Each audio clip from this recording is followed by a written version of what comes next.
Hi Jake, Rebecca and Jill. I'm just trying to light me incense stick, but it's not behaving itself.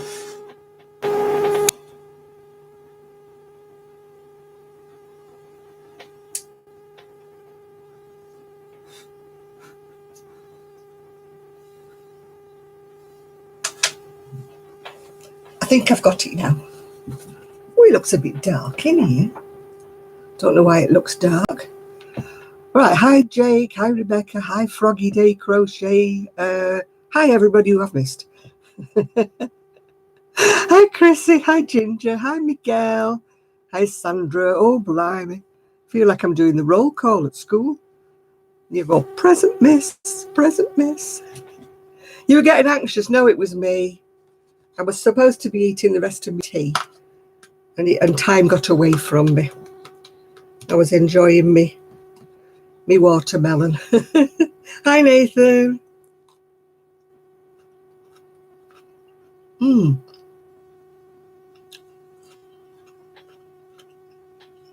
It's not been in the freezer. It has been in the fridge, but it's still partly like frozen. Hi Ethan.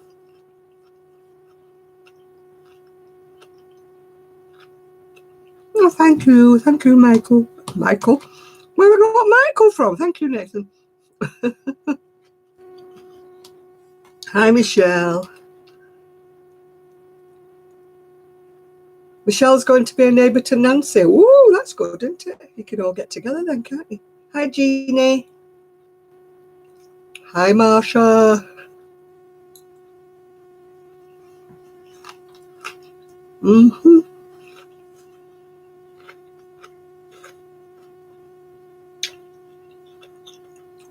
Hi Pat.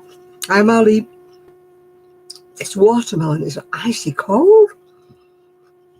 It's going right up my teeth.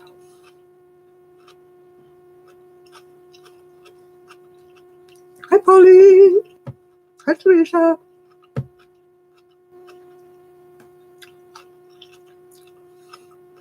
All right, Michelle, yeah. It's icy cold. Hi Holly a Kiwi.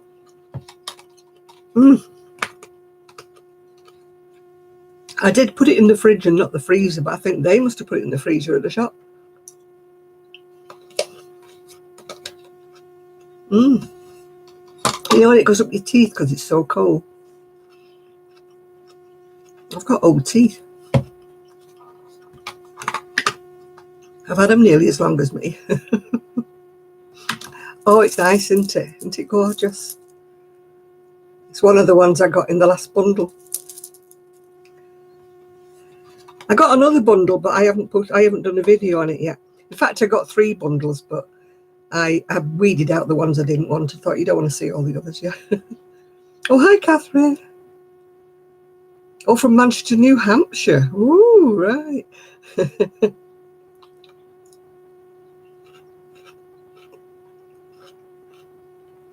Oh, she's playing havoc with my old teeth. Hi, Jane.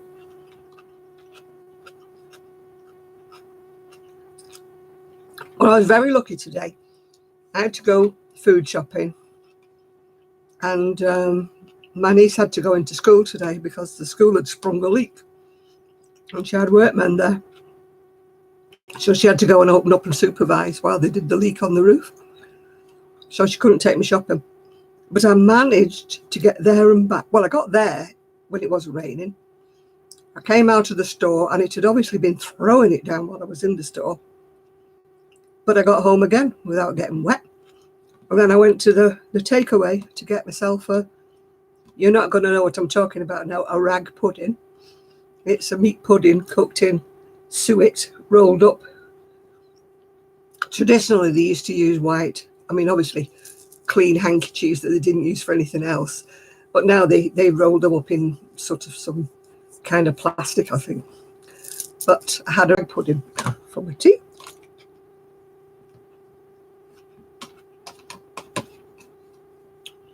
When my son sent me a message saying, did I want to go out for my dinner tomorrow? And I'm like, whoa! Yes, do I ever. Hi, Catherine. Hi, Jane. Whoever else I've missed. Jean. Hi. I really do feel like I'm doing a roll call when I first come in. Yeah, dinner date with my son and my daughter-in-law, yeah.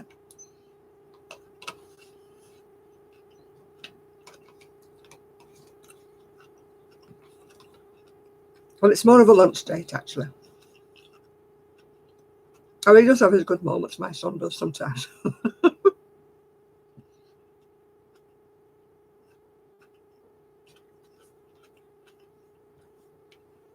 I looked after his dog for a weekend ages ago, and he said he owed me a dinner for looking after her. Not that I mind, she's my lovely furry granddaughter.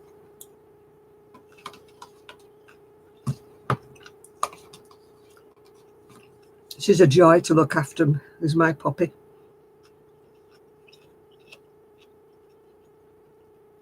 Every time they say they're going away, you know, going out for the evening, I'm going, do you want me to look after Poppy? And they're going, no, it's okay, we're only going out for the evening. I'm like, dang.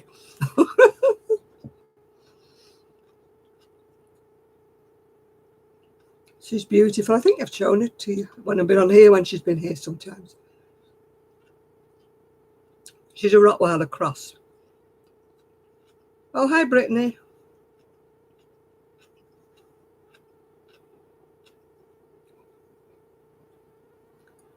Oh, I hate people who are not thankful. You should be thankful you're alive, let alone anything else. That's what I'm thankful for.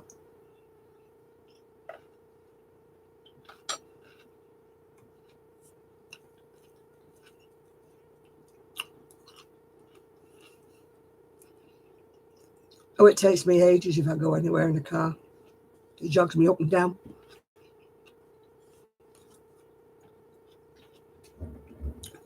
I shall put it down.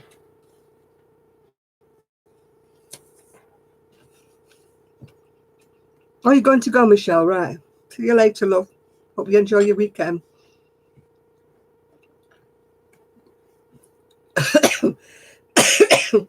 Oh, thank you, Jean. Yeah, I look forward to them too. We, all of us, have yick days, you know, and sometimes we have a yick week. But it's always like, put your makeup on, Janet, put your perfume on, do something.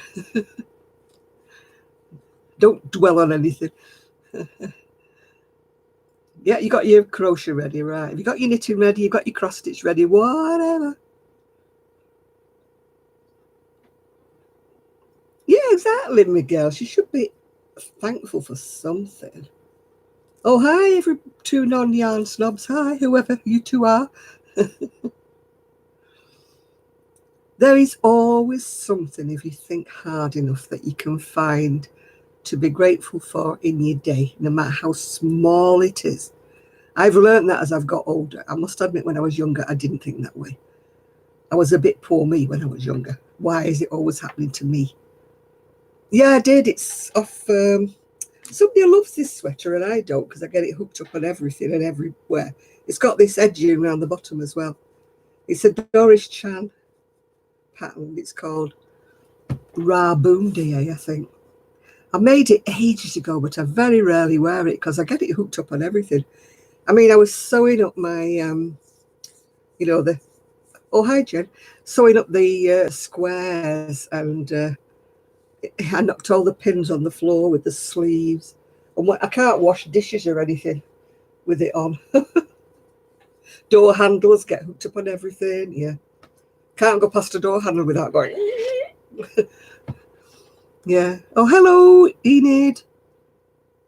Hello. Who says they're grateful for yarn? Yeah, I think we're all grateful for yarn. Yeah. Oh, my goodness, May. We all live on, well, not we all of us, some people are working, but a lot of us on here have to live on some kind of a benefit. With me, it's my old age pension and my disability allowance, which half of it goes on the scooter, as you know. So, I don't have, oh God, a blob on the end of my nose. I must have been a bit liberal with my mascara.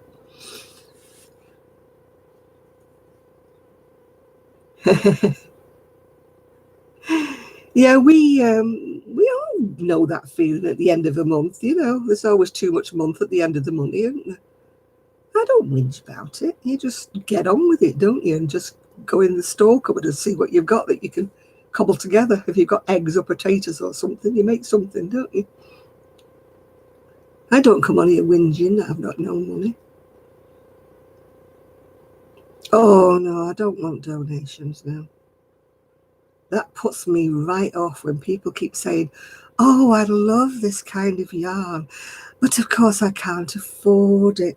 And if they say they love that kind of yarn once, they say it about 20 times, and you're like, don't beg. Yeah. Oh, hi, Dee. Oh, that's nice, Jane, isn't it? You probably thought you were doing the best for her at the time. Yeah, you've always got some, well, I do anyway, always got something in my food cupboard. It's not always what I want to eat, but, you know, you've always got something you can make something with toast, bit of jam, baked potato, you know, bit of cheese. You know, you don't have to have extravagant meals with meat and something. I mean, there's another YouTuber I won't name that I sometimes watch, and you know, she's the same. Oh, we're so short of money. Oh, with this, with that, and the other. And then she's had chicken with vegetables and something else for a dinner, and I'm like, well, you can afford chicken. You know, you're not that poor, are you? You know. Yeah. Yeah, after your yarn crew hangout, you went and bought some. Well, I don't blame you. Who needs to eat? Hi, Mimi Cat Do.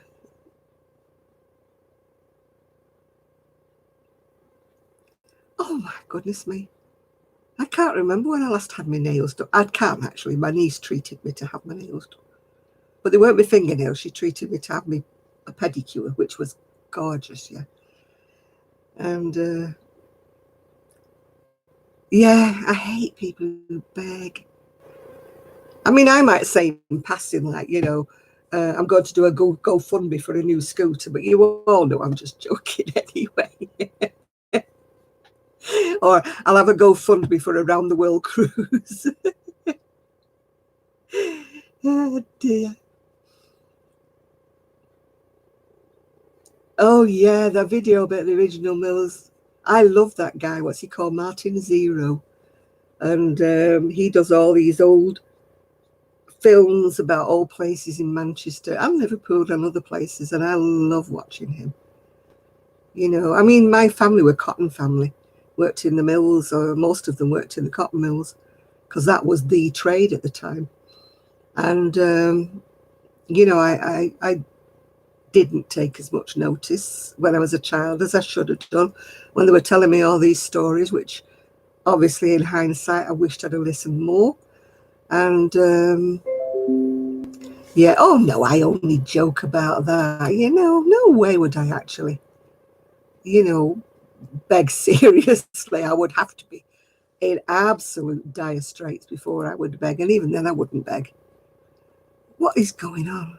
All these things that keep coming to the side, yeah. Oh, hi, Tina. Yeah, I wished I'd have listened more. My family, you know, when I was brought up for it, I was younger, we didn't have a TV or anything like that. So we used to sit around my aunt's. I wish these blooming things stopped sending me memos. We used to sit around, you know, and do crafting. My aunts used to, oh, stop it. I don't want to know about Annie's online classes. Go away. And, you know, they used to sit and chatter because they were always embroidering, sewing, knitting, crocheting. And no, I did. I went and got a loan for my furnace, my boiler, yeah. I do it on my own, Miguel, yeah. I don't beg for anything, no.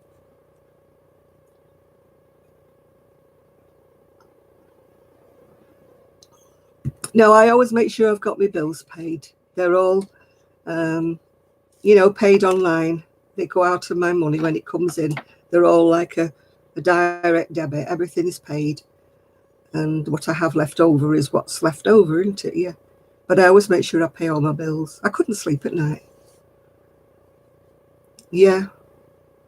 I know everybody's got some. I didn't have the £2,500 for my boiler, but I had to get a loan. You just have to do what you have to do.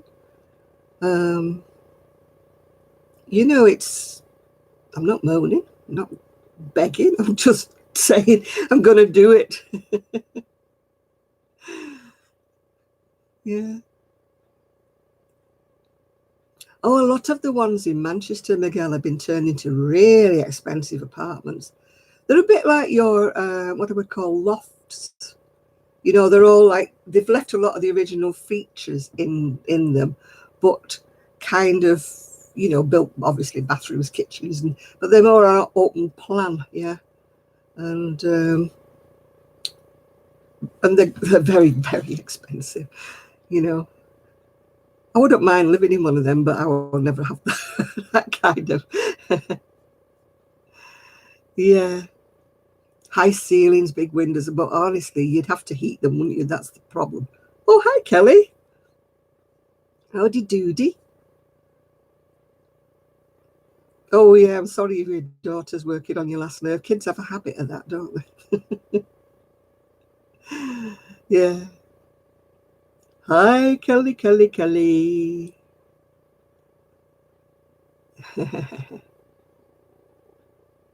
Oh, thank you, Catherine. Yeah. I'm supposed to be crocheting around the end. I've managed to sew, well, not sew, crochet the squares together. But there are so many tails that, oh, goodness me, I hope they don't fall the wrong way, Enid. Oh, dear. Yeah. Hi there. Oh, I didn't see. Well, she's Chris, isn't it? I didn't see her coming in.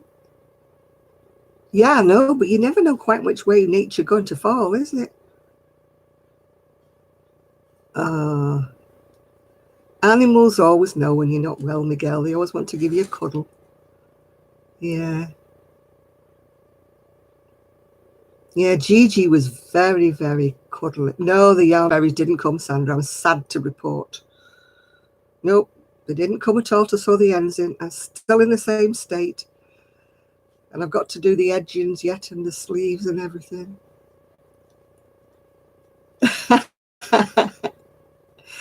You could have gone out, Chris. We would have forgiven you if it was something nice that you were going to go and see.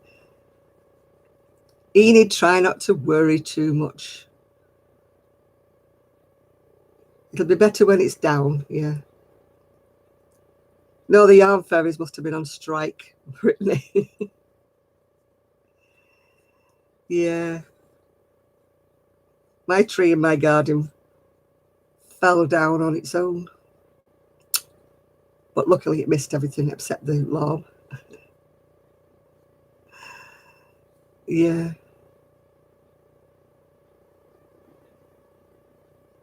I don't know whether the youngest one's up to doing hacks yet, is he?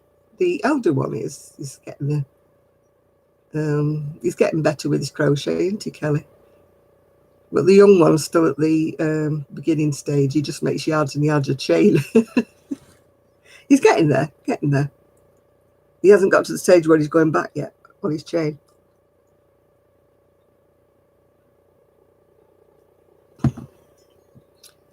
My son used to make me laugh when he was trying to knit.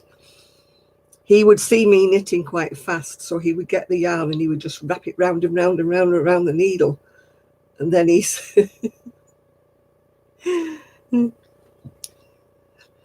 I nearly took a video for you, Miguel, today because it was absolutely bouncing it down. Yeah, absolutely bouncing it down. Yeah, he could teach him how to do it. He just does yards and yards of chains, isn't he?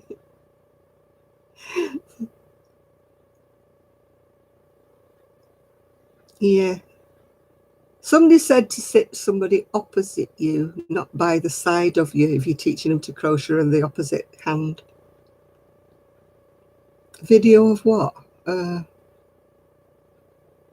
I was going to make a video of the rain, Miguel, because it was hammering it down. but I didn't. Oh dear. No, I didn't pass a cow. It was just raining so hard. There's no cows near me, Miguel. We've got a stables further down.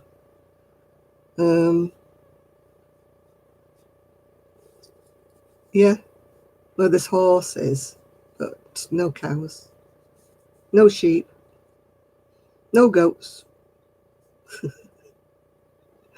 Nothing like that round here, just the stables with some horses in.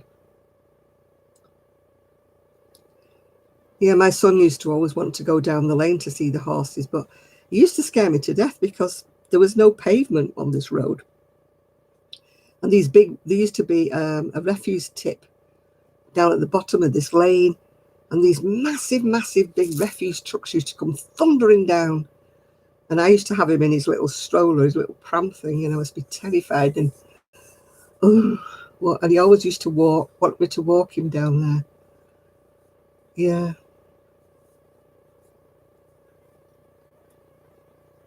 No, we haven't got any cows anywhere near here, I don't think. We used to do. We used to have cows on the opposite side of the road to the horses, but they're not there. I need a plaster. I've cut my thumb today with a knife.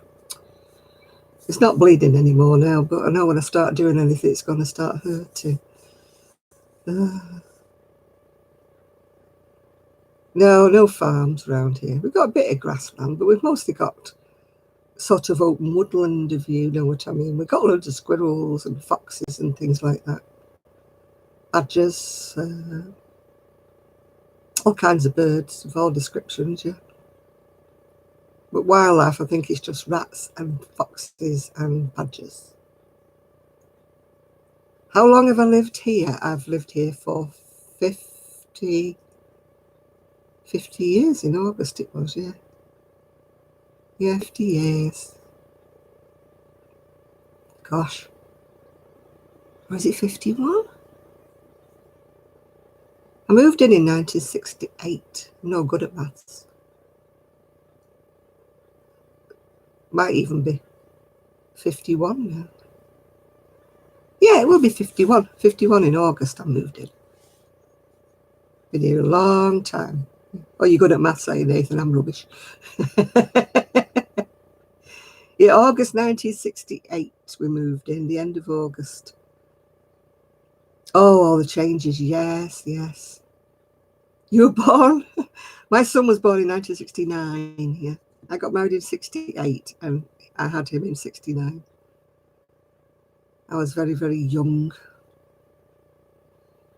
I think I was 22 when I got married. Yeah, I think I was 22 when I got married and 23 when I had my son, I think, yeah.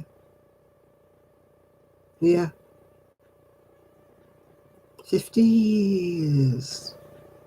No, actually, no, it's an older estate. It was built in 1937 was, no, 1938 was the last house that was built. This was next door was 1938 the houses were built. Oh, hello there, Matt. How are you today?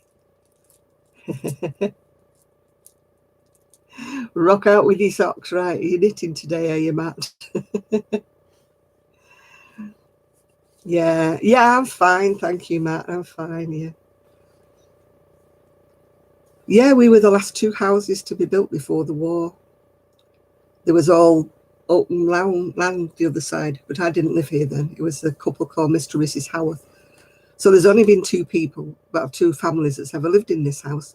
The Howarths who lived here before we did, and us. So at least I know the history of the house.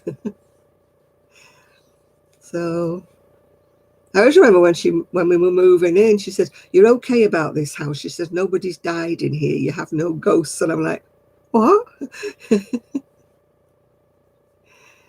Yeah.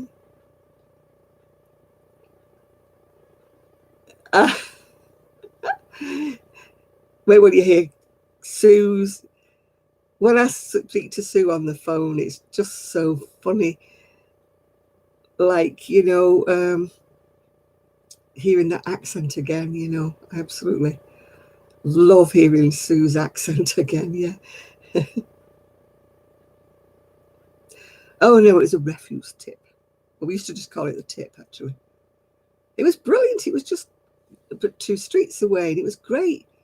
You know, when I had a car, if you had anything you wanted to get rid of, you just bunged it in the boot of your car and drove off down the tip with it.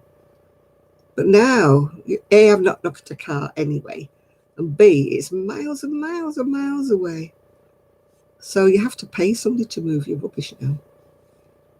I mean, we get the normal household rubbish removed, yeah. Oh, you've had a dry day? We haven't, have we, Kelly? We've had a sloshing it down day with bits in between. I'm supposed to be taking photographs, but there's not been a dry day yet. Oh, hi from Ireland. Hi, John. Are you a knitter, a crochet, or some kind of a crafter? We don't do kilometres in the UK. We only do miles.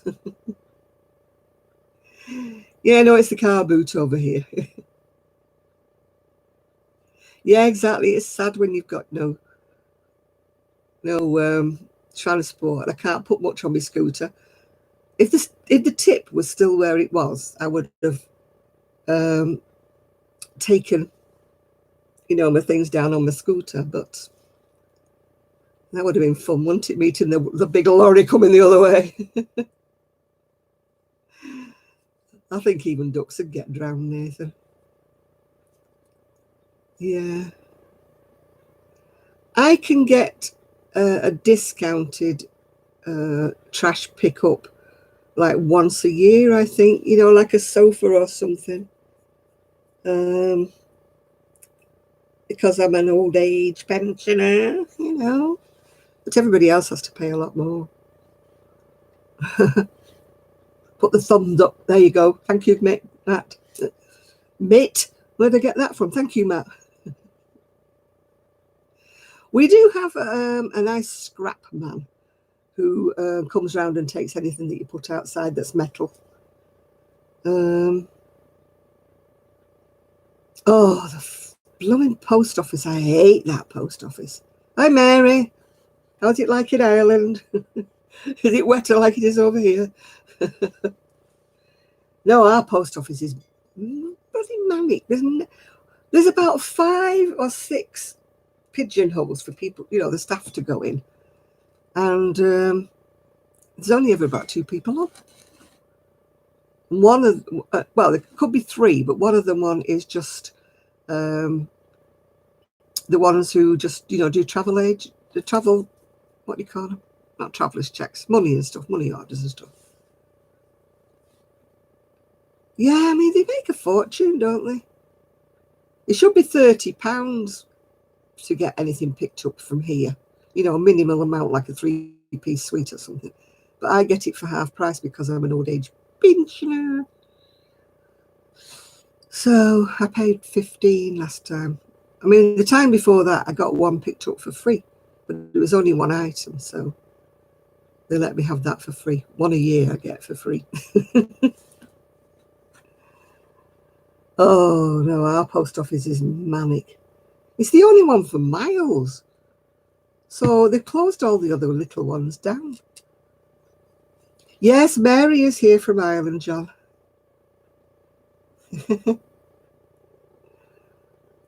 Well, people have started fly tipping where the old tip used to be. It's sad, but it's true. But it's their own fault for moving the tip, isn't it? My post office is only up the road, but I dread going because sometimes it's queued out the door. And it takes forever to get to the front of the queue. And there's only like 2 positions I can get to with me scooter.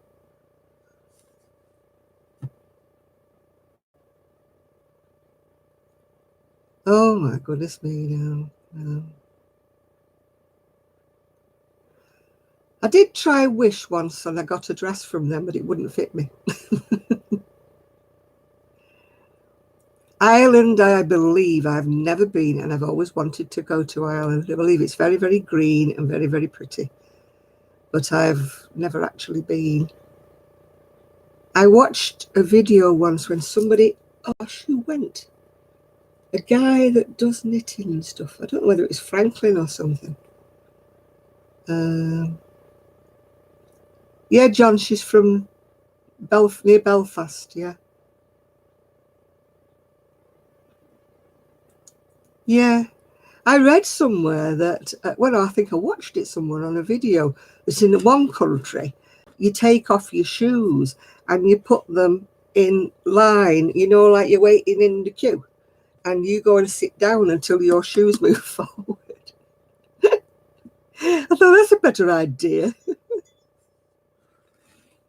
Part of my family, way back, was from Ireland, but that's a long time ago.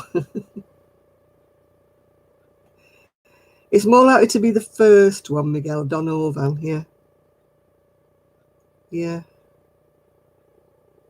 Oh, they used to have people on our tip that stopped people going picking over things.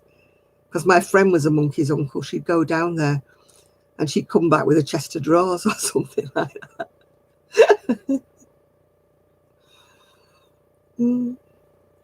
Evangeline Charlotta Donovan. Woo! Pauline's done part of my family tree. So I know which bit is Scottish now, Pauline, if you're listening. It's somebody who was married into the stars that was called, oh God, I've forgotten it now.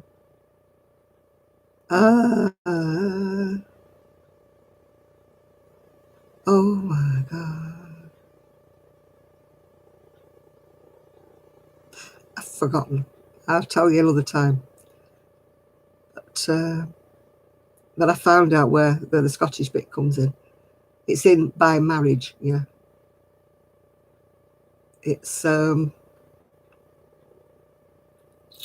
I knew we were related to this whatever clan in Scotland. Yeah.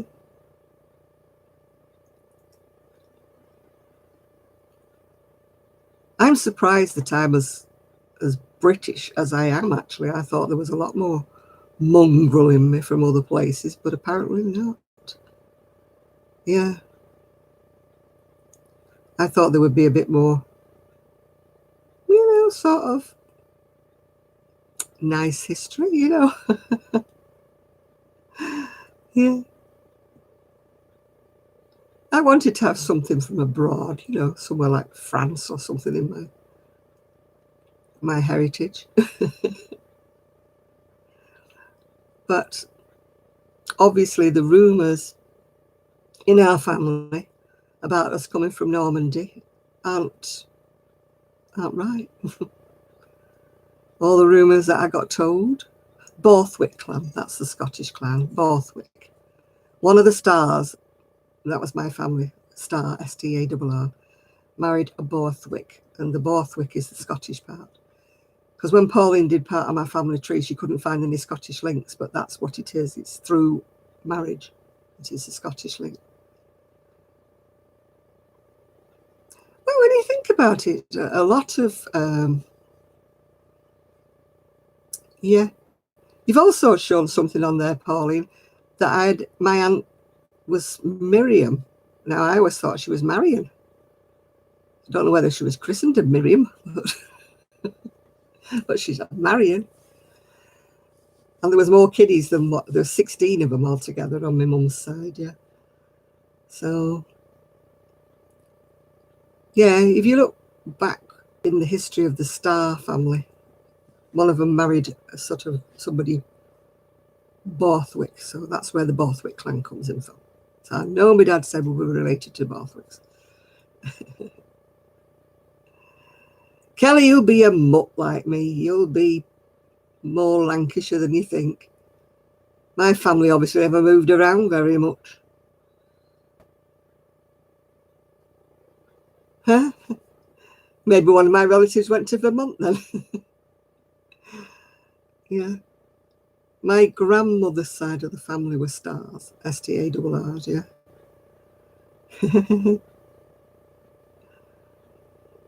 But I thought they would have been more adventurous.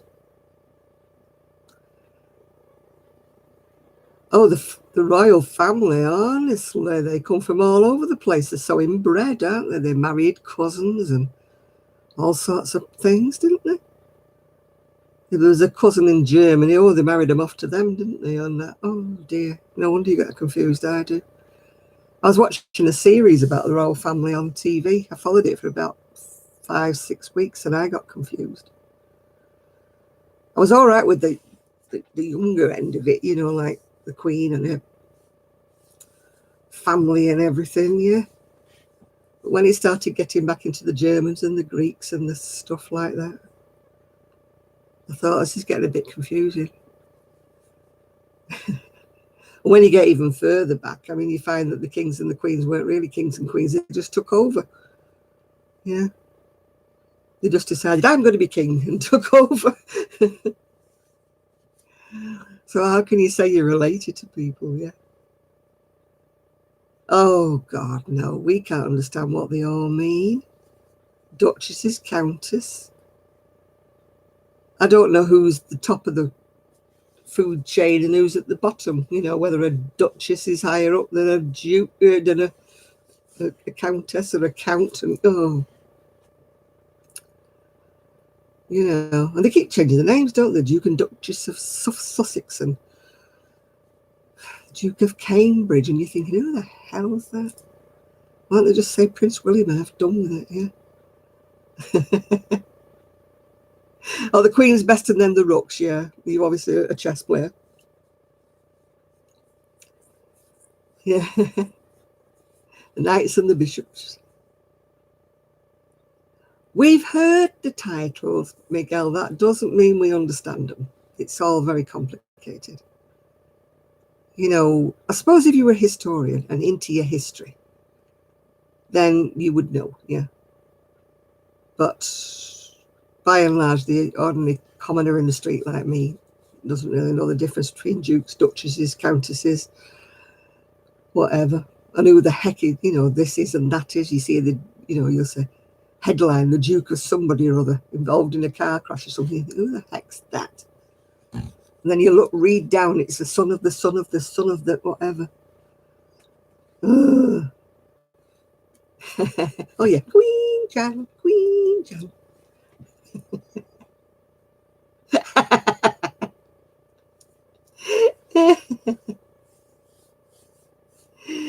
Oh dear.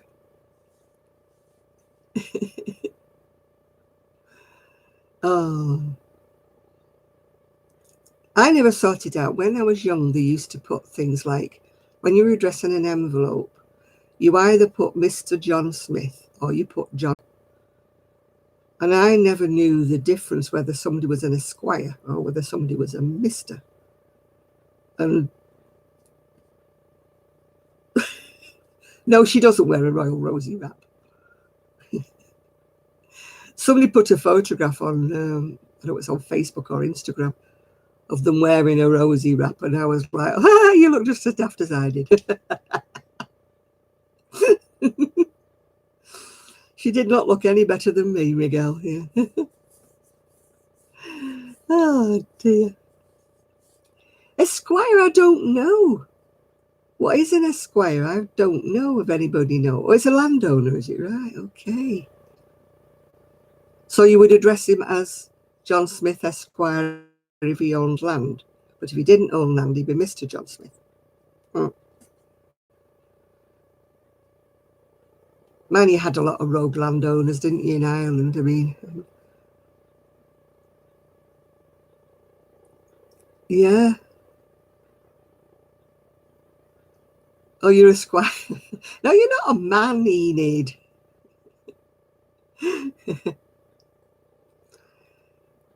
No, that's a scribe, not a squire. I mean, the English have got nothing to be thankful for in Ireland because they were terrible landlords. And, you know, taking rents and things when there was that potato famine and things like that. And the Irish farmers couldn't pay. And they were forcing them off the land. I watched a program about that. It was terrible. It makes me, you know, not proud of being English in some ways, yeah. It's, oh, hi, Fibre Floozy. It's like, I suppose, knowing that relatives were slave owners or something, yeah. You know, that must be awful. I mean, it's nothing to do with us, like, but, you know, I'm glad that I was not related to anybody that had land, own land in Ireland, yeah.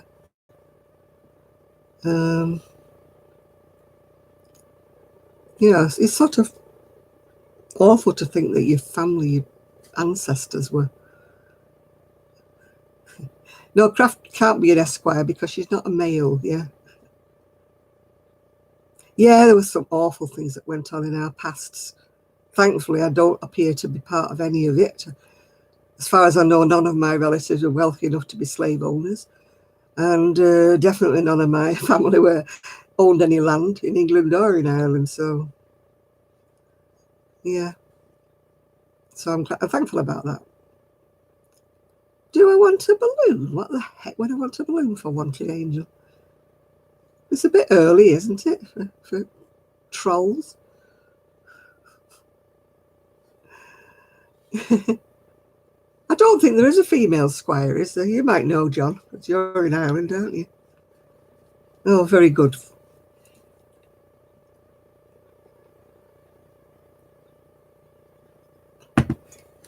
Yeah, I know. Oh, hi, Esther. Yeah, the weather's been awful, Esther, for the last... We've got another week of rain coming as well. The squirette. I don't think... Women weren't allowed to own land. Back again.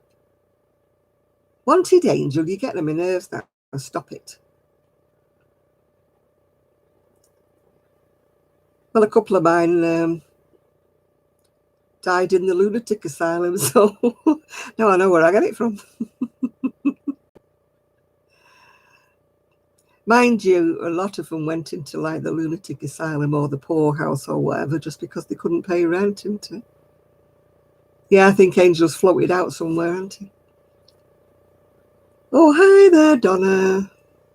How are you? Hi, Shalene. I need to do a video and all. I've got 2 more lots of flowers sent to me. It's not actually raining at the moment, Pin-free. I don't think it is. I can't hear it. Yeah, oh, the one. Yeah, I knocked all my pins on the floor and I tried to wash my dishes and I wet them all. And, oh, it might be nice, but it's a pain in the bum to wear it. That's why I don't wear it. We'll send you some. We've got plenty, Miguel. Just say the word and we'll send you a pile over. As I was saying, I nearly did a video today of all the rain bashing down, but yeah, it's got it round the bottom as well. I mean, it's a nice one. It's from Doris Chan. It's from the what's it? Not everyday crochet. Yeah, it's got it round the bottom. I love it round the bottom. It's just I didn't realize how annoying it would be around the sleeves. I might make one though. I'll see if it will sell though.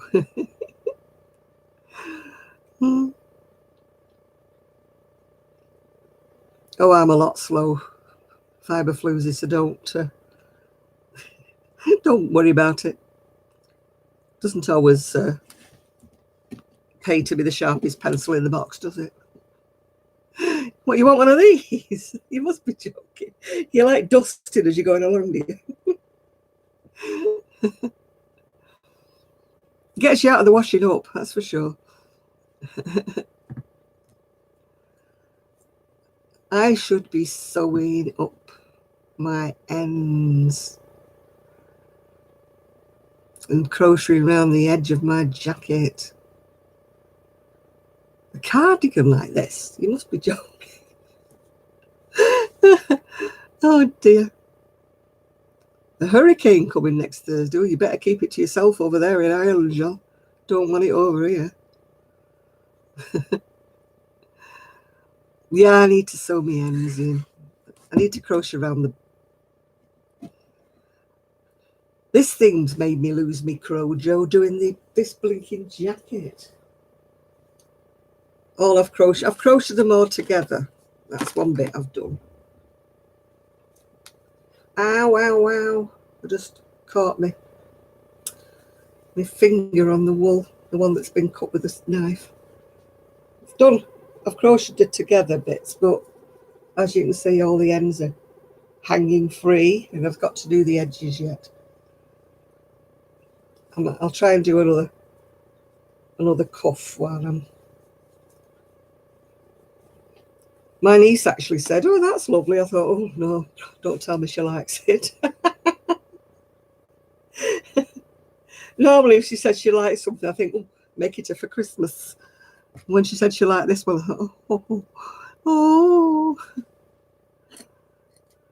don't think I want to do another one just yet.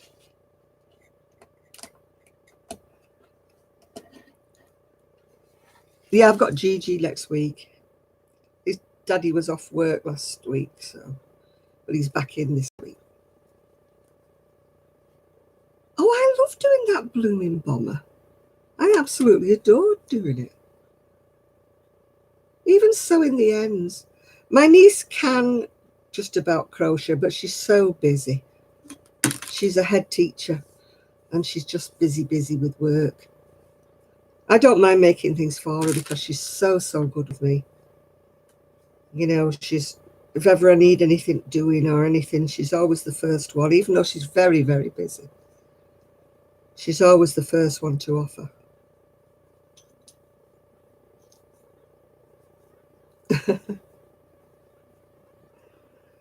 Oh, Gigi climbs on me if he thinks so.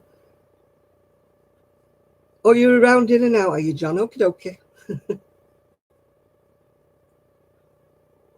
I think it's raining.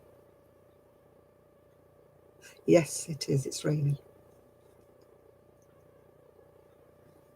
When I went quiet, then I heard it. My cat would only cuddle when he felt like it. If he didn't feel like it, he wouldn't come anywhere near. And if I tried to pick him up, he used to, you know, really fight me. What am I doing? Yeah, well, my cat was half feral. His father was a feral cat. So, you know, he was only...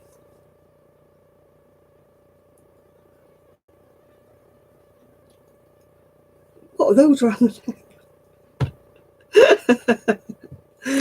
Donna, you're a glutton for punishment.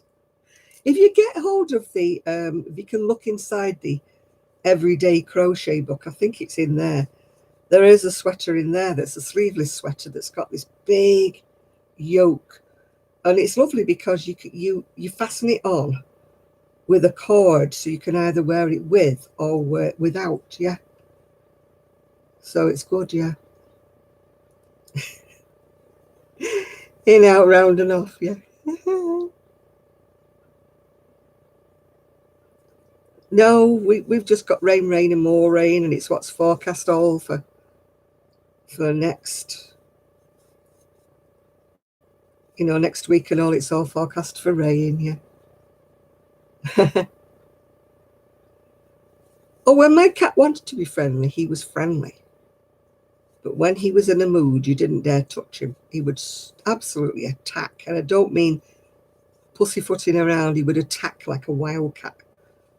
And he would scratch me to pieces. I've had some really nasty bites and scratches off him. Yeah. Oh. My tablet in there just went... No idea why. I love whippets and greyhounds. But they're too fast for me, if you know what I mean. I can't. I'd love another dog, absolutely love another dog. But A, Gigi wouldn't like that, and B, I can't walk one. So.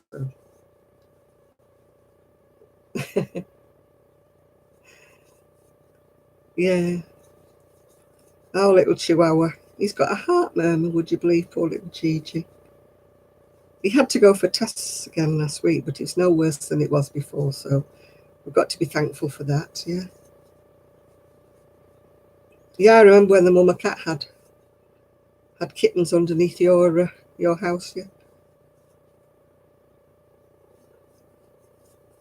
Yeah, little Gigi. So we're just hoping that it doesn't go any worse. You know, it hasn't gone any worse in the last 6 months, so we'll just have to keep our eye on it. Well, not me, obviously, he's not my doggy, but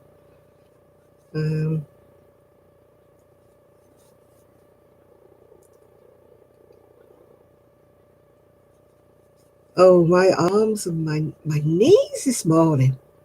I knew it was raining before I got out of bed. I was like the Tin Man. I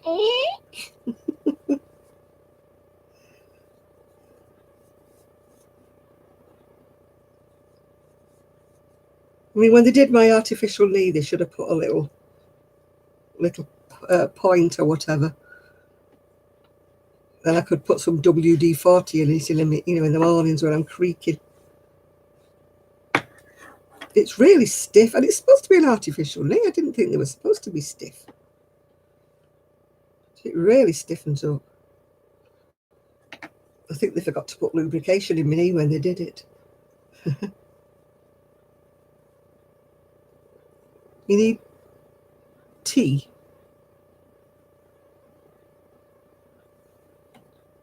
How's my back feeling? Oh, we're not talking about it, Catherine. I'm hoping if I don't talk about it, it'll go away.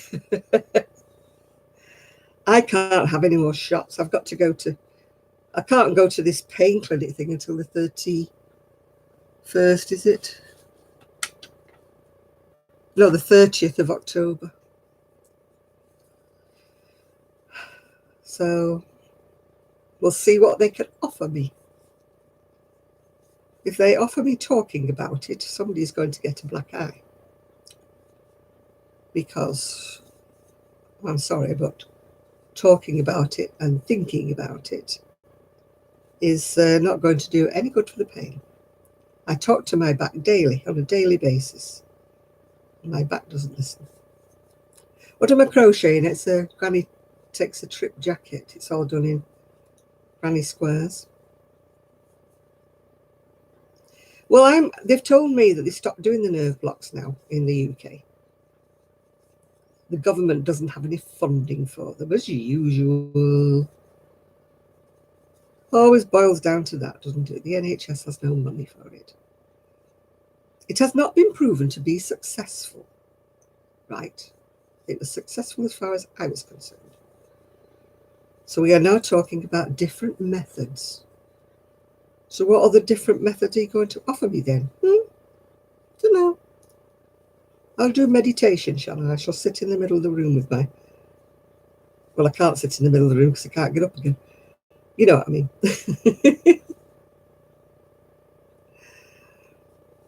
They put me on the floor for any reason whatsoever, then they'll have to get me up again.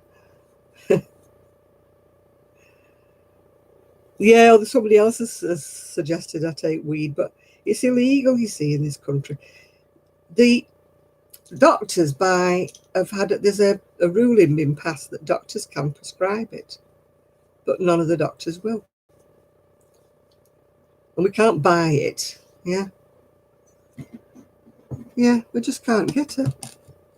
You're not allowed to grow it, because if you grow it, then you could get done for being a dealer, even though you may not sell it.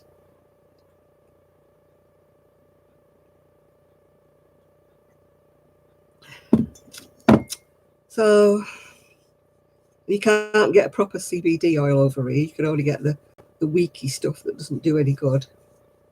I tried a bottle of that, it didn't do a thing. But it's not got the compound in it that takes away the pain. Just a bit like hemp oil, really. And I just don't want to be like on a street corner buying it from somebody I don't know, you know?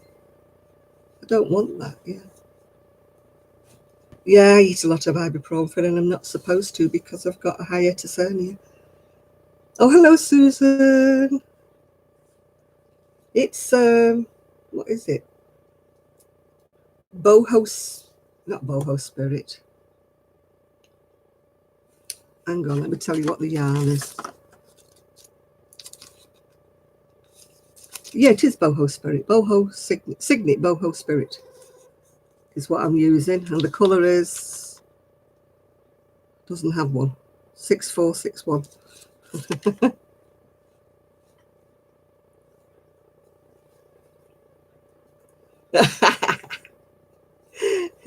Yeah, Granny on a scooter in the street corner going, psst. You got any weed? Psst. Oh dear. No, I've never actually. I mean, even though I was in the sort of era where everybody smoked weed, I never did. Never did. You know, it was quite in the culture. Most of my friends did. But I just never did. I must have been a little goody two-shoes. My mother had killed me. In any case, I didn't have any pain when I was younger. I had a bit of pain because I damaged my knee when I was 13. But I wasn't in an agony. It was just painful. It just used to swell up. So my dad used to take me to the physiotherapist when it did that, and they used to put it right for me. But no, even though I was sort of a hippie-ish kind of person, I won't say I don't drink, because I do have a drink, but it's not something that I do. You know, I might have 1 unit a month instead of 1 unit a day like some people do. No, I'll have a drink maybe once, maybe twice a month. But it's not something I do, really. If I go out in the company of friends and they're having a drink, then I will have an odd one, you know. But why do I keep losing my stitch marker? Why, oh why? My stitch marker won't stay in, it keeps falling out. Oh no, it's there.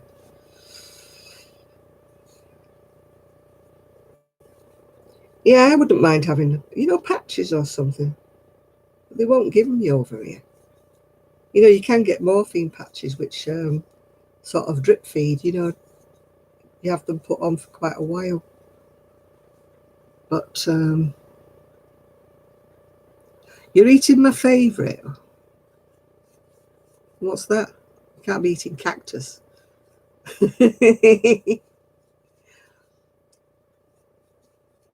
I was looking at a page on, it was Bohemian page with different rooms, and this room, oh, mac and cheese, don't make me puke. And there was this room and it was all full of cactus. I nearly sent you the picture, Miguel. Don't know how much you love cactus or cacti, is it? Oh, I can't stand mac and cheese. Oh. I don't know how you find it so lovely. It's like, ugh. It's worse than nursery food.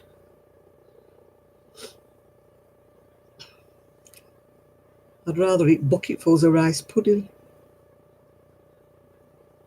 Oh, I don't understand why you Americans have a passion for this blooming mac and cheese. It's vile. It's absolutely vile.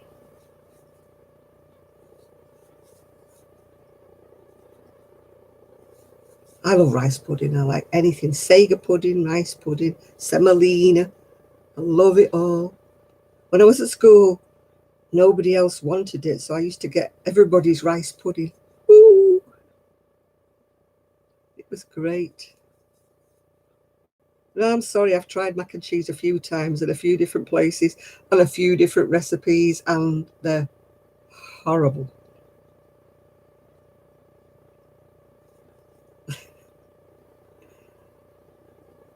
I never made it. No, other people made it, but I still hated it. Bah! I love rice pudding. And I love the rice pudding with, is it cinnamon, or is it? And sultanas in it. It's gorgeous. No, it's I don't like ordinary rice pudding, I do.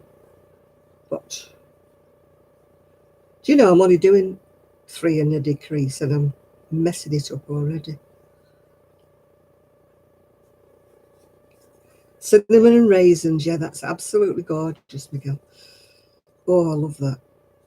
They call it traditional rice pudding over here. It's lovely.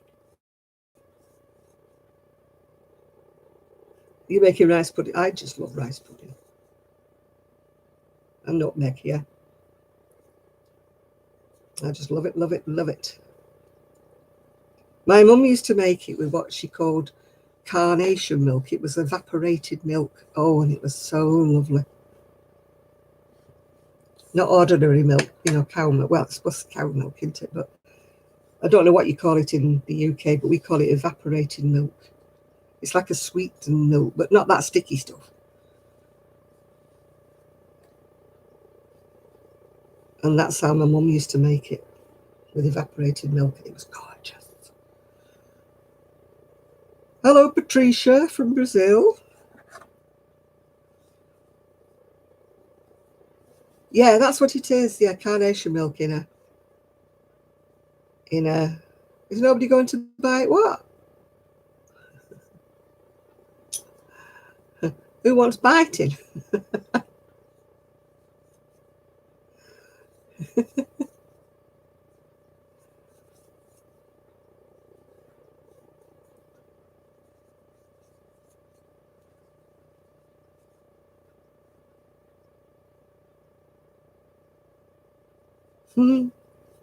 Oh, you asked a question. I must have missed it. Sorry.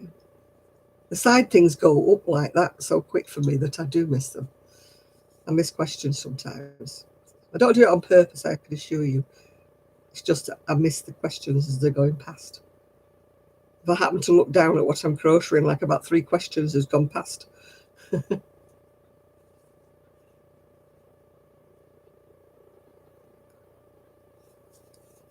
So whatever it was you asked, did anybody else get what she asked? Because I missed that question.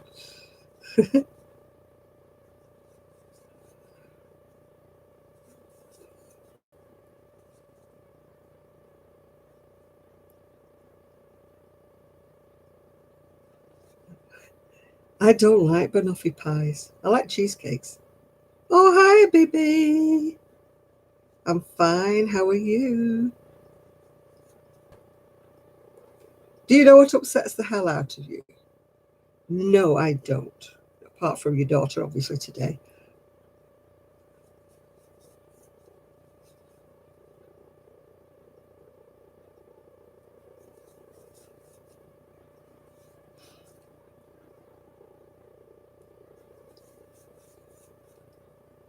Very little winds me up these days. I've learned a lot of patience. Things used to wind me up when I was younger. Nobody ever buys you a bouncy ball.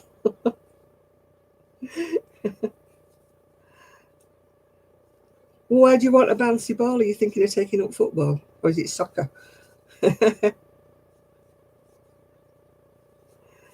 Oh, she's not the one with the daughter problem. Oh, one of them was the daughter was driving her crackers, wasn't it?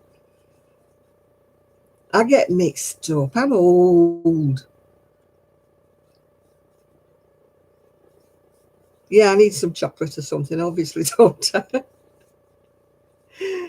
Obviously, I need something.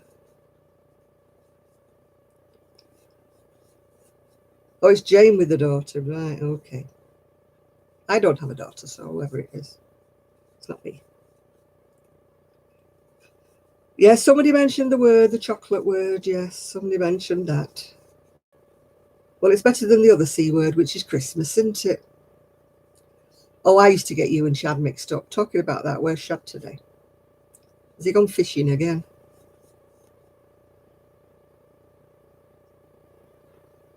I thought your daughter was annoying you with some way or another.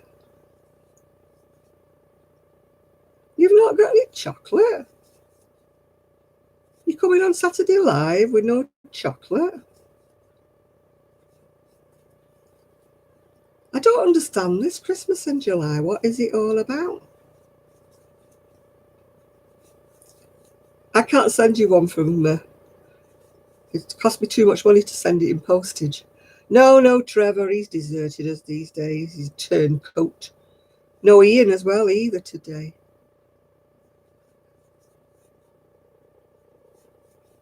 Oh, I'm looking forward to this Christmas. We're not going to that Italian place. We're going to get a proper Christmas dinner. And I'm so looking forward to that.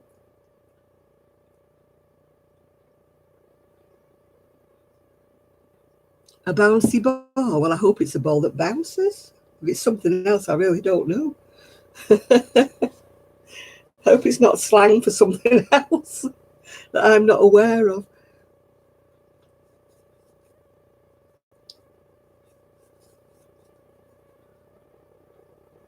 No, I haven't seen the Downton Abbey movie.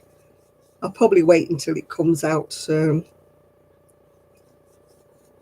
you know, on DVD. Yeah.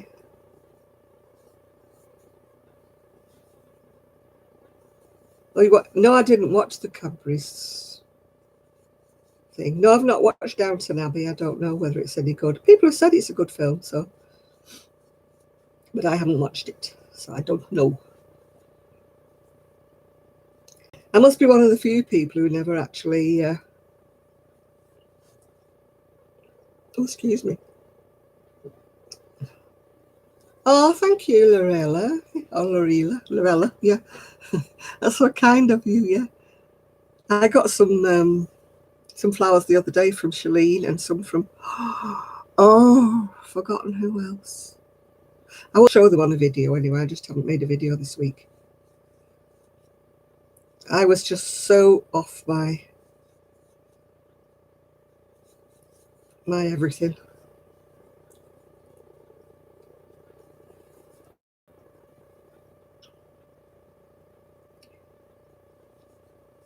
I didn't watch the beginning of Downton Abbey, so when it was like the second series, I was a bit bewildered.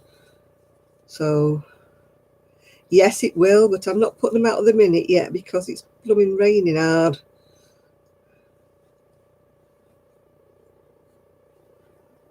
Well, you'll have to bite the bullet, Enid, and go and buy one. Then it saves the problem of anybody buying one, doesn't it? We used to buy balls. Oh, I mean, how they used to lose them, or they used to get popped. Yeah, well, you're not sort of English. I am human, is Chris, I think. I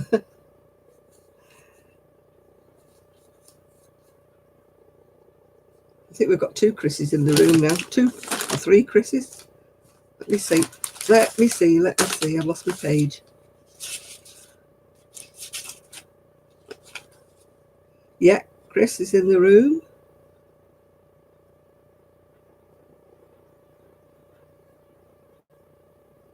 Chris is YTFP, is Chris.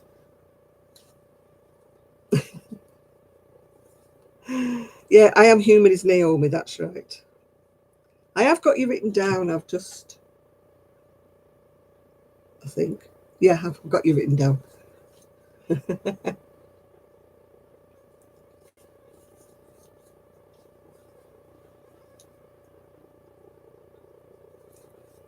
If you're like me, Miguel, you won't remember. I have to write them down because I don't remember.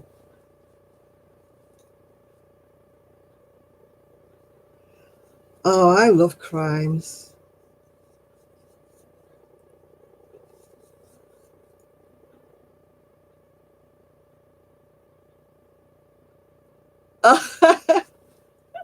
You sacked Trev, right? Okay. You're leaving him to me now when he turns up.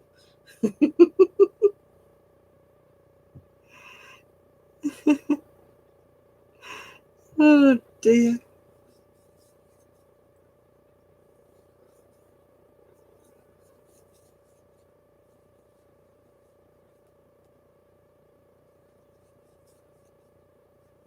Oh, gosh. Yes, you missed the necklace. I said, where's Shad? There you go. Look, it's lovely, isn't it, tonight? Look at the glitter. I love it to bits. Kelly's on here, BB. And Sue, I spoke to Sue this week and she's doing okay. Yeah. Nobody can remember your name. Well, I haven't got you written down now.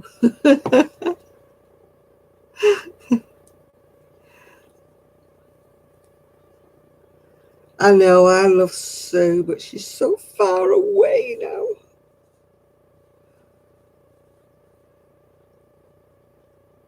I'm guessing. Go on, Miguel. What am I guessing?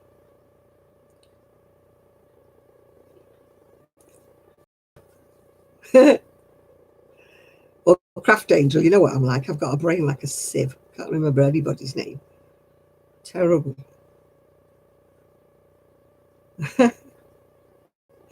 Oh, Sue is brilliant. Yeah, I wish she was down here more often, but it's a long way for her to come. I talk to her nearly every week, so it's better than nothing, I suppose, isn't it?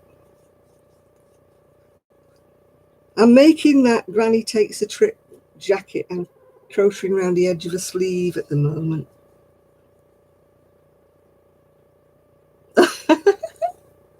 5 years ago, I can't even remember what I said 5 years ago. No, Sue has not got her package. She told me to hang on to it until she comes down, and then she will do a video. So sorry about that. You won't actually see her opening her. Oh, I keep catching me. I've got a cut on my thumb. Oh, different rooms. Oh, they're all changed now. They're probably not the same. I don't think I've got the same sofa anymore. Oh, what? Can't find a sleeve. Oh, here we go.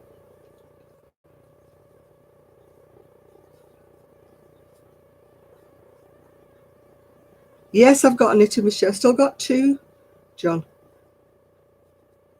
Yeah, I've still got two. Zip, zip, zip. I am hoping that she will see me before Christmas. She told me that she was going to try and get down in October, but she's had a man's knitted cardigan. Are you sure? Blimey, can't remember knitting a man's. I knitted a lady's, but maybe it looked like a man's. I don't know. I used to use my knitting machine a lot. It's just laziness. I'd have to really. It's been so long since I used it, and I'd have to, start thinking about how to cast on and stuff like that. Oh, did it? Oh, blimey. You can remember more than I can. Oh, I love Vera. Love them. Yeah, I love Vera. I watched it the other day, actually. I've watched it before, but I love all these. I watch some Australian ones as well.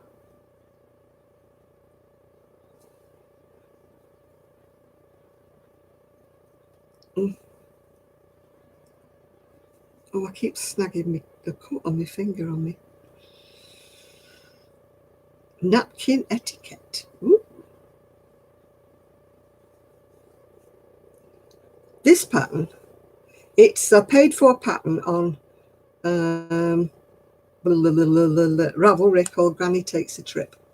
Or if you're a larger size, there's a plus size Granny Takes a Trip. Yeah.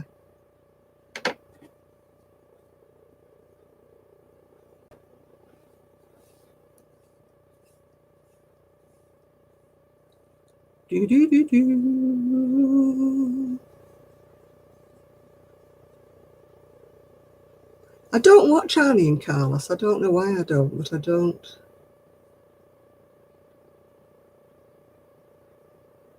$70-something. Oh, blimey. I can't. You can remember more than I can, Miguel. I can't remember what I did last week.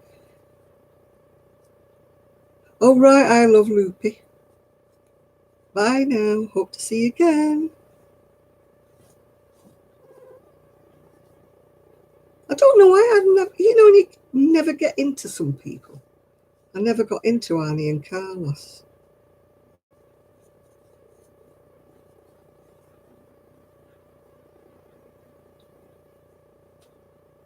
Mm-hmm.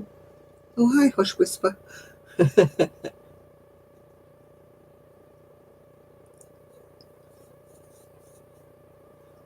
The thing I'm working on now, it's Granny Takes a Trip. It's a long jacket in granny squares. That's what I'm working now. It's not a guy's, it's a girl's, woman's.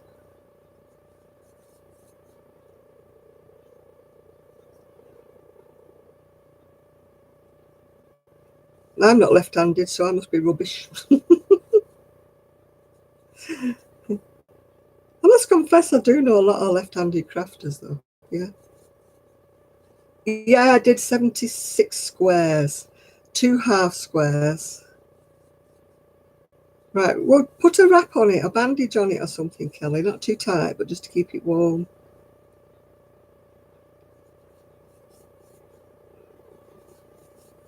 Kelly's hurt her wrist by, would you believe, taking a chair from upstairs downstairs. I don't mean a little chair, I mean an armchair.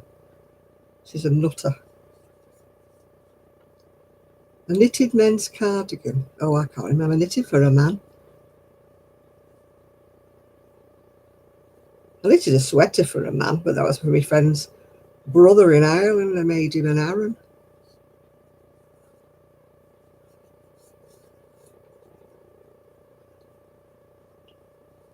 Night, Kelly. Speak to you maybe tomorrow night if you're still up when I get back.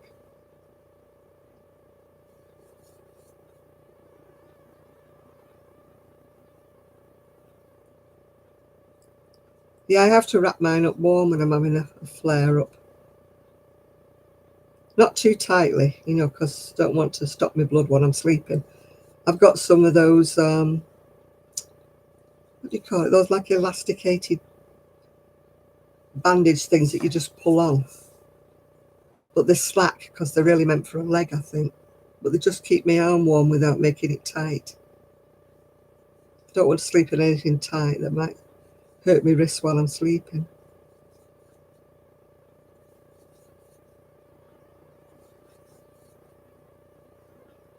I'm very, very crafty, but not always in...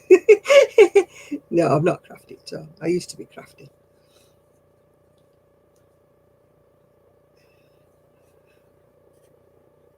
Well, hello, Digo.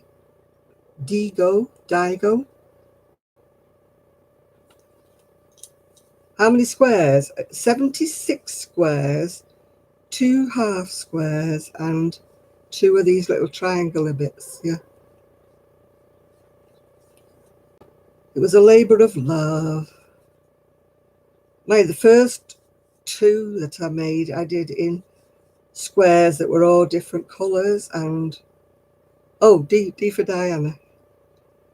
And they took forever to stitch up. But this one I made it in yarn that changes colours on its own, so I haven't got that many ends to sew in.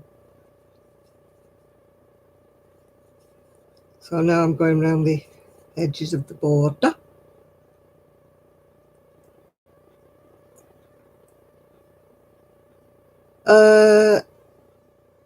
No, it's the 4th one I've ever made in my lifetime, Miguel, the 4th.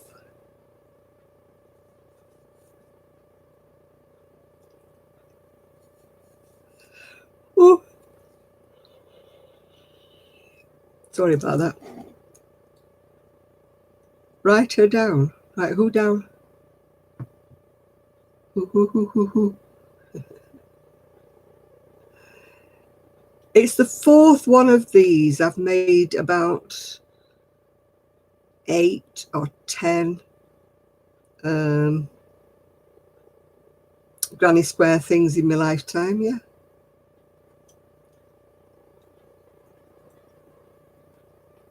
No, it's not, Sandra. It will be for sale, but it will be quite expensive because of all the length of time it's took me to do it.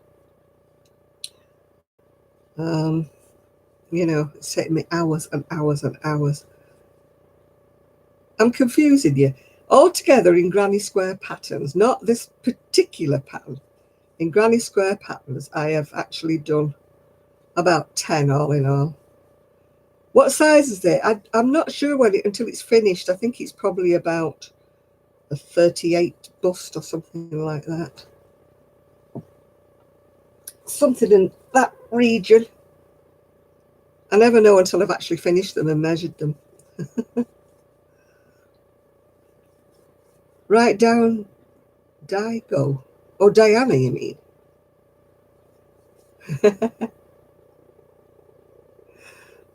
I shall have to write her down here. All right, then. I shall do that. I shall do as I'm told.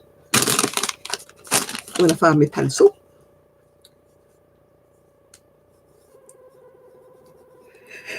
Oh, sorry, people. I'm not sleeping very well these days. And so I am.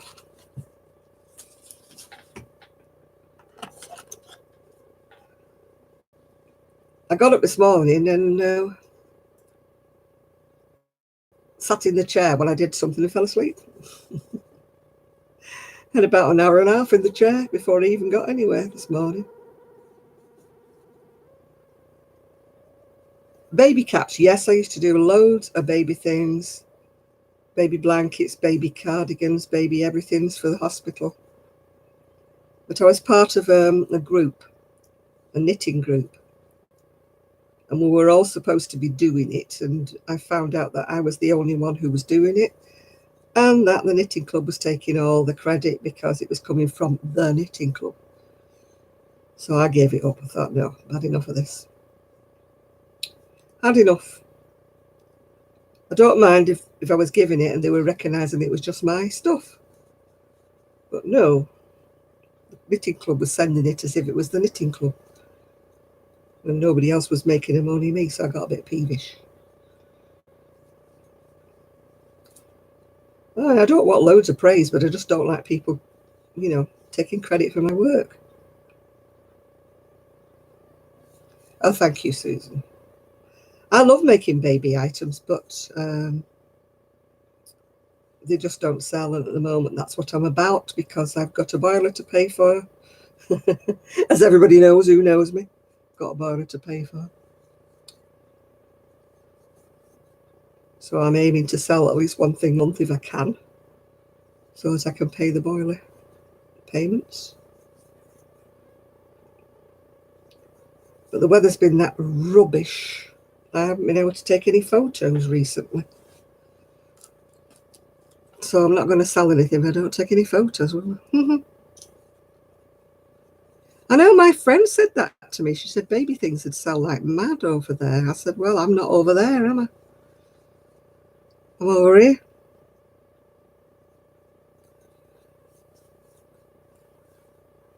But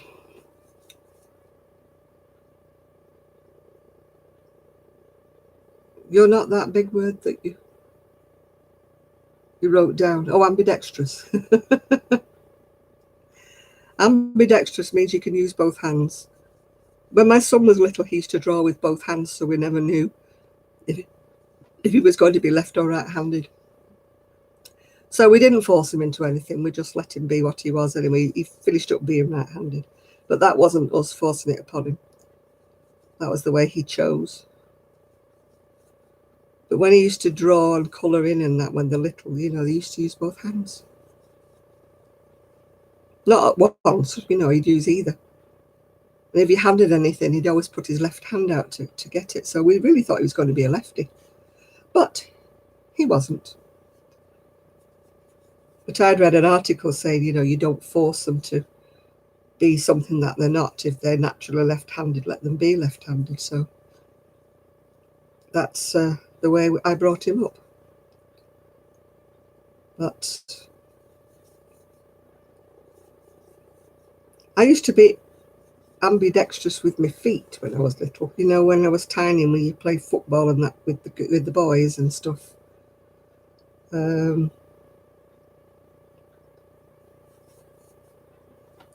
Yeah. Oh, yeah, they used to tie your hand behind your back when you were little. Tie the left hand behind your back to stop them using it. That happened to my ex-husband. Have I got a spinning wheel? No, that's one thing I'm not interested in, John. I know a lot of people love spinning and dyeing yarn and that. I'm only ever interested in crocheting up the finished product. Kelly does a bit of home, dyeing of yarn. She doesn't spin the yarn, though. She just buys the yarn in its natural form.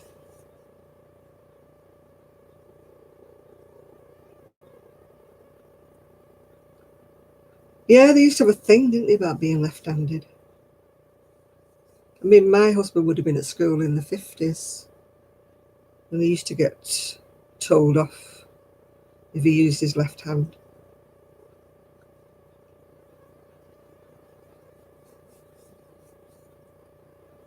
Did I make the top? Yeah, I did. It's a Doris Chan pattern. It's from the Everyday Crochet book. It's called Rabundier. It's got big baggy sleeves. Oh, thank you. Italian. I never knew you were Italian, Miguel. I always thought maybe you were Spanish or I don't know. But your last name actually is English. I looked it up. There's lots and lots of people with your surname in England.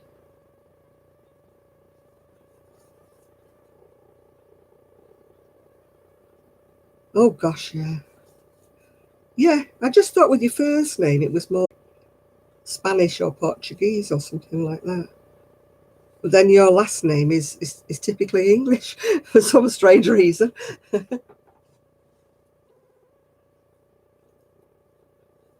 Because I wouldn't have thought it was. I've never heard of it, like as being English, but it is. There's whole colonies of you over here in England.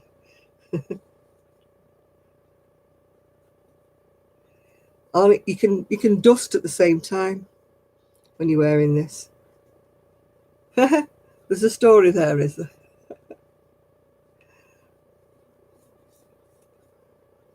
Happy looks. If you're a crafter, you're welcome to stay. If you're going to be silly,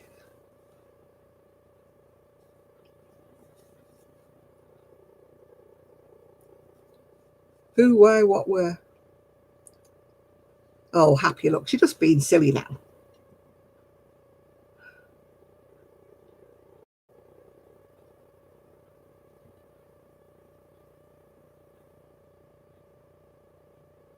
Oh, the edge on the shawl. Yeah, yeah. That's got to get his photo took. Yeah, if you're going to be silly, then you can't stay. But if you're going to be nice and just be a crafter like the rest of us, then that's fine. But if you're going to start talking silly, then no. We have enough of those.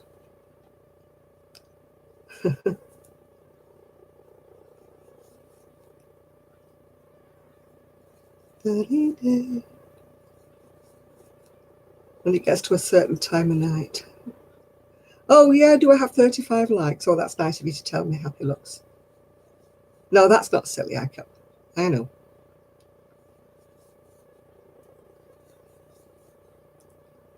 You have to forgive us, but we do get a lot of strange requests. Let's just say on here, trying to be putting it politely and nicely. That we're always a bit suspicious if we don't know who people are. We're like, what do you want? Is it true that they don't lay eggs in the winter, Miguel? I thought I read that somewhere. Who's a race car driver?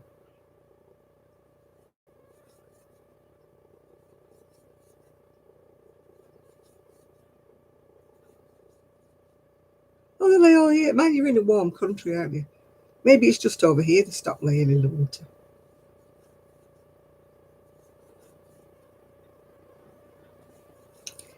It's years since anybody had hens. No, we know you don't race cars, Miguel. She wasn't talking about you.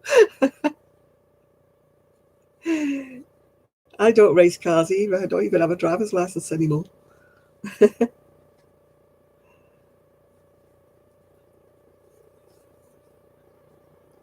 Yeah, my granddad used to have hens, but he died in when I was about 5, I think.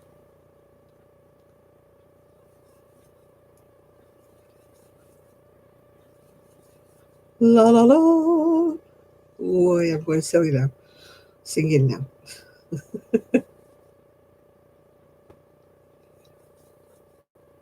Oh, scooter racer. No, I'm not a scooter racer. My scooter only goes 8 miles an hour flat out. So you can't exactly call me a boy racer or a woman racer. Oh, hi, Sharon. I'm fine, thank you. Do I have a light on the scooter? Or are you talking to Miguel about his chickens?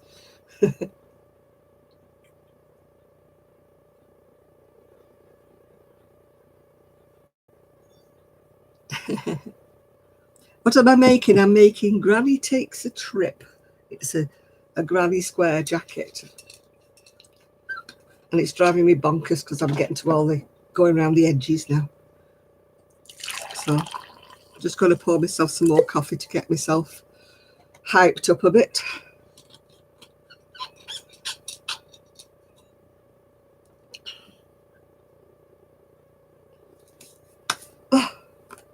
Because this neck hole looks very large, it's going to have to... No, it's not corner to corner, it's just shell stitch. It's a Doris Chan pattern, top down. I love Doris Chan patterns once you get the hang of what she's talking about. But the first time I ever did one of her patterns, I'm like, what the heck? Yeah.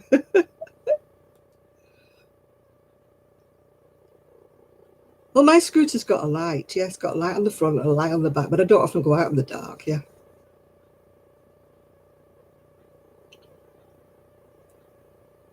Yeah, we used to keep our little chickens under a lamp, but we didn't have electricity in the shed where we used to keep them because it was on an allotment. So we used to have a little paraffin heater, and we lost a lot of chickens because it would go out or something if it was kind of windy. The light would go out and all our little chicks would die.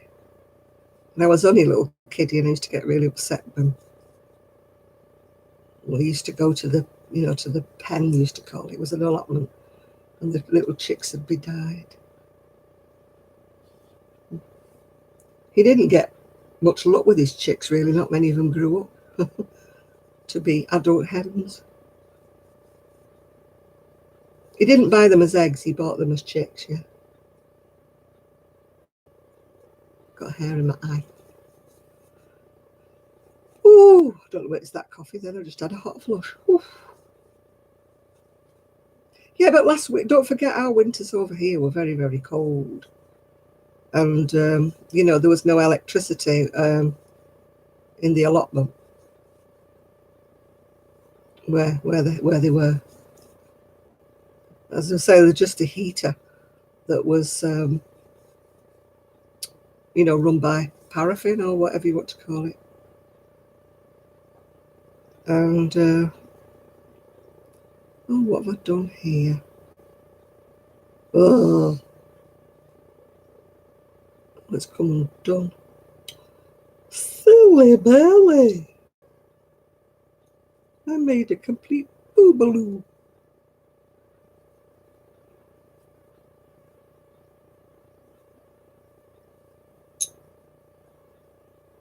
Yeah, when I lived in Wales, we used to have fresh eggs every morning from the hens. What have you done? It's all right if I talk to myself, because I made a boo-boo here. I haven't finished off one of my squares properly and it started coming unravelled. So that's annoying. So annoying.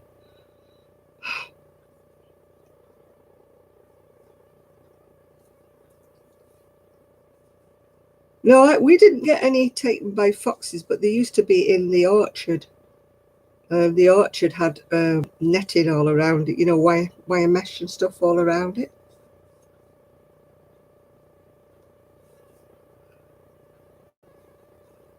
Hello, Denise. How are you, dear?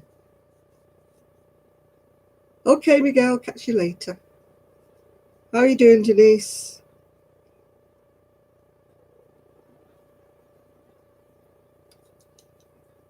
Yeah, I had a friend who had hens. She was up in Scotland and her hens got taken by 2 dogs next door, would you believe? They savaged all the hens. She said she wouldn't have minded if it would have been a fox and he would have ate them, but these really upset her children because there was feathers and bits of hens everywhere. Not nice. Oh, you're in good company, Denise. I think we've all got something that aches tonight.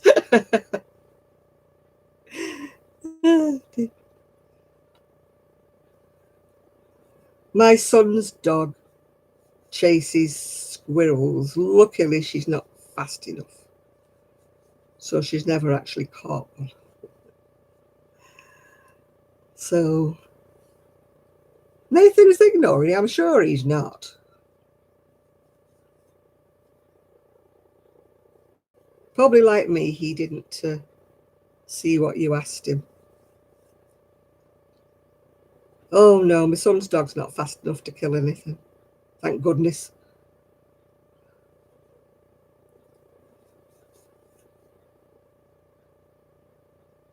My heating's been turning itself on, so it must be cold. Because I have it, temperature regulated. And it's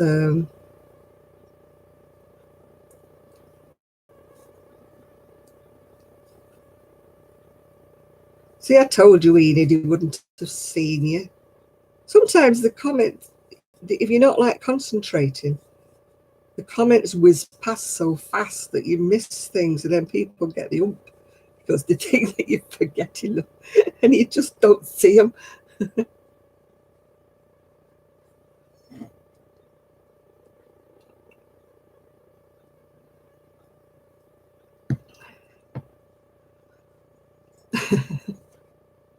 Yeah, they just go zip, zip, zip, zip, the comments sometimes.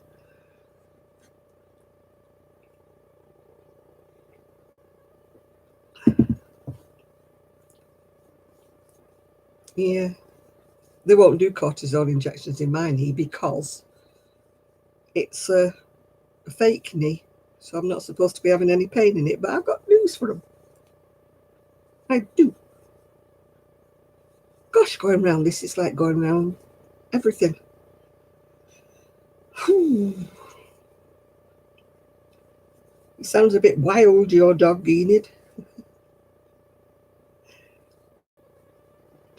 At least you won't have any rats or anything knocking about if he's like that. Oh, no, thank you. I do not want a free sewing ideas ebook. Go away.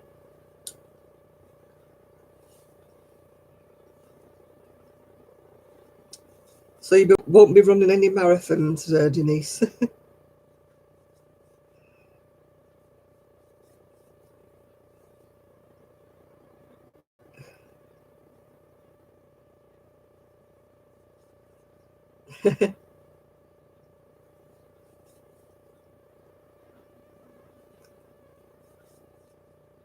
We have foxes round here, but they don't seem to really bother about the cats. I mean, I used to have an outdoor cat that was never in, if you know what I mean, and I used to have face-offs with the cats, with the foxes, but mind, he was part feral, so I don't think they would have stood much of a chance with him if he'd have started on.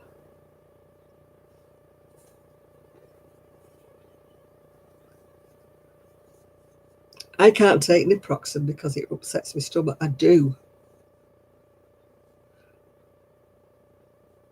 Oh, my daughter-in-law's waiting for a new knee as well. Oh, that's nice of her. Tell her thank you very much.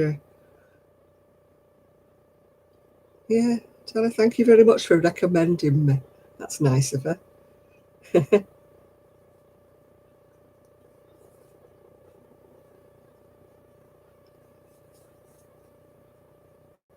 What am I working on? I'm working on Granny Takes the Trip. It's a granny square jacket, all done in little squares. I'm going on round the edging of it at the minute. It's like going round and round the, don't know, around the world.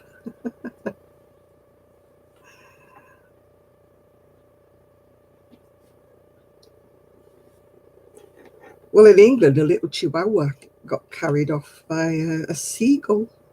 We never found it.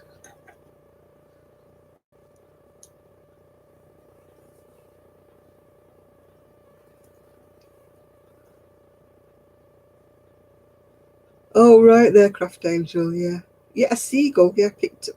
It was only a little tiny little chihuahua, one of them little teacup ones. And a seagull snatched it, flew off with it. They don't know, never found it. Never found its remains or anything, so they don't know where it went.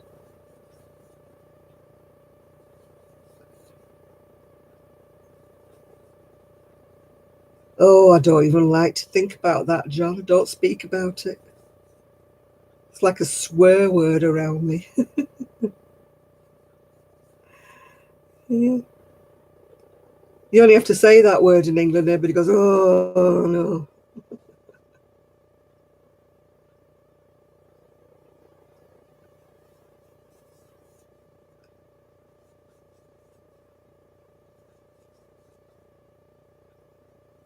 Yeah, I love naproxen, and it works really well with me for my back, but I can't take it because I've done the Granny Takes a Trip 4 times in all now. Oh, hi Patricia. Yeah, well, it does with me. It really upsets my stomach with naproxen, but it works as far as taking the pain away. So, I have to juggle, just take it now and again. I can't take it all, every day and all day.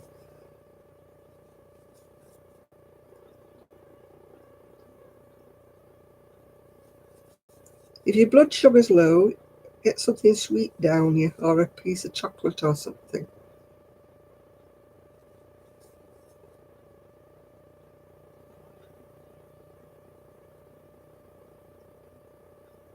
Oh, when was your dad's operation, Nathan? I forgot about that.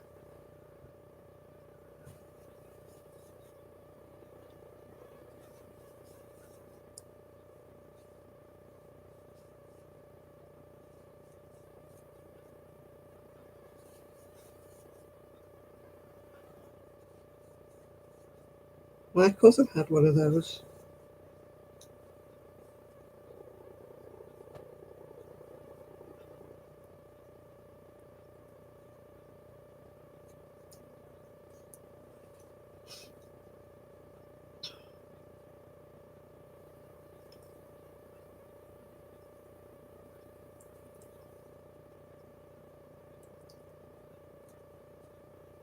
Well, it's a long time since he had his operation.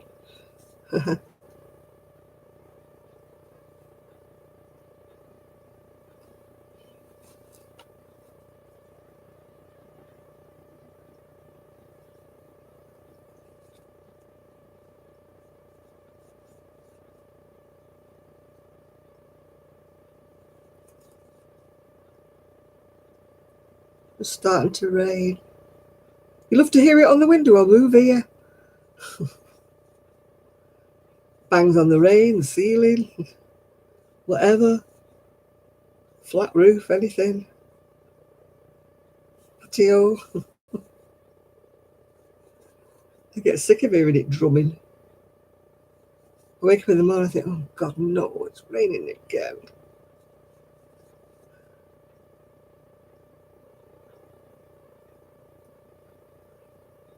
No, it's not too bad, but it's not somewhere you can go to every day, is it? Oh, I live in Manchester. It's the rainy city, Tina. It rains almost every day here. I think it's something to do with the Pennines, the way the Pennines are.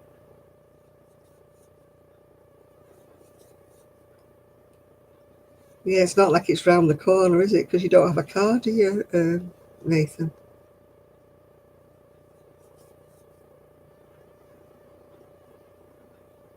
Hi, Jennifer.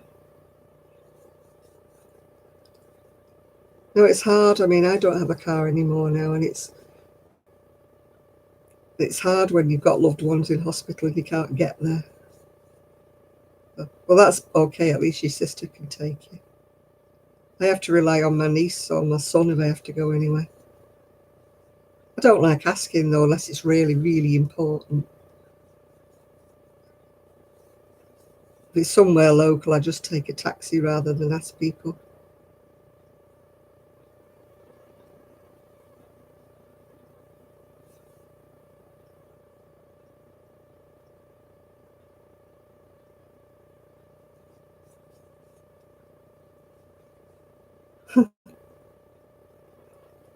Oh, I tell you what, I hate it when your trouser legs are a little bit long and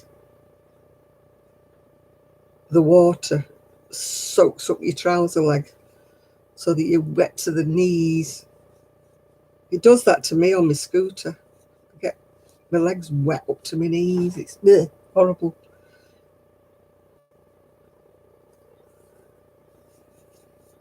I don't like wearing waterproof leggings because, you know, they make you... When I wear waterproof leggings, my legs are wet, but wet with the sweat because they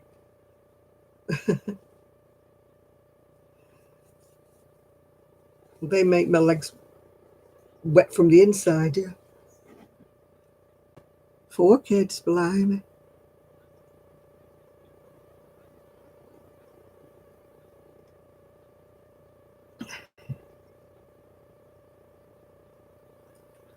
Oh, I used to hate getting wet going to work. It's not bad when you're coming home when you get wet, is it? Because you can come in and change your clothes and, you know, get all dried off. But when you get wet through going to work, you have to sit in damp clothes all day. It's horrible. I mean, you know, you can't really keep a change of clothes in your locker, can you?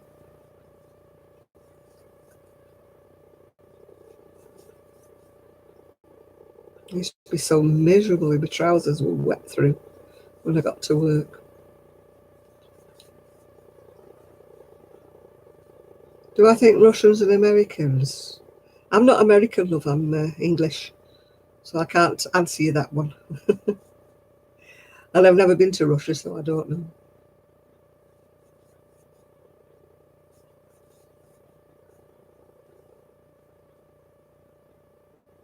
Steel toe cap boots.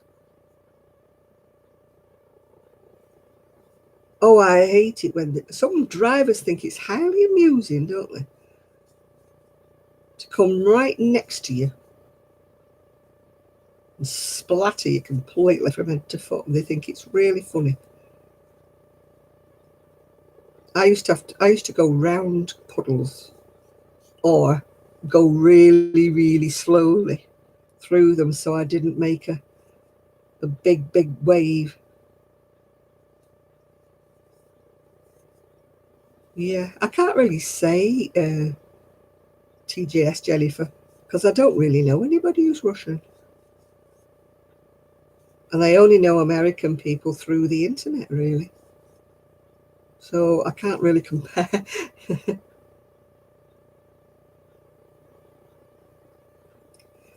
Where our zebra crossing, or whatever you want to call them, the crossing was, there used to be a massive, massive puddle because the drain wasn't working properly. So they came and dug it all up, took them ages, replaced all the drain, replaced everything. And guess what? There's still a big puddle when it rains. So they didn't exactly do a very good job, did they? It took them weeks and all, they had to move the crossing and everything. I'm thinking, well, I wouldn't have minded so much if you'd have made a good job of it.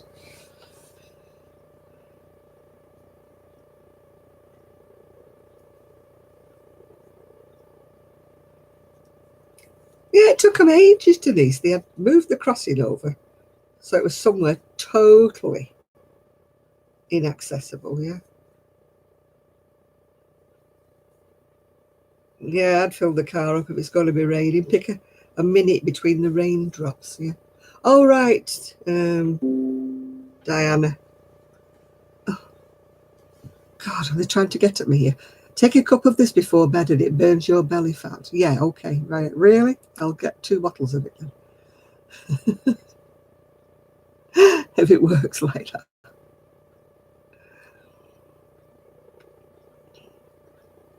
Yeah.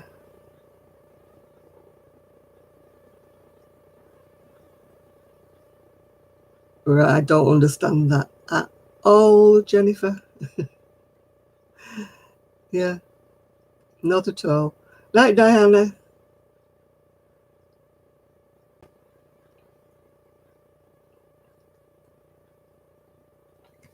No, I don't think any of us can understand you, dear.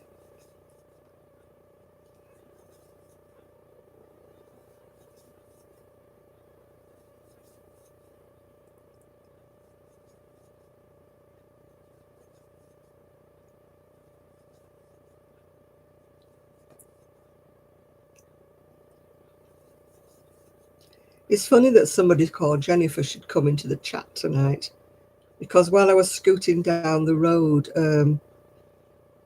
from Tesco's, that's a supermarket, I was singing Jennifer Juniper. I'm sure people must think I'm crazy. I'm scooting along singing my little head off here.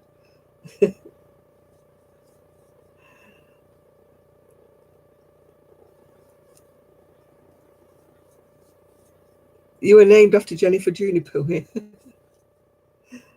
That's what I was singing and going down. I don't know why, because I hadn't heard it on the radio or anything. You know, and you get it just pops in your head for some reason or another.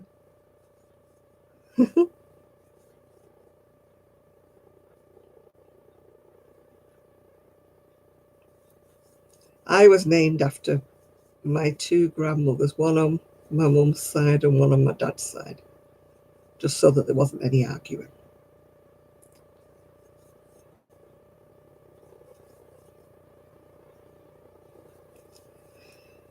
Ooh.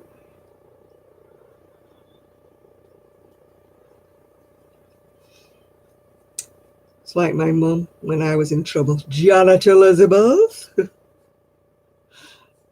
But she would never, ever call me Jan. Everybody else called me Jan, but my mum never. Oh, it's Olga.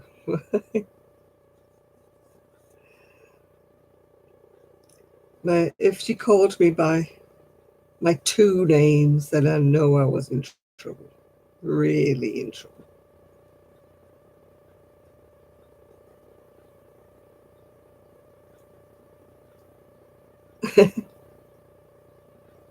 Your middle name's Enid, yeah?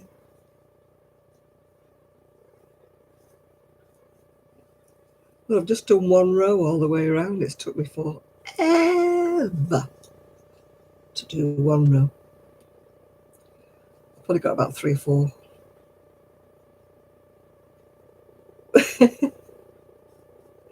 I saw that in your sister's video and I didn't know whether it was true or not. When your sister was pulling names out of the hat for baby Ollie. Are you going, Rebecca?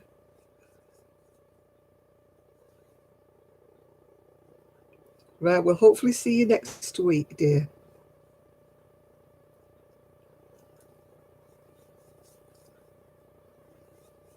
I used to have a neighbour called Enid. I used to babysit her little girl.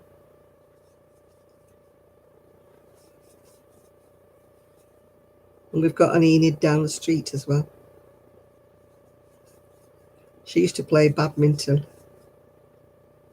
They pulled Patricia out first. All right.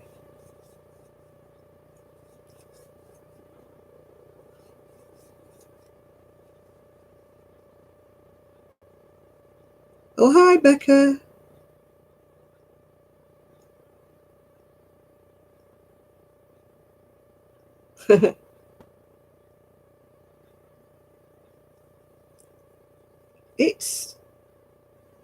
It has its minutes. I think all names have their moments, don't they?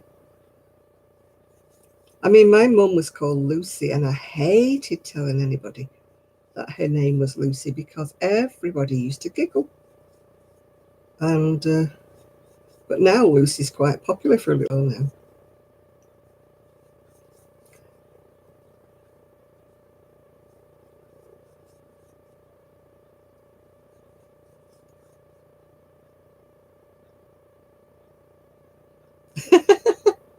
That's funny, Lorelei. Or Lorella, is it?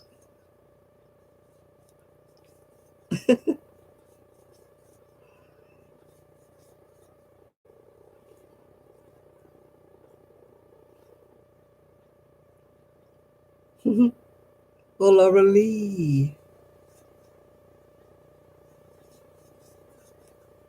I wanted to be called Beth after I'd read,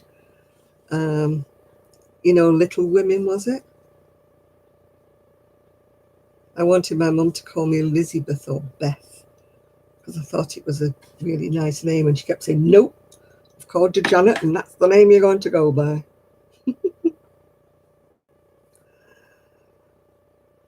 And everybody calls me Jan now, so she would hate that if she was still here. She hated me being called Jan. Oh, look, I found the yarn bath again. I couldn't find the end of it. Well, I've just found it now. My niece is Victoria. She hates it. She calls herself Vic. My dad was a John. And my son is Ian, which my mother-in-law informed me was the Scottish form for John. She said, I see you've called him after your dad then. I said, what? No, I said he's called Ian, he's not called John. She said, no, that's the Scottish name for John. I didn't know that. My dad was dead chuffed when he found that out. Oh, you called him after me then. Ooh. But I didn't really. I chose the name Ian because we didn't know anybody in the family that was called Ian. But it turns out that I've got a cousin Ian, which I didn't really know. Yeah.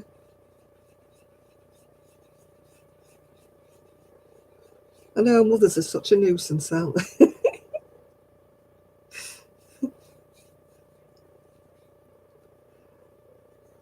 I never liked Ian. Ian was a compromised name. And we had to register children before they left the hospital back in the day. And we could not decide on his name. So my husband was the one who went to register him, and he said, well, you better tell me whether you like Ian, because that's the name I'm going to register him under.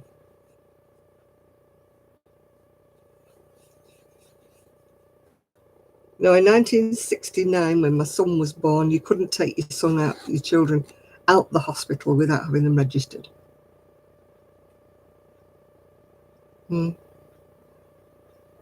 Yeah. There was a registrar place in the grounds of the hospital, but they were only open at certain hours of the day. So my ex had to go in those hours and register him before they'd let me leave. Strange how things change, isn't it?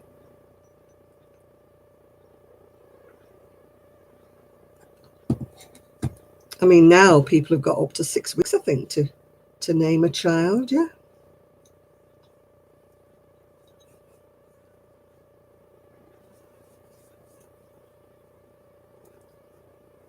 Yeah.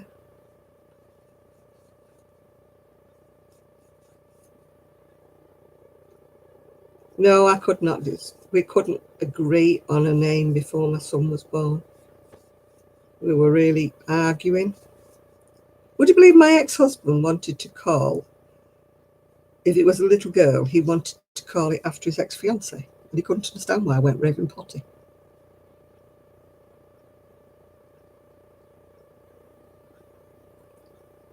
I mean, would you want your ex-husband's ex-fiancée's name for your child? No. He said, I'm not calling the baby after her. I just like the name Angela. I said, well, I don't like the name Angela, and she's not being an Angela. Fortunately, he was a boy, so we didn't have the row.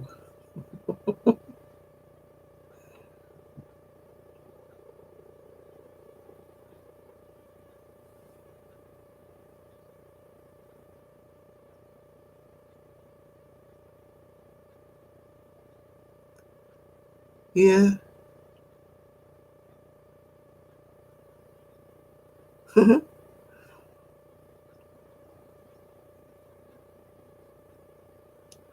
No, I was named. It was traditional when I was, born, that you called them after your grandparents. But I didn't want to call.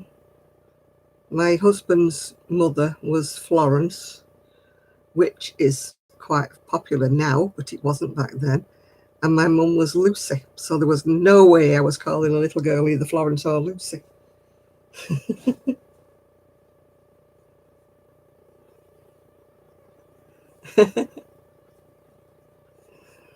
No, Irene was a kind of a,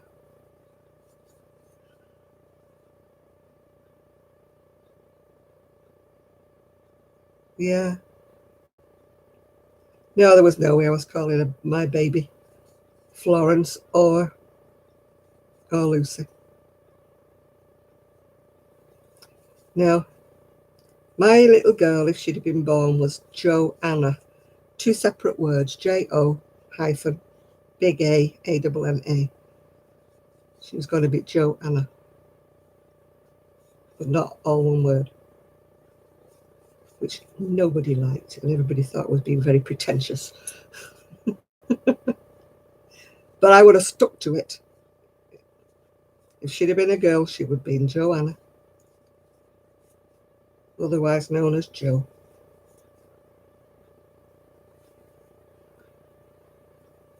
But my ex-husband did not like it.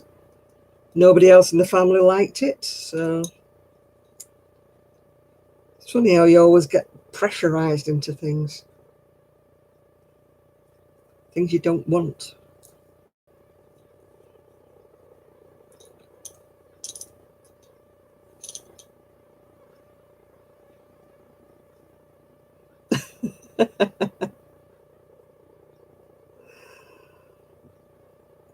Yeah.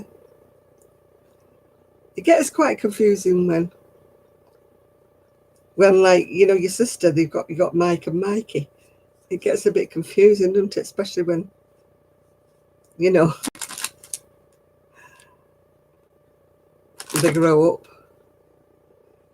I mean, my friend called her sons by different names, but they all had the same initial.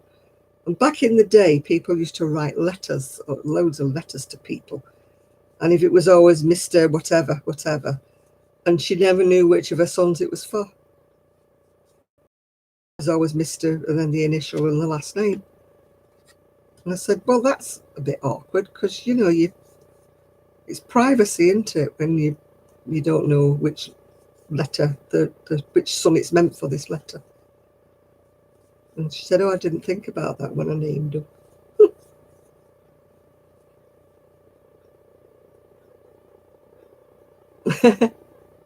That's how you ended up as Cynthia. Older names are coming back though now, aren't they? I mean, the little baby across the road, well, she's about 1 now. She's called Connie.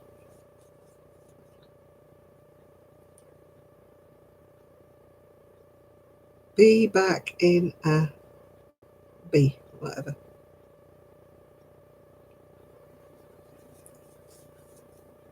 Yeah, that's how come the name Junior kind of comes about, doesn't it? Because people always called him Junior.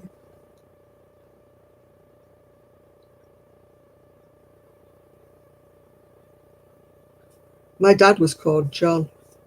And of course, the nickname for John back then was Jack. But my grandma, if anybody came to the door and asked, is Jack in? And she used to say, you've got the wrong house.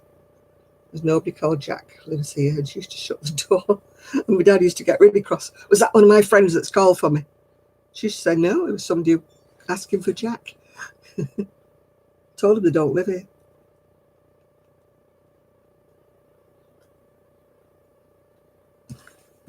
So we had to make all his friends ask for John when they came calling for him. Because my grandma would not have it that he was called Jack. And nobody's ever called him Jack. Funny, he's always been John.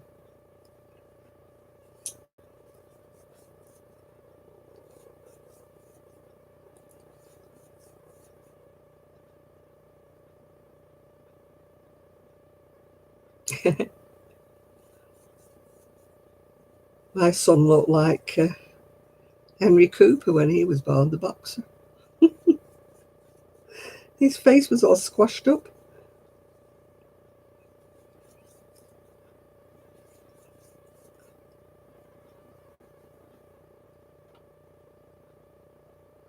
Roaring and Dresden. Dresden's pottery, isn't it? I don't know where roaring comes from.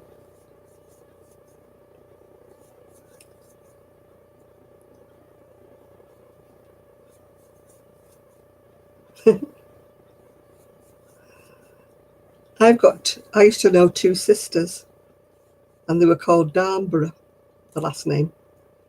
And one was a Darnborough and one was a Darnborough, because their dad was drunk when he registered the second one, and he gave her the wrong surname.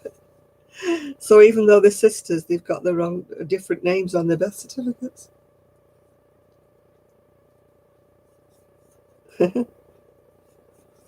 Oh, Maurice. We used to call it Morris in England, but the West Indians say Maurice, don't they? And the French call it Maurice.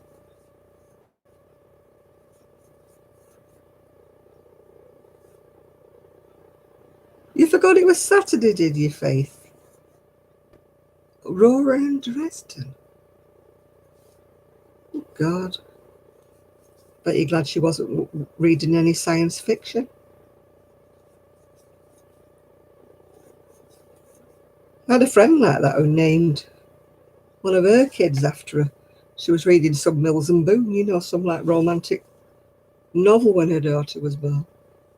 She gave it a real highfalutin name. It was in the book that she was reading. Well, I don't mind Christian. I wanted to call my son Christopher. With a name like Carruthers, it's a bit of a mouthful, isn't it, Christopher Carruthers? Yeah. I suppose we could have called him Chris. Thing 1 and thing 2.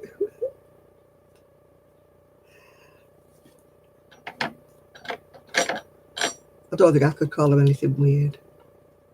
Luckily, none of my family have called him anything weird. Oh, I've got something in my eye now.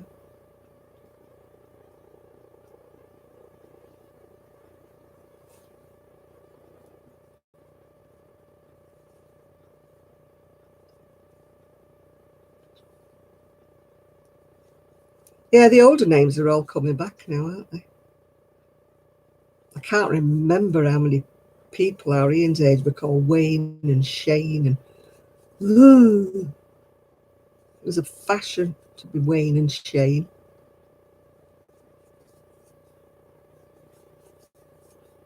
I think they must have been cowboy fanatics.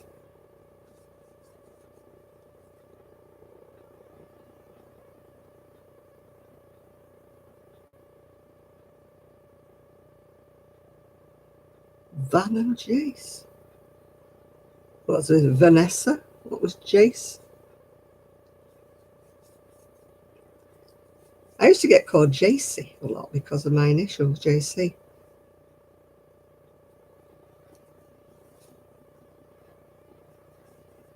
No, my granddaughter's quite reasonable names, yeah. None of them are odd, really.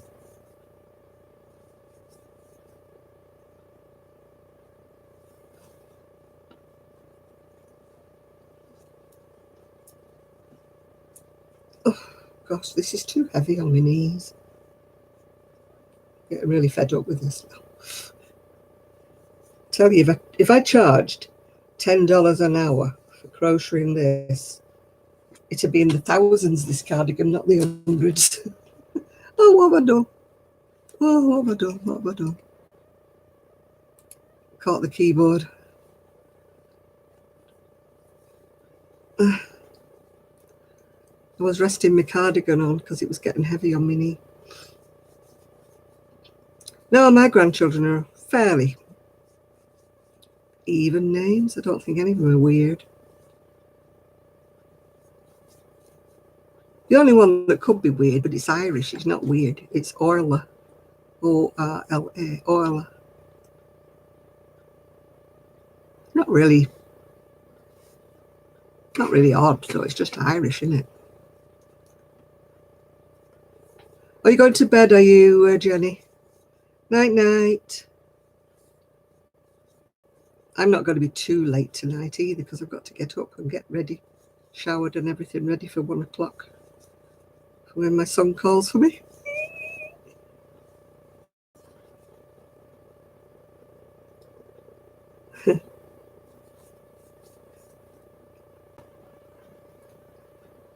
Oh my goodness.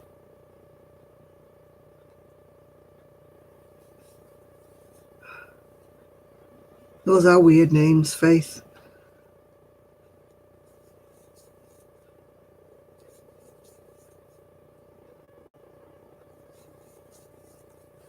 I don't know why, you know, if they call them like a name, like, well, Jack, I don't know why. It used to be a common name for John back in the time. It's not now, but it used to be back in my dad's childhood. We're talking about strange names for grandchildren and things.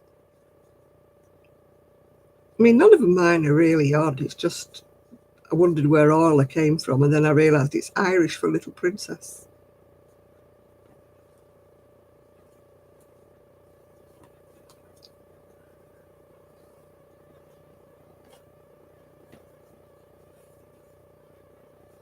Hmm.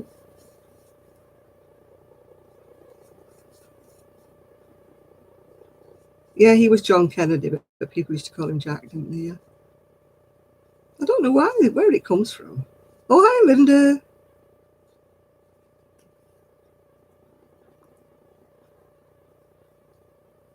Amy.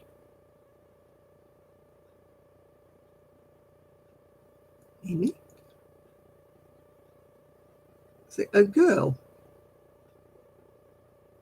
Amy.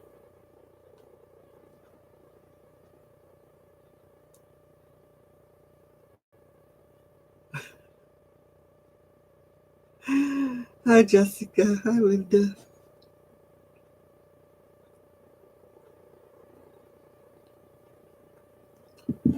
Amy. Do you think anybody's gonna? I can understand Imogen or something like that, which I don't mind as a name, Imogen.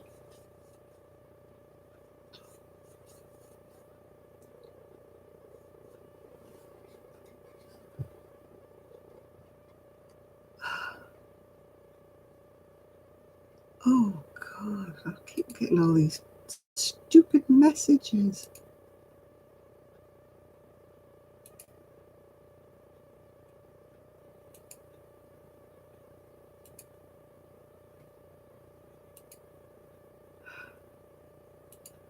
I do not want to know that Wish has got some sandals.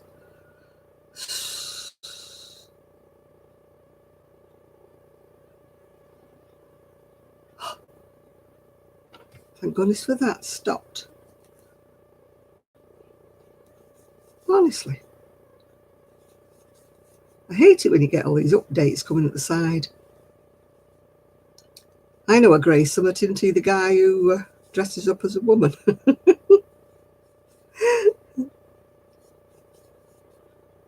Can't remember his name. He's English. He's married with kiddies, but he dresses up as a woman.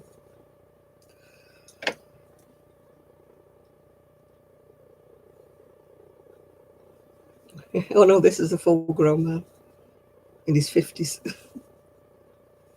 He's been on TV and everything.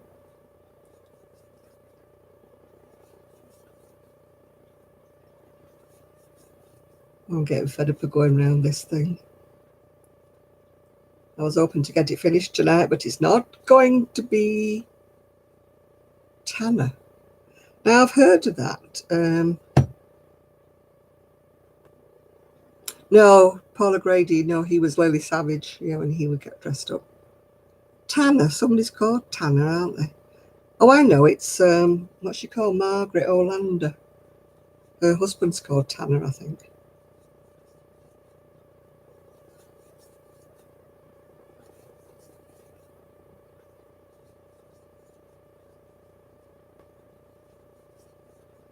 No, Paul O'Grady's alter ego when he used to dress up was Lily Savage. Heather Rose, that's a nice name.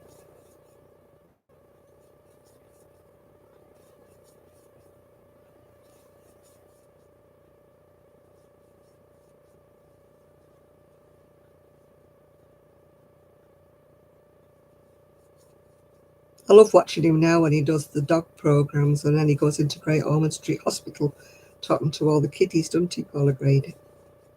It's got a really good rapport.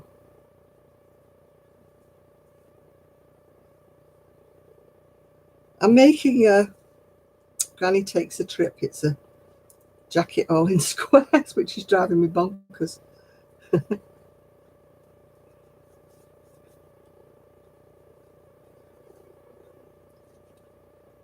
I'm getting fed up with going round and round. I'm on the border now. It's going to get left. I was hoping to finish it tonight, but maybe I'll finish it tomorrow when I come back off. I'm going out for my dinner. We shall see. I'll just knit. Where did that come from? I'll just crochet till my little ball of wool runs out.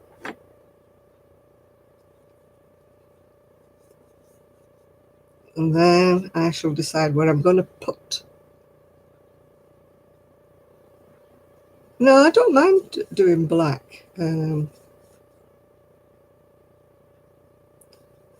I'm under a good light, you know. When my son and daughter-in-law lived with me for a little while, they used to like what they called mood lighting. Mood lighting to me was like crocheting in the dark. And they put those, what do you call them, lights in? You know, those supposed to be electric saving lights in. Oh, I couldn't stand them as soon as they'd gone. I took them all out and put ordinary lights in. I'm just trying to think what they call. No, not lava lamps. They were, what are they called? LED or something daft, aren't they? The ones that are not as bright, but the energy saving lamps. Can't see a bloody, I thought I was going blind. I couldn't read. Oh, energy saving, those are the ones, yeah. Yeah, I thought I'd gone blind, honestly. I sat there like that, I couldn't read. I thought my glasses. Thought I need changing. I was like that, and whew. Then I bought a craft lamp. And I thought, let there be light. It's very hard to get, you know, ordinary light bulbs. There are all these flipping LED things now that you can't see a darn thing with. They're obviously not meant for people who do crafts because you can't see anything.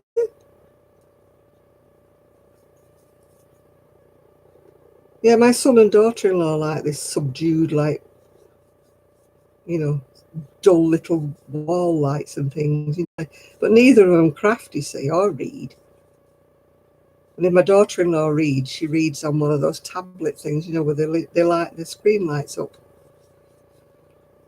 So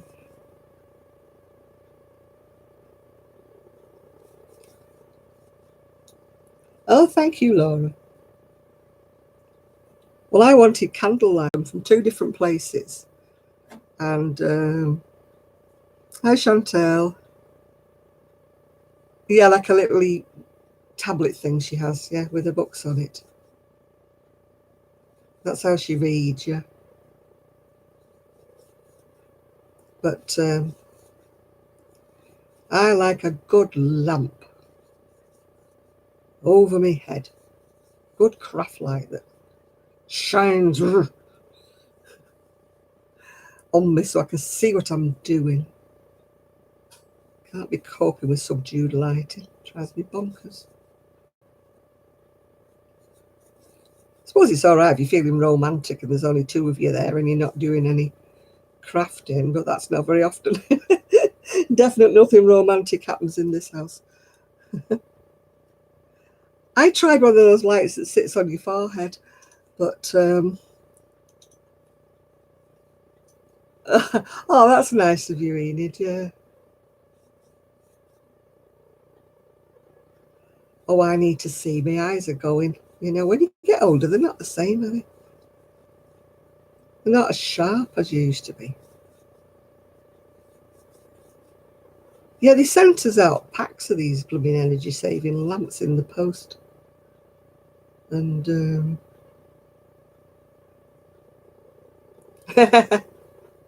all right, John, it's nice to have your company, love. Yeah, you never know, we might make you into a knitter yet.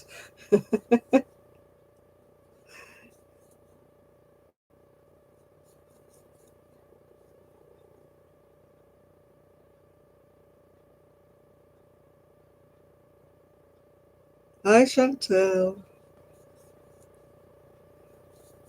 No, I'm not keen on those neck lights. They kept wobbling about when I was trying to position them.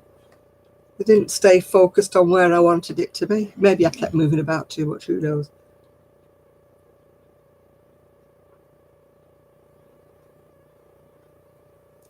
I bought a headlight because I used to go to a knitting club and it was in a pub. And I've only on my second round round the whole of the jacket, yeah. The sweater I'm wearing, it's like a shell stitch, really. It's top down. It's one of Doris Chan patterns. It's called Rabundier.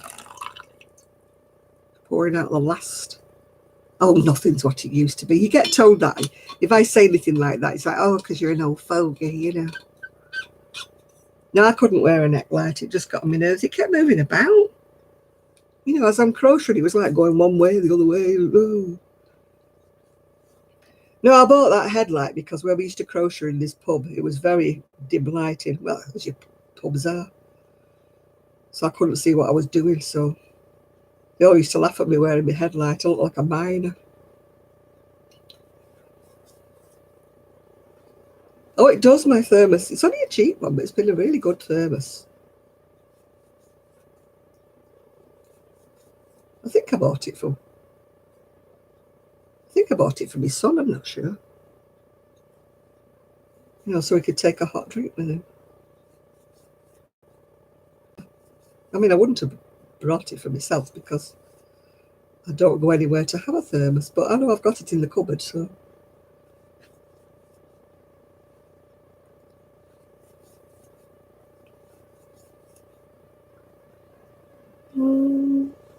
No, I do like, my headlight comes in very useful now.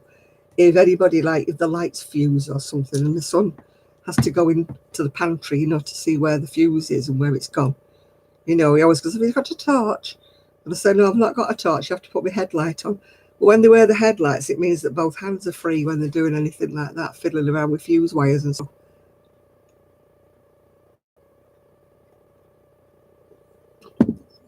So oh, God. Why have we got stupid people coming on? You are going, lad. You're just being rude. It's not funny. It's not amusing. You're not bothering me. You're just being tedious.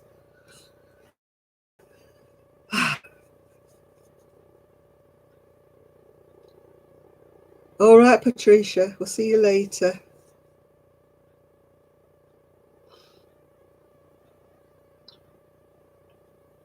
I've got a floor standing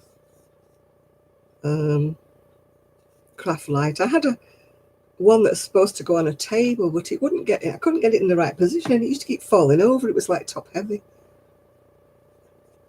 I still got it somewhere. I don't know where it is. It comes in useful if any of my light bulbs ping, you know, and I'm like on here or something.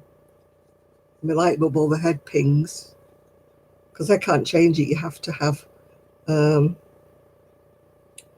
step ladders to change it. Yeah.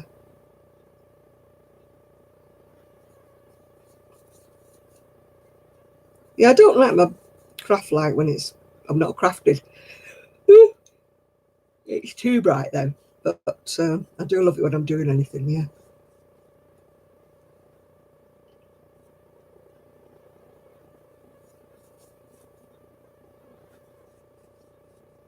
Oh, it's still raining, I can hear it. Oh, joy. I like the tall one because mine bends and goes round everywhere and you can push it right down. You know, you can bend it as far down so it's like not in your, over your head, because it makes me get a bit hot sometimes. Now, the table one I have, it's like a long, tall thing and it just keeps falling over. You just get it in the right place and it falls over.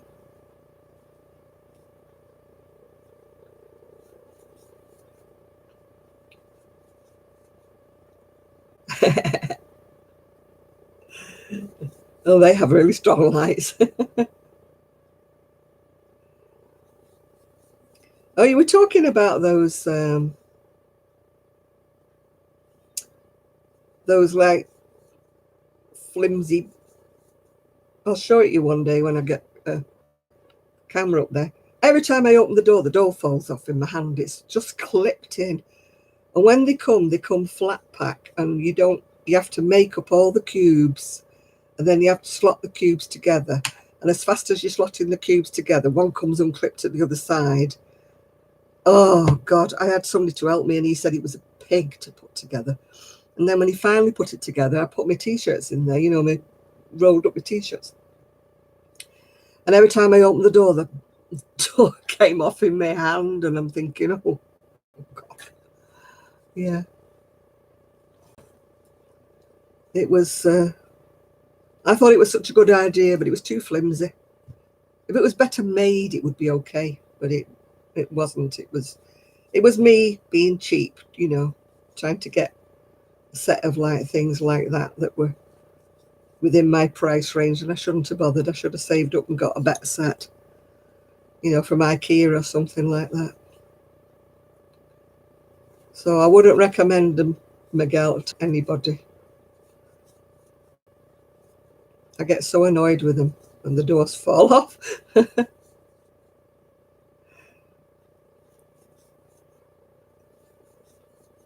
I thought they were a great idea for wool and everything, but they're too deep. They're very deep. So if you put your wool in, it only goes halfway along.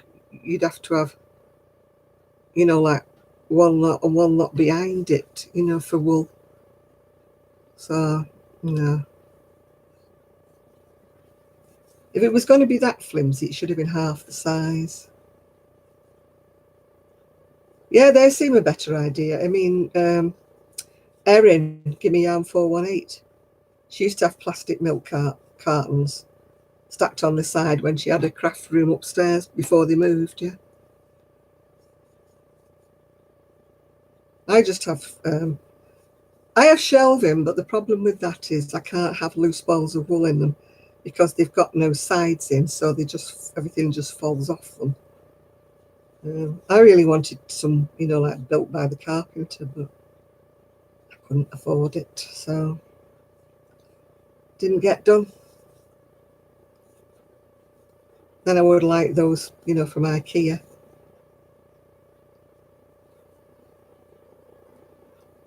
Erin, give me yarn 418. She used them when she was in her other house.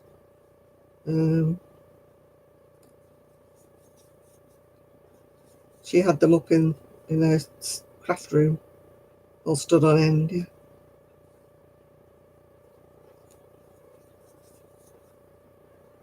I would love the IKEA ones, you know, the proper wooden boxes and that, like cubes, and you can buy little fabric box things that slide in and out, you know, so you could fill them up. But they are so expensive. And they're not tall enough anyway. You know, you've got a whole gap at the top where, you know, things, you'd have to pile things on top. In any case, I'm not really a lover of having my balls of yarn open. I'd rather keep them in the packages so that they don't get dusty. I mean, we're not really bothered much with moths over here because I don't have wool much, so I don't think moths like chomping their way through acrylic, so I think we're quite safe here.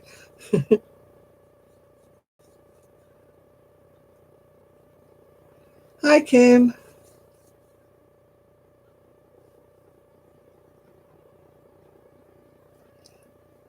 imagine you'd have to tie them together if they were milk crates, otherwise they may fall over, won't they?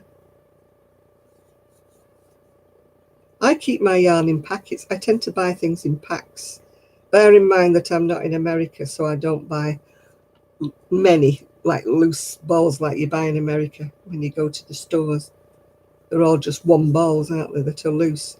I tend to buy from like ice, where you have to buy a package, and the packages come sealed up in, you know, cellophane or whatever you want to call them. Oh, bye, Faith, if you got to go, love. And so I keep them in the bags, yeah, so that when they're on the shelves, then they don't get all soiled. And also I can see if it's a full package or not, yeah. Just by looking at the shelf, I think, oh, I've got a full packet there, full packet there. The trouble is I keep getting lots of like 1 and 2 balls left over. Are you going as well, are you, Cynthia? Yeah. Where's my head itchy? I've not got nits. It's probably because I put hair lacquer on it today. I shall wash it all off tomorrow when I get in the shower in the morning.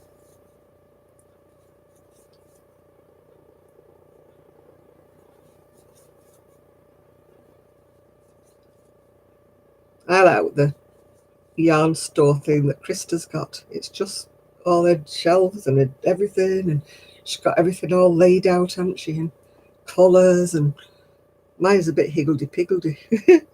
I mean, Kelly's tried to sort it out for me by putting it in, you know, double knit here, Aaron over there, you know.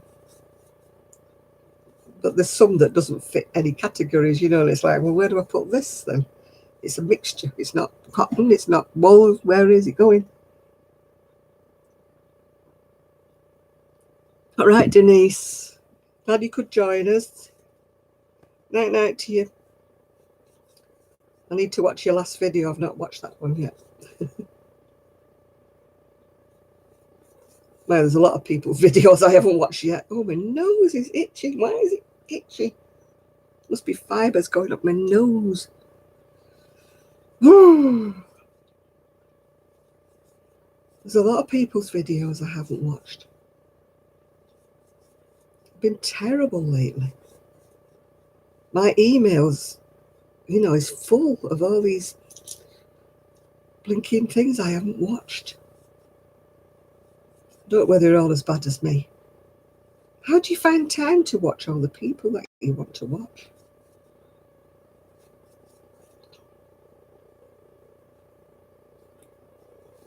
You know, do you cherry pick like I do and say, right, that one's only 16 minutes. I'll watch that one while I'm waiting for my coffee to brew or something, you know? If I look at it and it says an hour, 15 minutes, I'm like, I haven't got an hour and 15 minutes. And I've tried watching half of it and then half of it later, and I've forgotten what the first half says. I'm terrible. I've tried watching them on the TV, but my TV is stupid. It's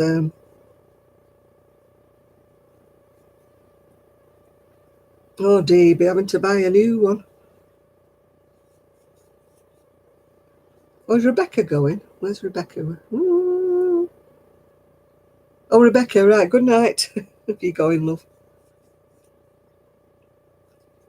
I've never had a coffee machine.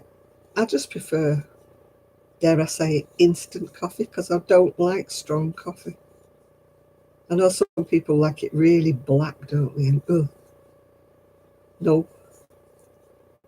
And I don't like milk in my coffee, so there's no point me buying anything that makes all this swishy milk stuff, you know. I bought some coffee bags the other day thinking that I might like them. It's like it's supposed to be ground coffee in a bag, but nah. Right, I'm leaving that for the day. That's the bit that goes between the back and the front, that triangle bit, to give you a bit more room on your hips. Yeah. So I've gone round it. I think I have to go around the neck and and bring it in a bit. I'll have to see what it looks like when it's on the model mannequin.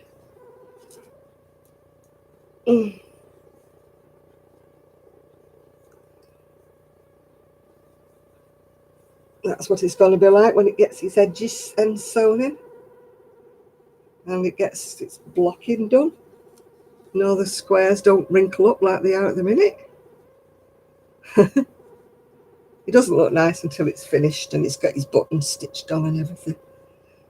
Oh, my knees are sat too long in one place. Oh.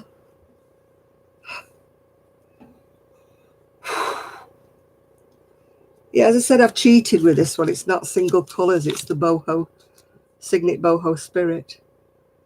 You're supposed to do it in all different colours, but that is really, takes forever to make. No,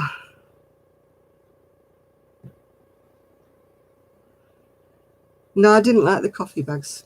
I don't like the ground you get at the bottom of your cup when you're finished.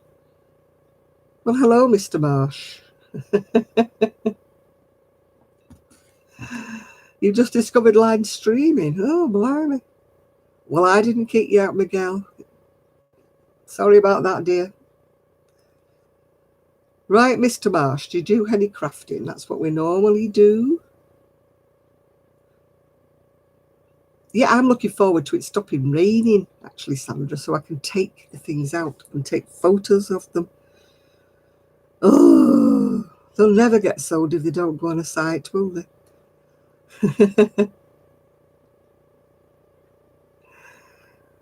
Oh, my thumb is hurting. I keep catching it and opening the cut in my thumb. Don't know why, when you get a cut on the end of your thumb, it really handicaps you, doesn't it? It's just really in the way. Good time, 11:15, and I've never even opened my crisps. They were prawn Mary Rose. If I start eating them now, I shall crinkle and drive everybody nutty.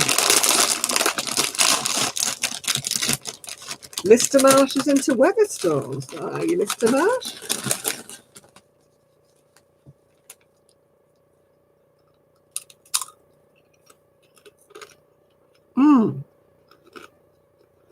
They're a little strong.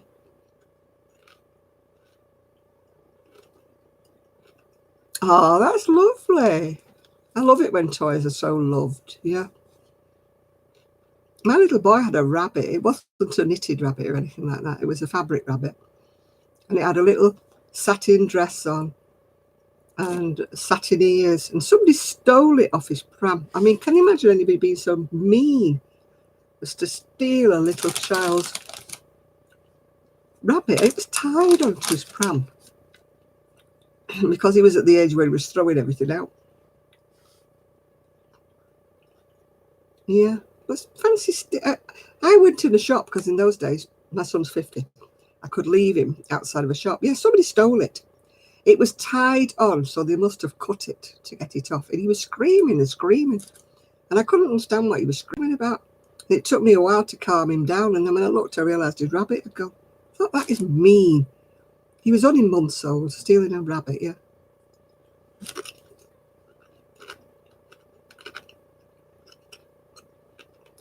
I just sorted it out. I tried all over to get him another one. And we did get him another one, but it didn't have red skirt and a red ears. And he didn't take to it.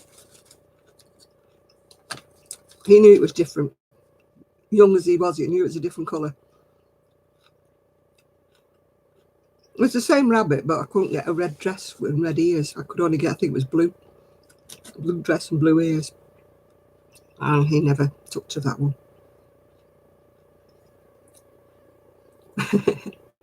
When I do, I've got a couple of videos to make, actually.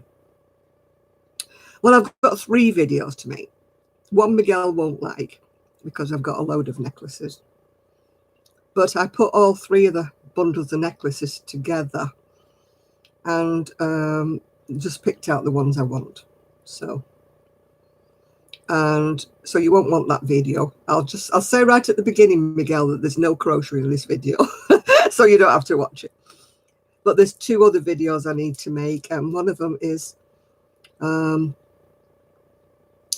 got 2 magazines, 2 different magazines. So I'll do one on one video, one on another, because you know my video cuts out after 30 minutes.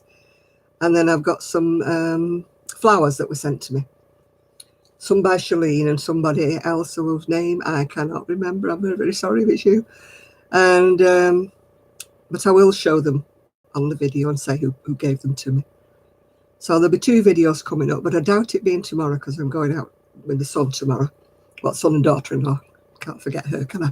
It makes it sound as I'm just going out with my son.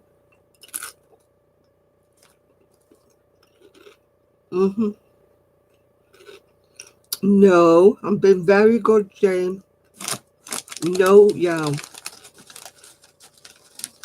I'm not on a yarn ban. I haven't put myself on a yarn ban, but I've put myself on a do I really need it sort of ban, yeah.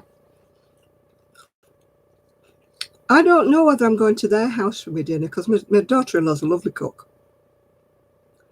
And or whether we're going out.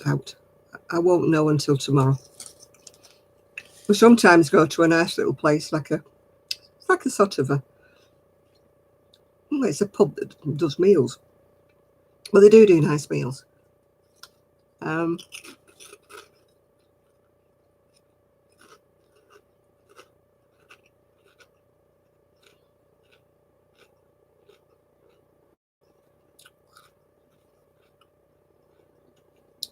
You're a science teacher. Oh, right.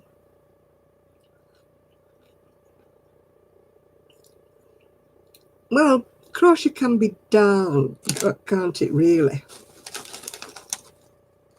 If needs be, or if you could find somebody local to you that does crochet, perhaps they could crochet a copy, you know, and make it again for her. Was it your sister who made it for her? Can you not ask your sister, can she make her a new one? You know, make her another one the same colour. And my mother threw, I know it's not PC, but I had the gollywog. It was before we knew anything about this racism and stuff like that. I had this gollywog. And I absolutely loved it. I didn't see it as racist. It was just a black gollywog with curly hair. And my mother threw it in the bin because she said it was dirty. And it broke my heart. I absolutely love that gollywog. Yeah. In fact, I gave all my little badges away not that long ago because somebody was collecting them. So I gave them all to him. I had all those little badges that he collected. Rusu, I don't understand you, dear.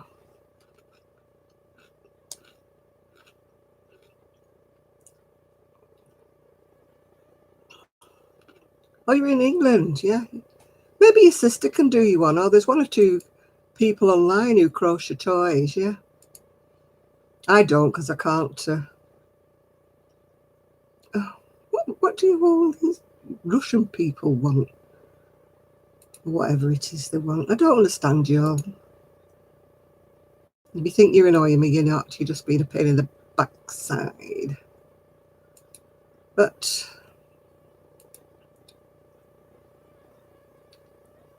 it's yeah,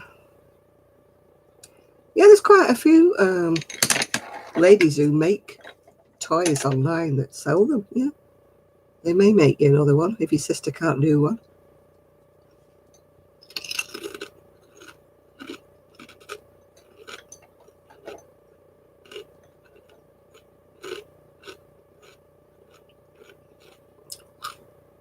I like baked potatoes with butter and coleslaw, or I like them with baked beans and salad, yeah. I like my bacon to be bacon with eggs, yeah. Cinnamon rolls in the oven. I bet it smells lovely in your house.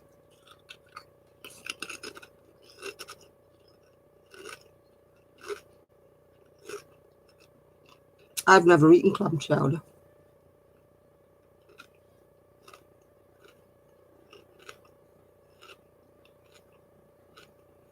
Every time I've been up to the shop, I picked the wrong time and they're always been closed. Oh gosh, the threads hanging from them, you could have downed them in, couldn't you? Oh, it's a shame, isn't it?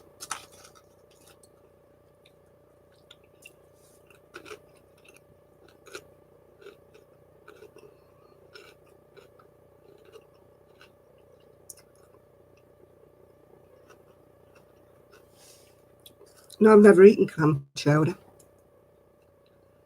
I'm not...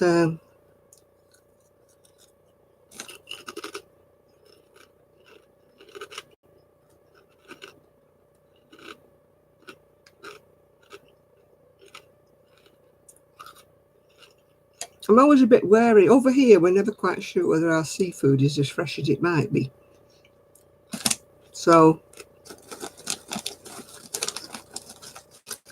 yeah, I've got, funny enough, I got some vegetables and some stew beef that I'm going to put in the, I've got a slow cooker. I'm going to put it in there.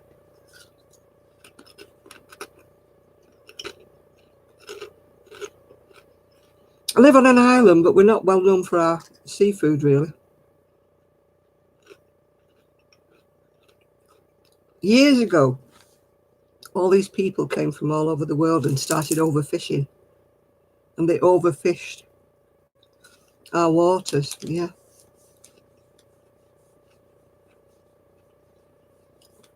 And so, sadly, our fish has been sadly depleted.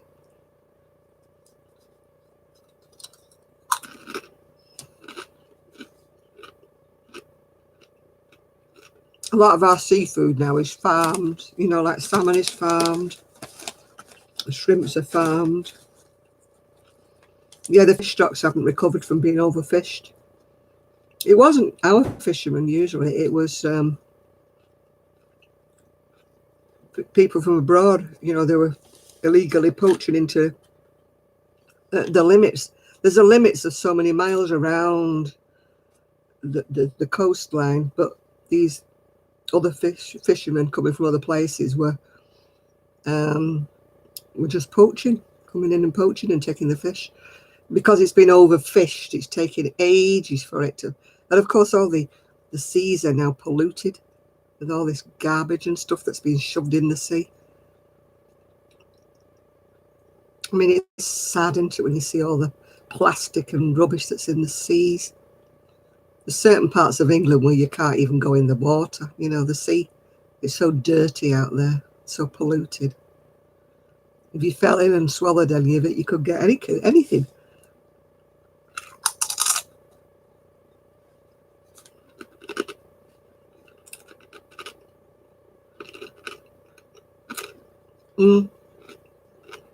And all the shipwrecks that happen to be carrying oil and all that kind of stuff.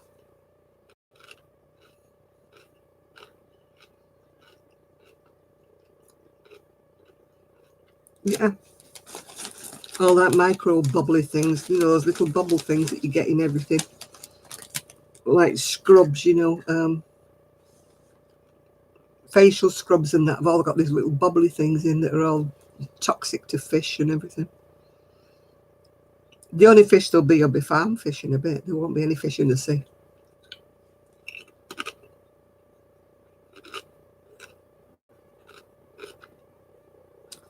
And even the lakes get polluted because, you know, especially if there's craft on them that have got engines, spewing all kinds of all sorts off the engines into the water, killing all the fish.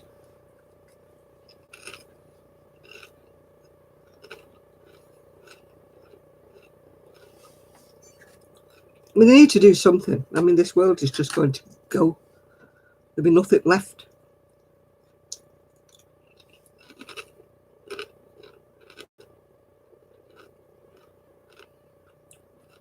They don't think that's the trouble. I know people think that Greta Thunberg is a bit of a nutter, really. But I mean, she's got the idea. She's only 16, and so, like she's saying, you know, what's left of the planet for her and her generation.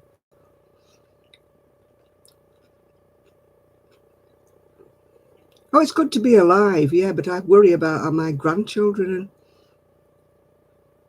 what kind of world is there going to be for them to eat. The poisoning everything, the spraying everything with God knows what chemicals. And oh, we're all supposed to be eating things that are organic, but how do we know? How do we know they're organic? You've got to trust the farmer, don't you? Well, they're all in it for money.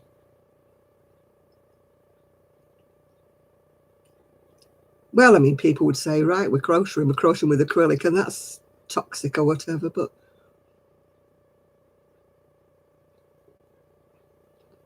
yeah, exactly.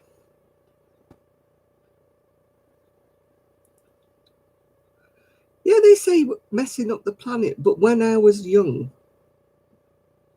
there wasn't any plastics really much. Everything was loose, sold loose. Everything was in glass bottles. So they can't blame our generation for all this plastic. It's people wanting.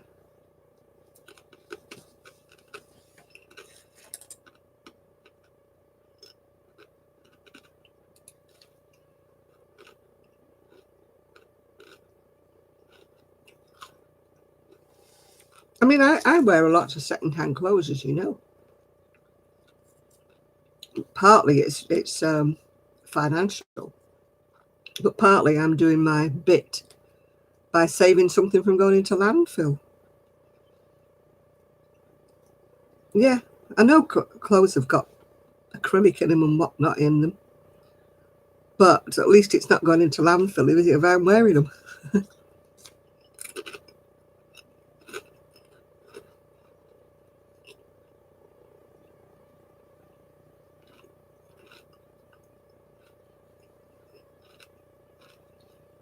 Oh dear.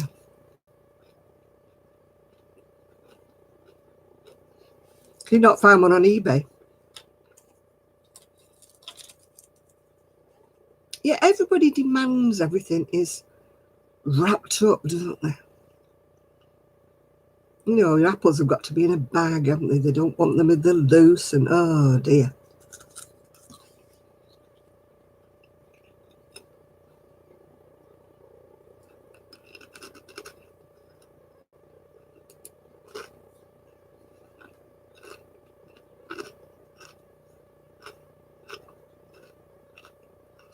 They are rather tasty, yeah. And that's why I do a lot of second-hand stuff. And when I finish with something, I always make sure I take it to the charity shop and not just put it in the bin, you know. Unless it's all ripped up and you can't do anything with it. And then I wouldn't take it to the charity shop if it was damaged, yeah. We're on here every Saturday, Mr. Marsh. I don't know what your first name is, but Mr. Marsh. And we're not a bad crowd. Not a bad crowd at all. David, right. We're a mix, really, aren't we? Some UK, mostly US. Some odd people from, no, we odd people. That's what, so I'm saying they're odd. Some people from different continents do sneak in every now and again. But by and large, I think we're mostly US and UK, yeah. I'm UK, as you can probably tell by the accent. I'm Manchester, yeah. Yeah, we got loads of freaking Yanks. Yeah, you're right there, Edith.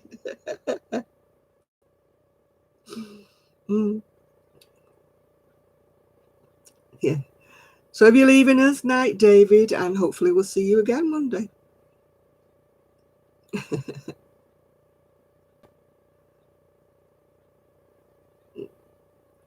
Yeah, Manchester, yeah.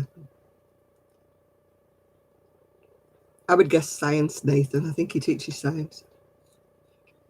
When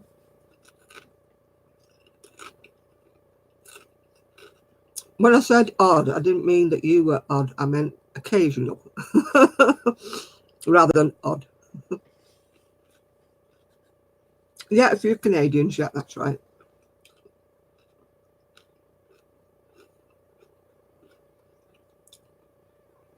Yeah, we don't have any sort of bickering on here. We'd jolly soon boot anybody off who starts being aggressive.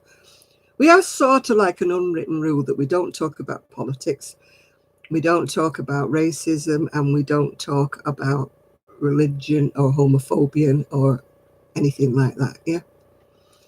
It's all a no. We just all get along. Yeah. No, I don't live stream crocheting. Lots of people do. Yeah. We don't talk about Brexit. No, that's a naughty word. Yeah. No, we don't talk politics on here. I won't talk about your politics and you don't talk about my politics, and so we're all happy. We don't, I mean, some people's lives kind of get into big battles and rows about, I mean, everybody's got a different opinion about religion, about politics, about everything. So we tend to just leave it and just don't discuss it on here, because then we just all get along. Yeah. It's, if anybody says anything political, we go, no politics in here, you know. We just like to keep it friendly. It's like one friendly Saturday party, isn't it, kids? Yeah.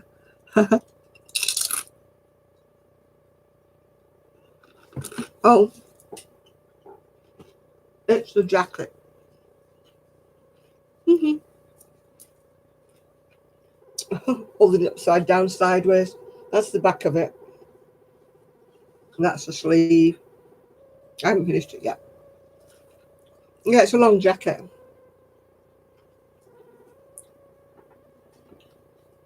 It's a pattern called Granny. Yeah, I made that, yeah. Called Granny Takes a Trip. I just said it's about my 5th or my 6th one I've made. I've only got one of them. A friend's got one of them. Hers was gorgeous. I really didn't want to give it to her. It was all shades of lilacs and purples and bits of glitter and everything in hers. It was absolutely fabulous. I really begrudged giving it. But she was a very good friend. And I think she still got it, actually. I made it about 10, 12 years ago. Yeah, my snack's lovely. It's Tesco Finest hand-cut crisps, or chips as you like to say them. Prawn Mary Rose. Yeah, I will be selling it, but it's not going to be, it's going to be expensive because of all the hours it's taken me to do it. Yeah. I usually do more rounds of black, but after I'd done about 14 squares, I realised that I hadn't done the last row in black. So I thought, no, taking it back again. It's going to just stay as it is. Yeah, I made this one too, that everybody loves and I don't like. I like it, but it's just a pain because it gets caught up on everything.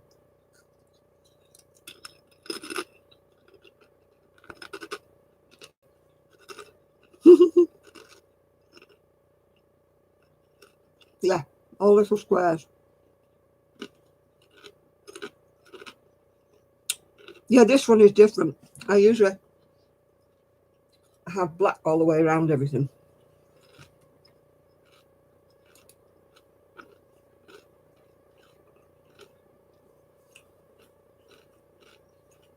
I'll get told off for eating these crisps, Christine. Don't worry about it, because I've got me my diabetic review. When have I got that? Forgot now. I think it's next week sometime.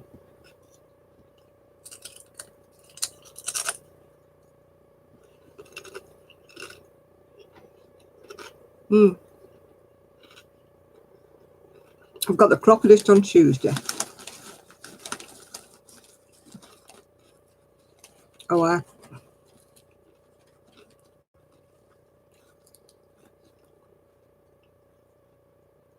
well, my noob is like an idiot or whatever you want to call them. A dummy.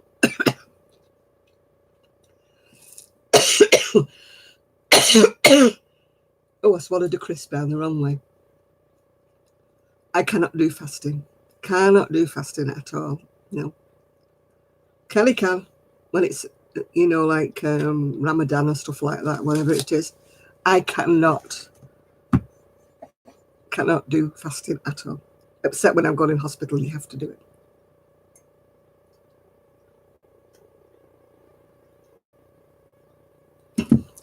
I think the crisp went into my lungs then. I wonder what's in my lungs over the years. Bits of crisps, all sorts of things.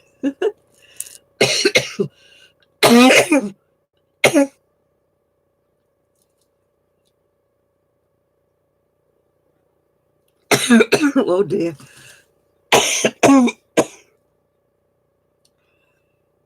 Oh.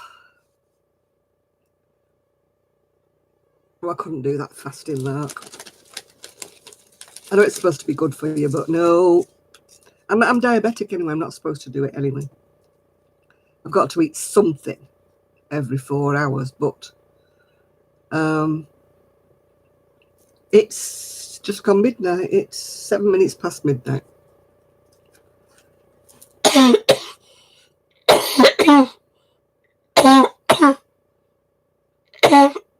Oh dear.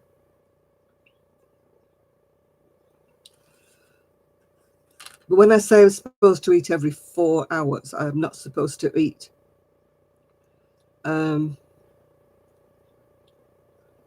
you know, like big things. I'm supposed to eat little things. Yeah, no, I've just gone, a bit of crisp went down my lung instead of going down my stomach. Oh, I can't fast. I'm not supposed to anyway because of my diabetes. It plays havoc with my sugars of our diet.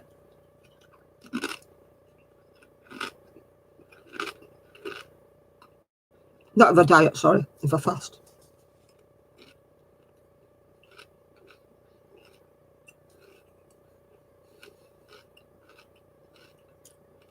Yeah, I might lose lots of weight eating, but I'll probably be dead.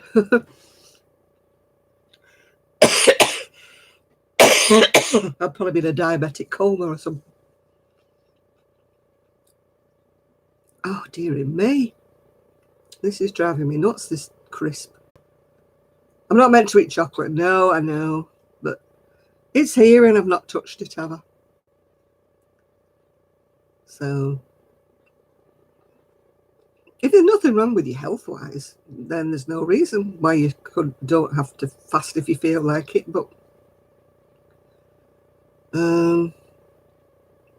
But I can't, like I say, I can't do it because I've got to eat every 4 hours. Eat something, not as much as I do eat, but I'm supposed to eat something every 4 hours.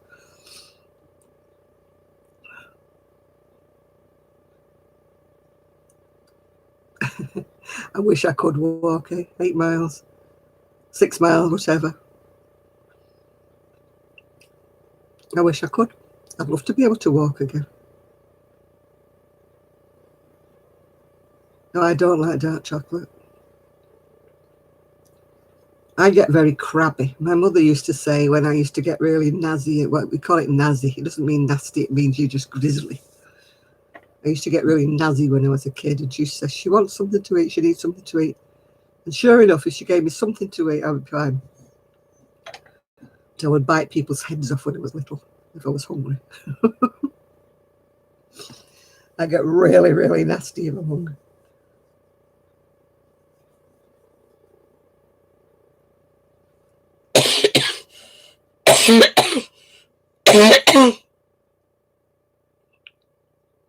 Oh, olives. I can't stand olives. Oh, the taste. Ugh. Just thinking about the taste of them makes me go, oh. My son and daughter-in-law eat stuffed olives, and they said, oh, just try one, Mum. Oh, God. I had to spit it out. I couldn't have it in my mouth. I was like, my son said, don't be so dramatic, Mother.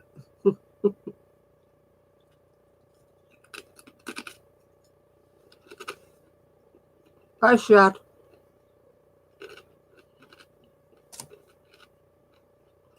Oh.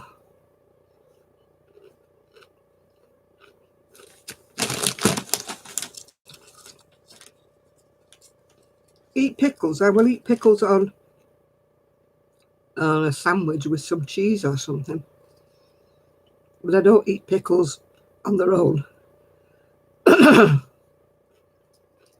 When I see people like, in the films with the martinis or what it is, with an olive stuck in it, I'm like,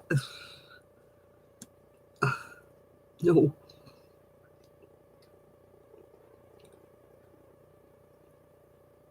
You want some nerds because you've got your braces off. Oh, well, at least you'll have lovely teeth, won't you?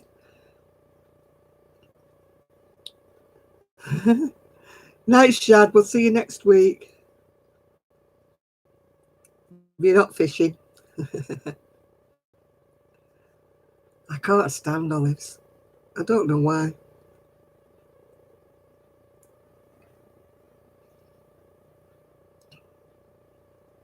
Oh, hi, Alex. You got to help your hubby put your new floor in. Woo! I like pickles, but I can't just sit and eat a gherkin or anything like that.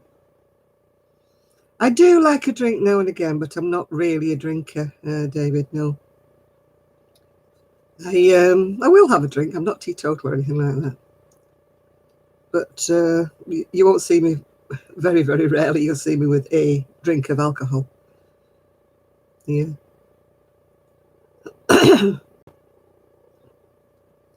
I only drink coffee. I don't drink tea at all. Don't like any kind of tea. I've tried fruit teas. I've tried all teas. I can't drink tea. I've tried it without sugar. I've tried it. Oh, hi, Wendy.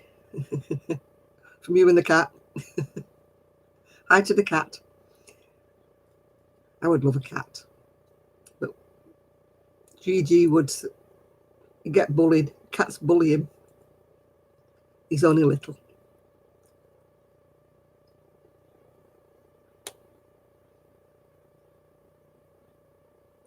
Yeah, I like sparkling water too. I drink a lot of sparkling water.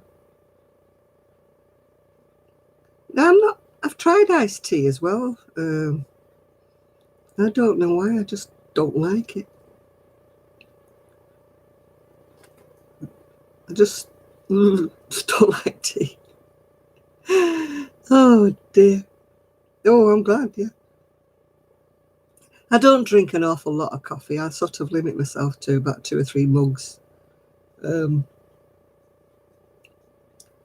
You can't have all that coffee, Miguel, because it gives you stomach issues, and you know it does. Have you listened to David? He says it gives him migraines, yeah?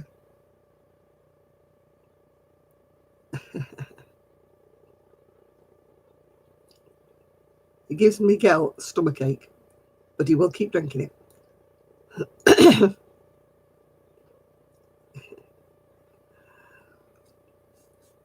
You have to stop drinking the ones with caffeine-free ones.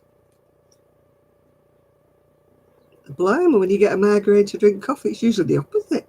They usually tell you to stop drinking stimulus.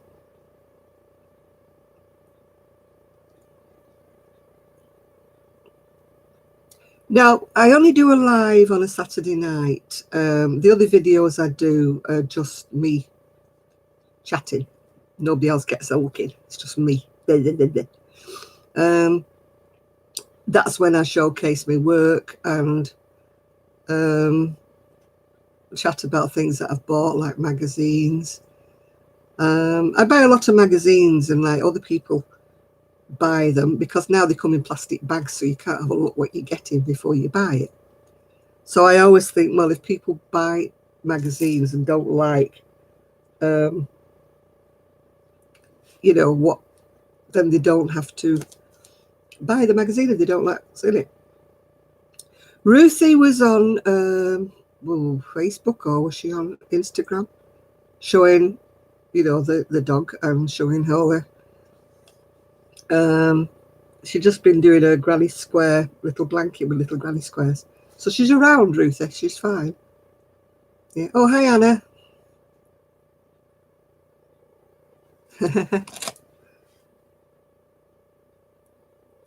Yes, I hope you're going to come back, David, next week or whenever you can.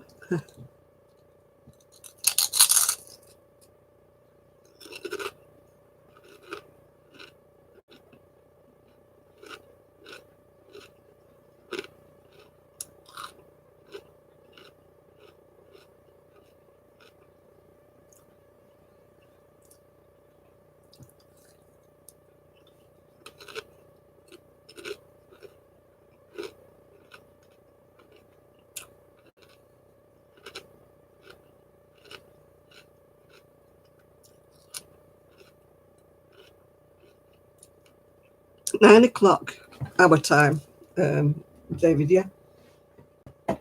We get a tissue, my nose is running with all that coffee. Oh, it's dark as anything outside.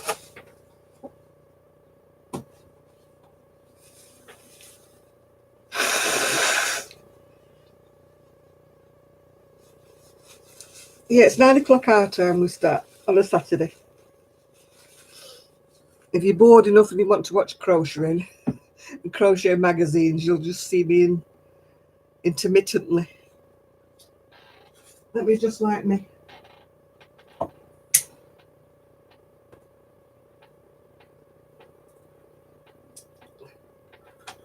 You like the incense stick.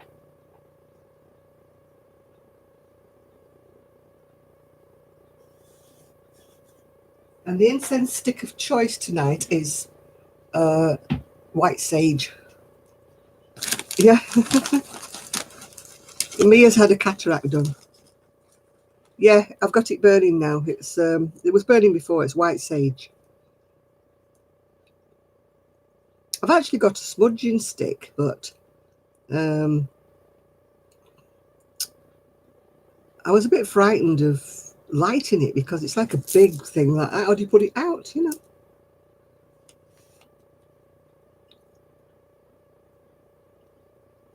Oh, that's nice. Well, if you've got a 2-year-old and a 4-year-old, you won't have time to think. Do they get you up really early? Yeah, I think it was only a cataract she had removed, yeah. She had laser treatment, didn't she? Yeah, that's what I mean. But if you light it, how do you get it to go out? You know, it might be burning forever, ever, ever. They might want to go to bed and, you know. Splodge, you know, you burn sage, it gets rid of evil spirits or whatever that's in your house, yeah.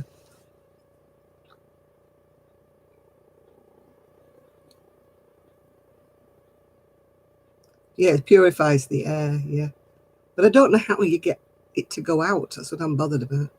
Or you stub it out in a glass dish. I was just bothered about it carrying on burning and burning and burning the house down or something. Can I post what?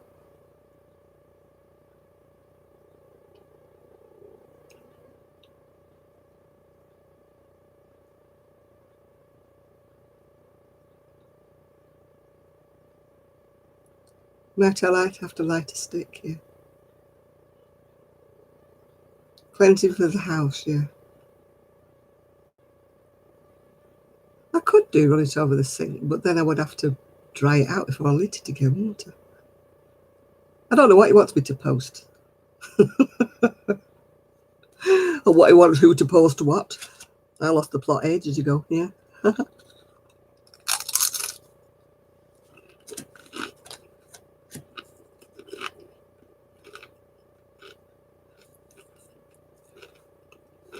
After eating on here, I've discovered why I've got a mouth that goes.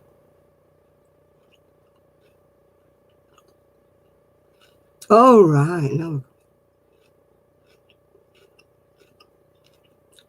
It's because my mother always taught me to eat with my mouth closed, yeah? So when I chew with my mouth closed, it goes. She can't do because it expires tomorrow and there's no post on a Sunday. So you've had it, and you love.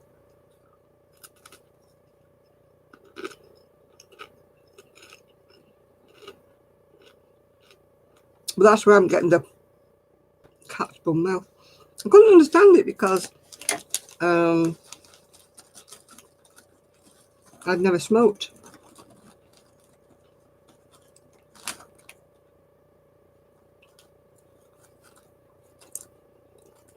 says mail it anymore, do they now? They say you're going to post things off, yeah.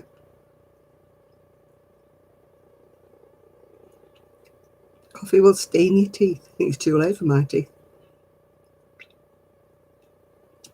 Mine are elderly teeth. They're not quite as old as me. Because my second set of teeth, how old would I be? Probably 7, 8, 9 when I got my second set of teeth. So they're about 10 years younger than me, my teeth.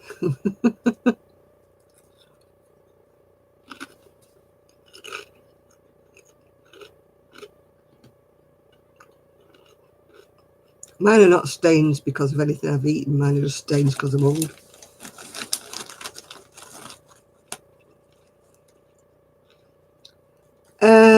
It's in the process, David.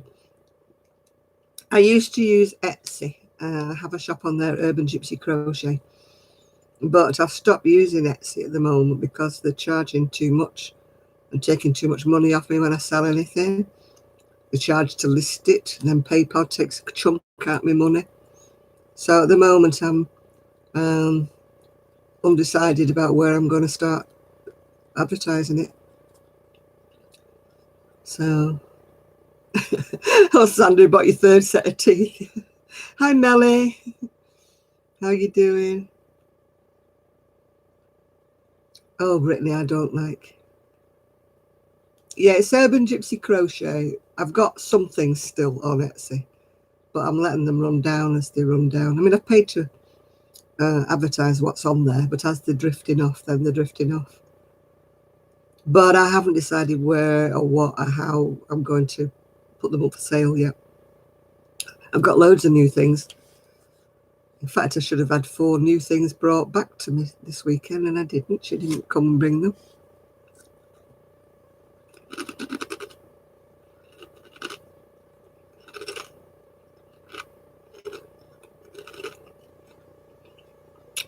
Evie was on here last week. eBay, they want things for nothing. If I was to put my jackets on there for over £100, they wouldn't even, nobody would even look at them. They want everything for about 20 quid on eBay.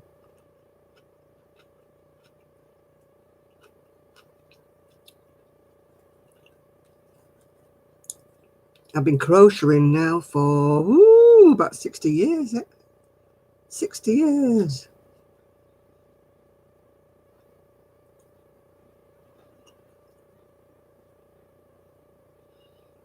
Yeah, it's all right if you're selling something small or something secondhand. I mean, I sold a lot of my clothes years ago. Can't be bothered anymore now. I just give them to the charity. But no, but Evie Blind Needle was on last week. Yeah. I have no idea, Ben. I'm in the UK. We don't have tornadoes over here. Frida Kahlo, yeah. Oh. Well, we can call it supper. We don't call it supper. Supper's what you have before you go to bed. It can be dinner or tea, yeah.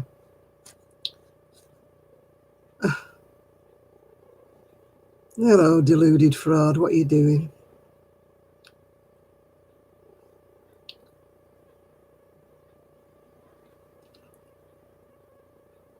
Yeah, exactly, on Facebook. Yeah, they're giving away the crochet now. They don't want to pay for it.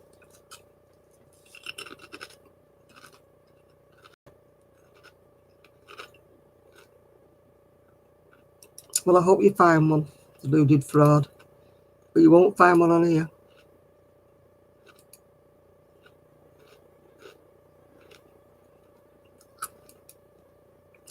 Out the woodwork they come again.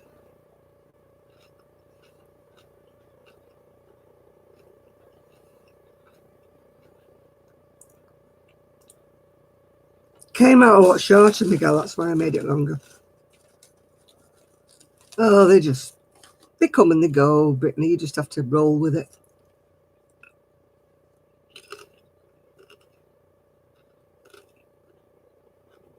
I'm working on the jacket, with all the squares.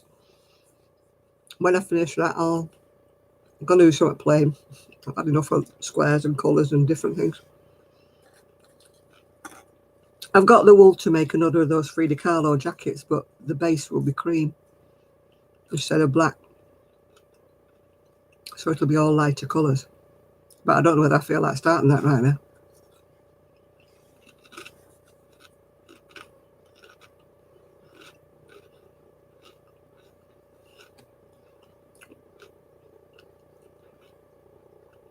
Yeah, I want to make myself a campfire cardigan. I thought Kylie's was gorgeous, wasn't it? I like the last one she made.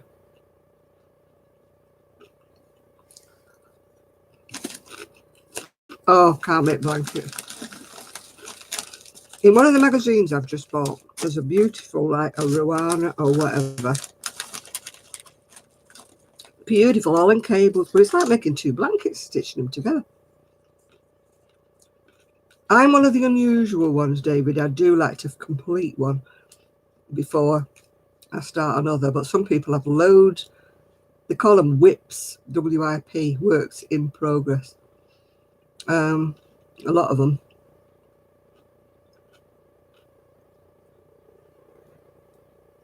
A campfire cardigan is a cardigan that's done all in different colours. It has a hood on it and everything. It's really nice. Kelly's made a few. It's called Campfire. I don't know why it's called Campfire, but it's really nice, done in 4 colours. Yeah, you see, I'm a bit odd. I don't really have works in progress yet.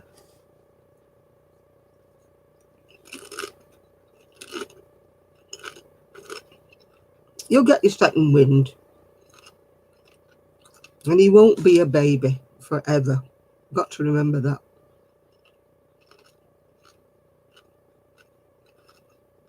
That campfire one she made was gorgeous. The last one I liked it the best.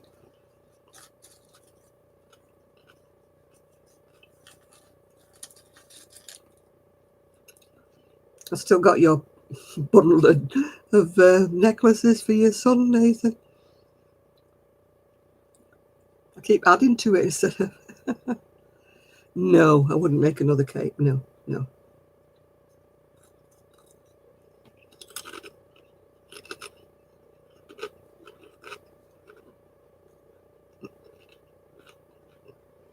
I made it as a favour for a friend, but it was a work of love.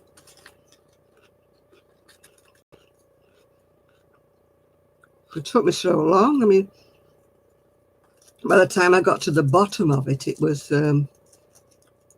taking me about an hour to do a row.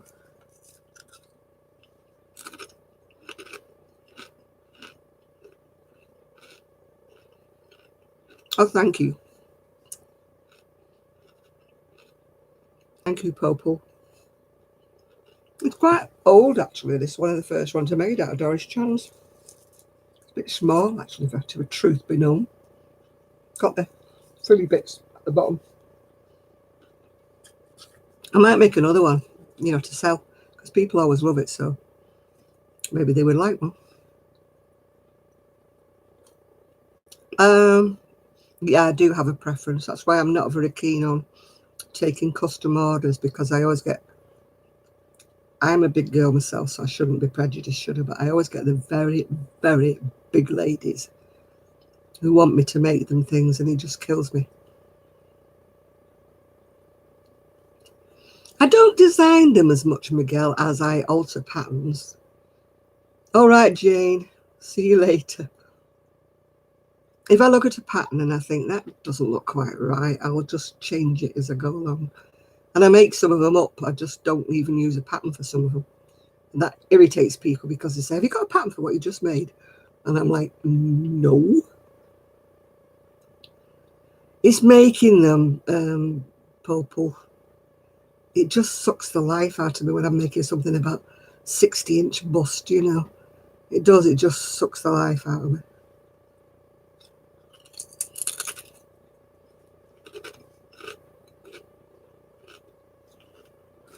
People see what I'm making and see the price of it, and then they say, can you make me that in pink? But I'm a 5X or something like that. And you say, well, it'll cost you so much. And I go, why? I said, because you want it in cotton, you want it like 3 times bigger than the one I've just made. It's going to cost me more to post it to you. And people get a bit stroppy, so I've decided I'm not doing any.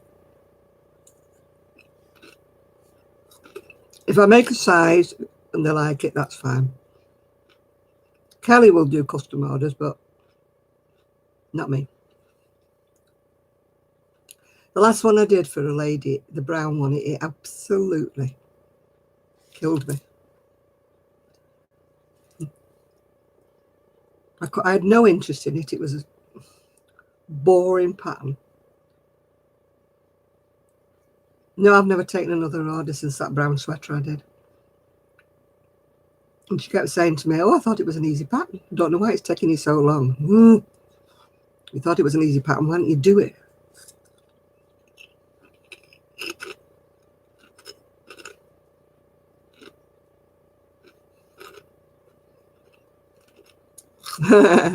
Yeah, I am a gypsy.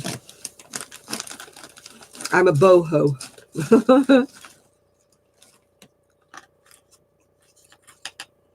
See these boho interiors on Pinterest and I'm like, oh God, I would love my house to look like that. But I know the rest of my family would go, what are you doing?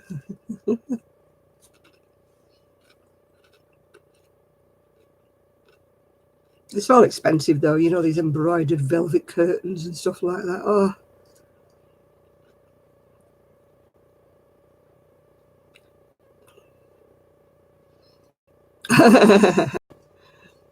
I would like a caravan, but not to live in. I would like a caravan for weekends, but not having a car makes it very awkward.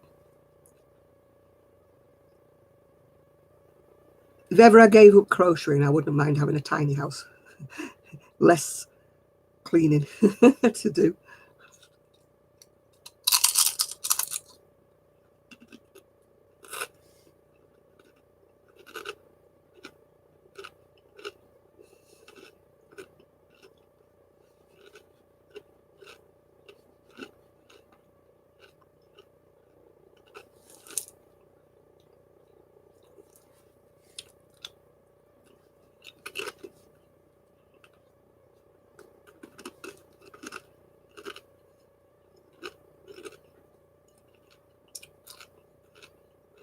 Oh, thank you, David. You're welcome anytime, love. Yeah. Right, thank you, Anna. It's nice of you to join us, love.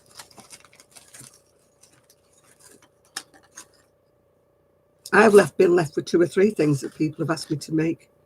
And then when they're done, they don't want them. And it takes me ages to sell them.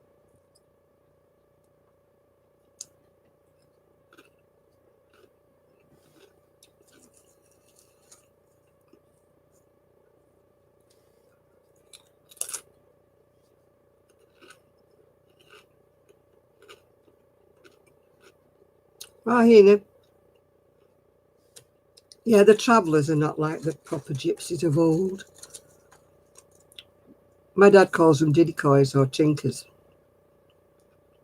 They're not like proper gypsies. They're not Romany.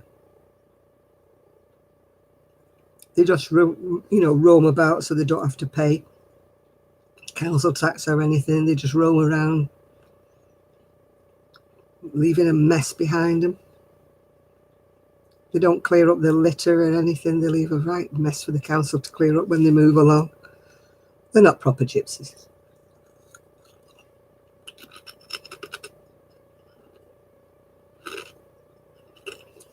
Bye, David.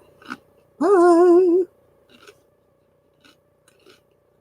Yeah, they leave everything behind them. They leave such a mess.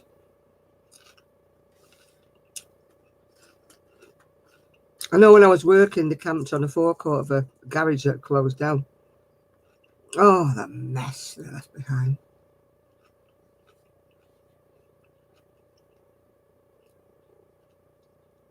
Then they wonder why people don't like them. People don't like them because they just don't tidy up after themselves. They leave such a mess everywhere. It's vandalism.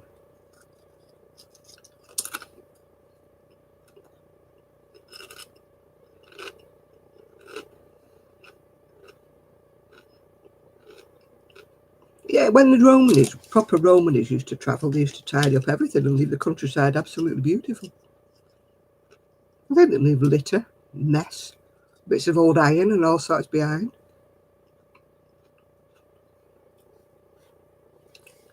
The Romans had pride.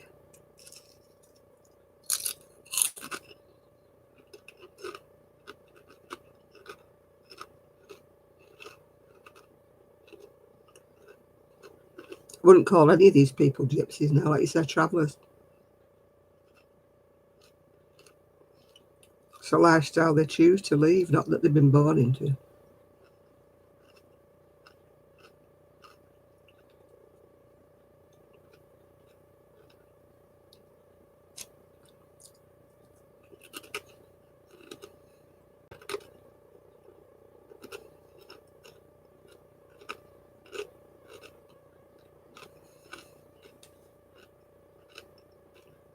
That's what I mean, the actual gypsies are okay. I don't have a problem with them. It's these, what I said, decoys, tinkers, travellers, whatever you want to call them. They're not gypsies.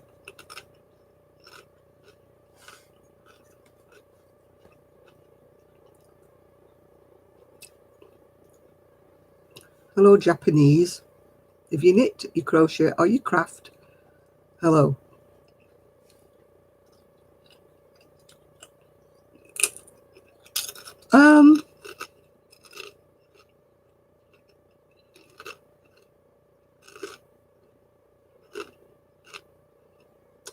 No, they don't go door to door anymore. They just go door to steal.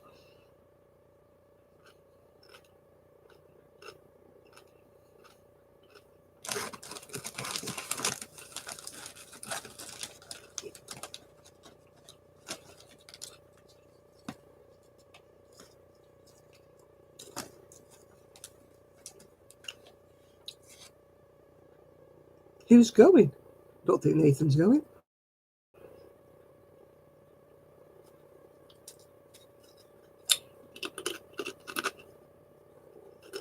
Oh,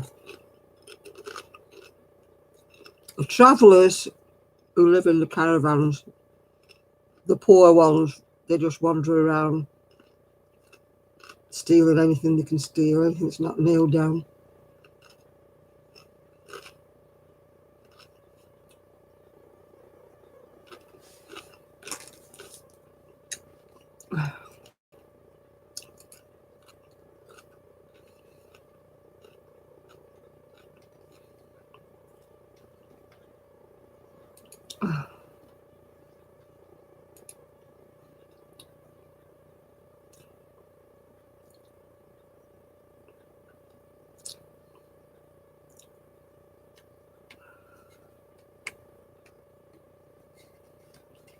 My mouse has gone weird. The little ball thing's stuck.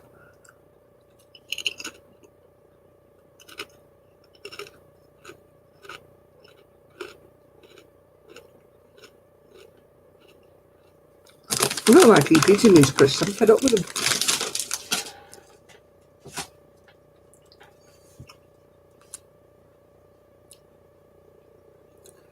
My mouse roller won't come off. The one I had before, you could take the ball out and clean it off. This ball is firmly stuck in and it won't go anywhere. So it'll move, but it won't come out while I clean it.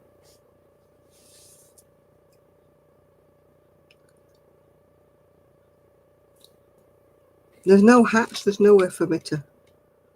I'd have to unscrew it all to take the mouse out. I just keep cleaning the mouse and turning it round and cleaning the mouse and turning it round. But it's a bit, but it won't, as you can see, it won't come out like my other mouse used to come out. This one won't.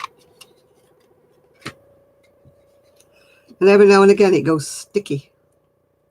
Oh, that worked. I just tipped it upside down and wiggled it and a load of fluff came out of it. Woohoo! Let's try it again. Hey! That's good. A lot of fluff came out. Maybe it'll work better now. Yeah, I used to take my other my other mouse apart and clean, you know, all inside it and clean every. Oh, what's happened there? This mouse won't come out. If I shake it, whoa, dropped it.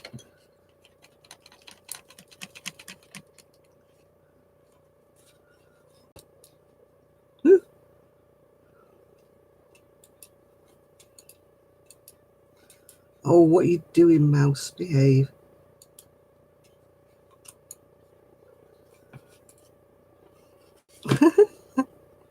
No, it's not GG Fluffy. He doesn't really come anywhere near me, mouse.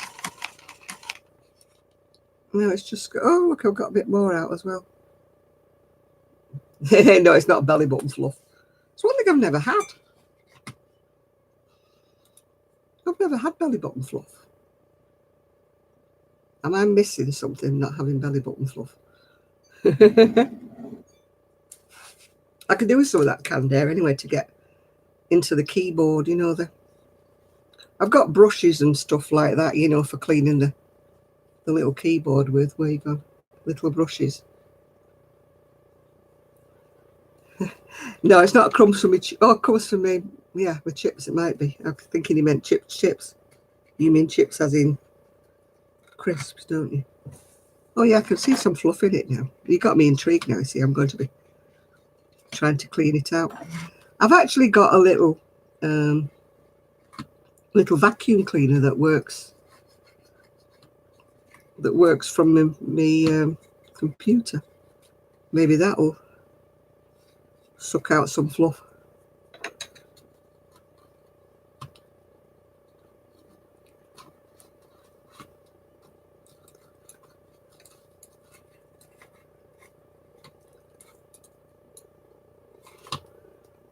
Where would I get belly button fluff anyway? Where do you get it from? Where does fluff come from?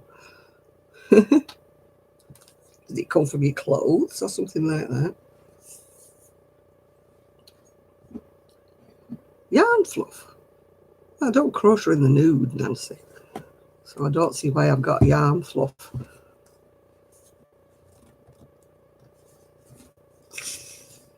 Oh, if you're going to clean the room, you can come round. Anybody can come round anytime and clean my room.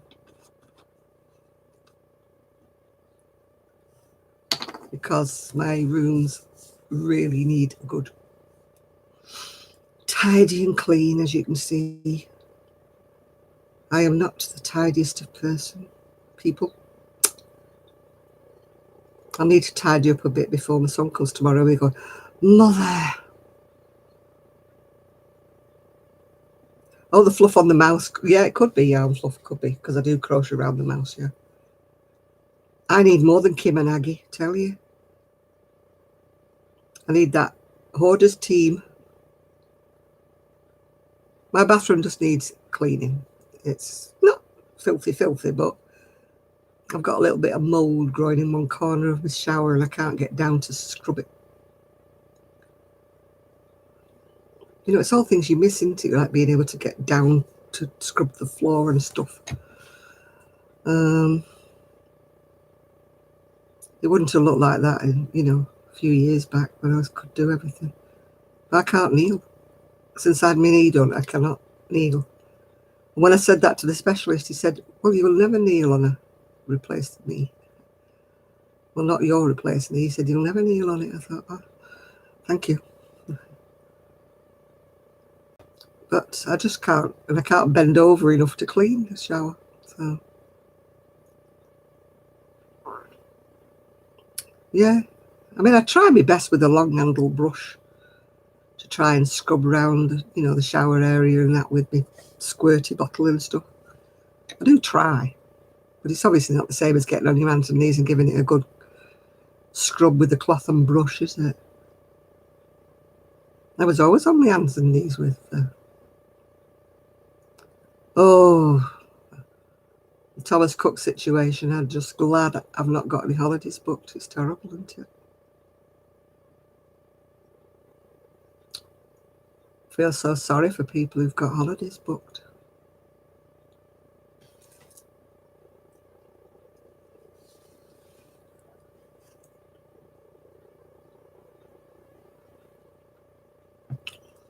I'll have to do something. Maya, when Tony comes next time, I'm going to ask him to open the bottle of bleach. I've got a new bottle of bleach in the bathroom, and you know, and you've got to squeeze it and turn it. I can't do that. I can't open the bleach. I thought, this is great. I usually have to ask people who call saying, can you open my bleach for me? Yeah, I can't open them because you have to squeeze and turn at the same time, and my wrists don't allow me to do that. So I can't get in the bleach. I've even actually got a knife and sawn the top off the bleach before today because I can't get in them.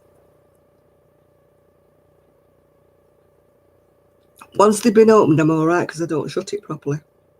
I just put the top on and just turn it. I used to go next door and ask Tony to do it, but as soon as he doesn't live there anymore.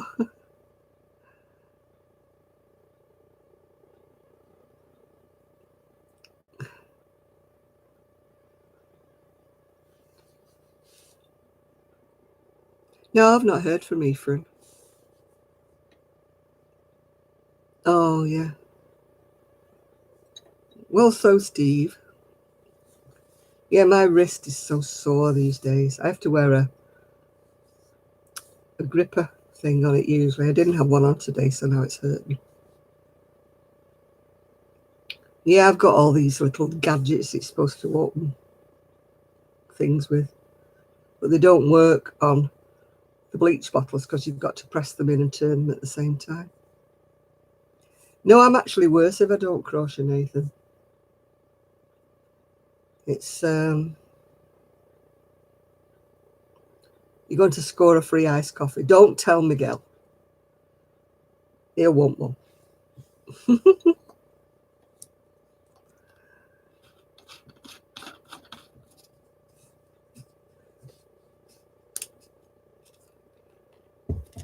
No, it's upsetting his stomach, and I keep telling him that. It's upsetting his tummy.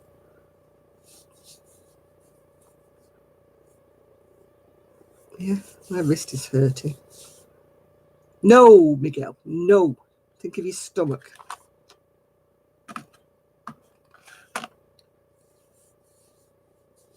You'll never get it better if you keep having too many coffees. If you cut down a bit, it'll make a big, big difference.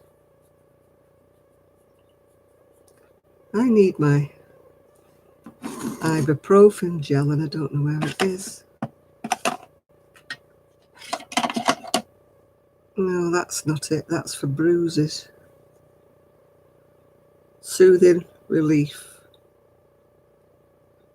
from superficial whatever. Bruises, that. Don't want that. I'm not bruised. Where did I put my other stuff? Where did I put my ibuprofen gel? See, when my desk is all messed up, I can find everything. And then when I tidy it up, I can't find a thing. Oh, good. I'm glad you're in your PJs and you're not going anywhere, Miguel. Yeah, ibuprofen gel, yeah.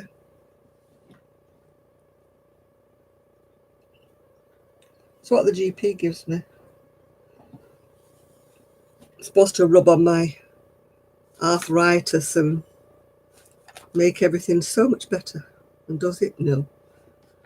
It does help a bit, but it doesn't help a lot. I can't remember where I put it now. Oh, here it is.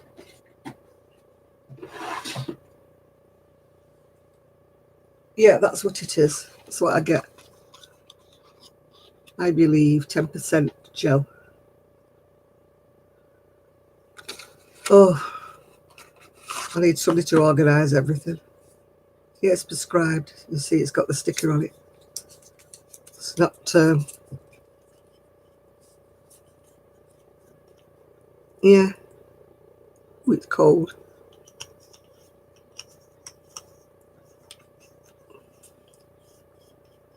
No, this is prescription strength. You can only get you can get it in the chemist over here, I believe. It's like ibuprofen gel.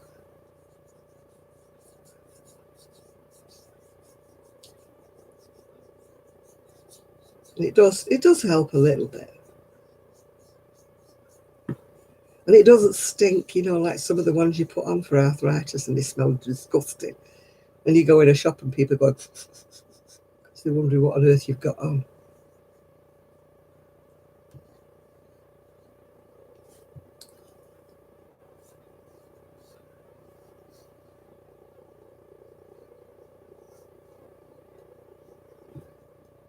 I've got some patches that somebody sent me. Ooh. The lady who sent me the big box. Brain dead. Brain dead. Think. You know what I mean? Anyway, the lady who sent me the big box of stuff, she put me some patches in. And I have been using them on my back and that. But, yeah, I can get the 5% one over the counter. But I can't get this 10% one. You have to get this from the GP. Maximum strength gel, I believe. You probably got something like it. I know, they've opened it and they never took them out, Miguel. I know somebody said, oh, you shouldn't have had them, you shouldn't have had this, that, they shouldn't have sent them, blah, blah, blah. Customs opened them. Customs didn't take them out. So, all I can presume is they weren't the strength that they were bothered about. Yeah. Maybe they've got a certain percentage, whatever it is that they take out or whatever. If they're a certain strength, maybe they take them out. But the whole box had been opened, so and everything arrived.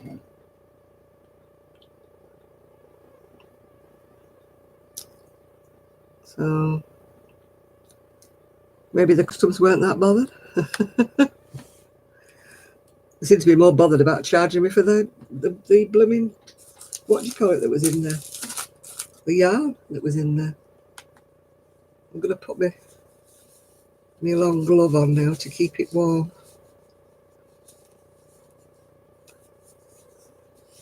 Oh.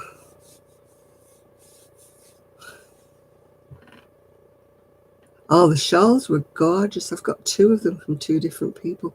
They're beautiful, both of them. I'm keeping them away from Kelly. Ah, no, I'm not keeping them away from Kelly. I'm keeping them away from Gigi. Because I don't want dog hairs on them. So I'm not wearing them for my everyday shawls. My everyday shawls are like on the back of me. Because I want to keep some hair free. So that when I go out anywhere, at least I can put them on and know that they're not covered in half a Gigi. So that's why you won't see me wearing them unless Gigi's not around. Yeah. So at the moment, they're upstairs out of his way. So normally when I get a shawl given to me, I just put it on the back of the chair and everything like that.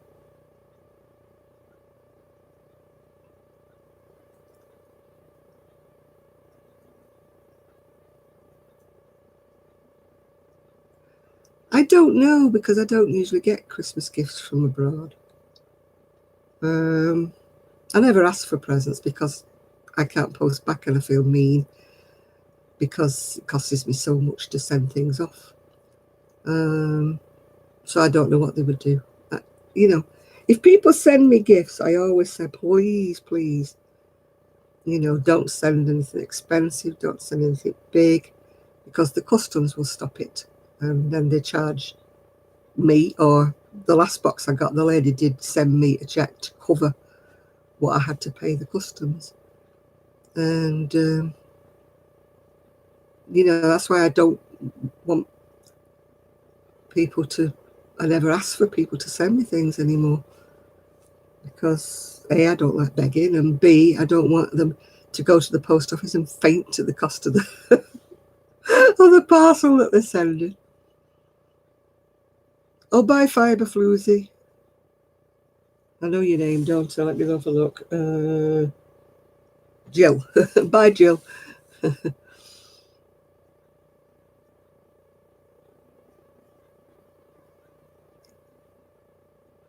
Yeah, as long as the small packages, Miguel, they don't cost as much to post, They don't seem to be interested.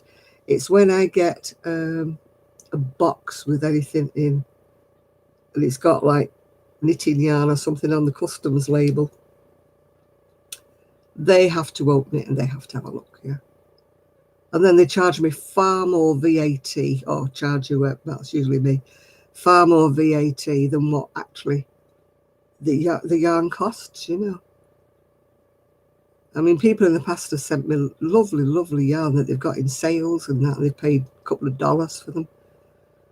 And then the customs over here decides to... Yeah, Carla and Lisa was one who sent me. I've got everybody, I've kept everything in the boxes from where they sent them from. So I've got the names, if you know what I mean. It's just my brain is mashed. I can't remember at this time of night. But I've kept everything as it was when they sent it me, so I'll remember who sent me what. Because in the past, I've just put things away. And then when I come to use the yarn and I'm thinking, oh, somebody gave me this, who gave it me?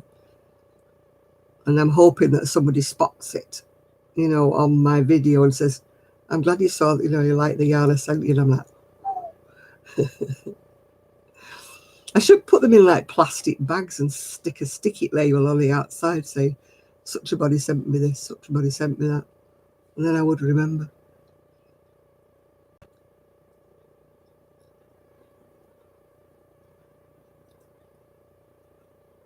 I think to do a granny square cardigan for a man, it would have to be very, very subdued colours. You know, very dark, subdued colours, nothing bright, really.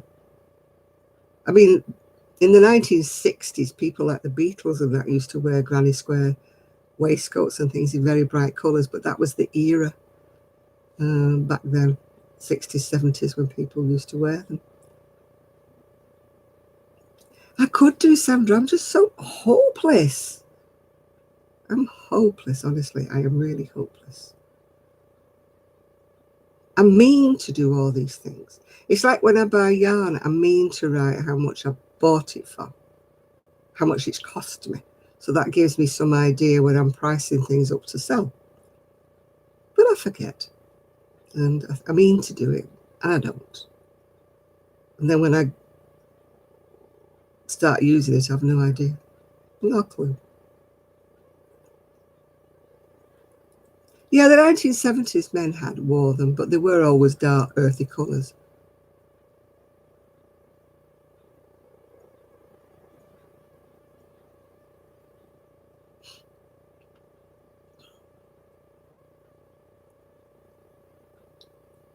Yeah, I think if you make, you know, something in darker colours or more subtle colours, I don't see any reason why men can't wear crochet or whatever. I think you've got to be fairly flamboyant if you want to wear things that are bright coloured and walk in the street wearing them. You know, you have to kind of be a certain kind of guy, don't you, really? I've never crocheted anything for my ex-husband or my son. I've knitted for them. Knitted. I knitted my ex-husband a Fair Isle, you know, that all that colour work. And it took me forever. It was in very fine, like sock wool kind of thing. And it was just like, you know, people used to wear in the 20s. It was all patterned. It took me forever to make it. I don't think he wore it. He chose the pattern, he chose the colours, but he never wore it, as far as I know. I finished up wearing it.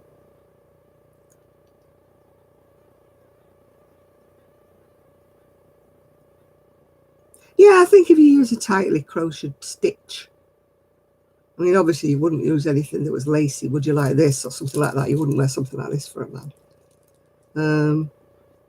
I would think that Tunisian would be nice to do for a man because it looks like knitting, doesn't it? A lot of the stitches in Tunisian. Ian's been doing a lot of Tunisian crochet, but I'm not quite sure what he's been making. Whether he's been making sweaters for men or women. I did say before the end of this year I would practiced my Tunisian crochet, and I haven't. Maybe I should make it my thing for next year, because I've got things to do for Christmas, so I won't have time to practice it this year.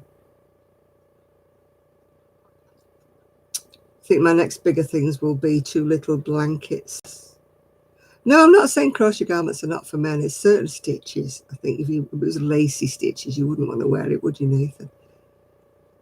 But if it was plain stitching, yeah, solid granny squares would be nice, wouldn't they? They wouldn't be so lacy, would they, and holey?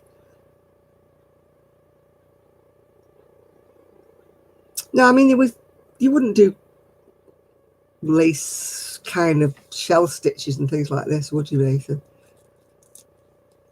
You know, you'd do something more together, wouldn't you? You know, something that looks a little bit more like kind of knitting, really.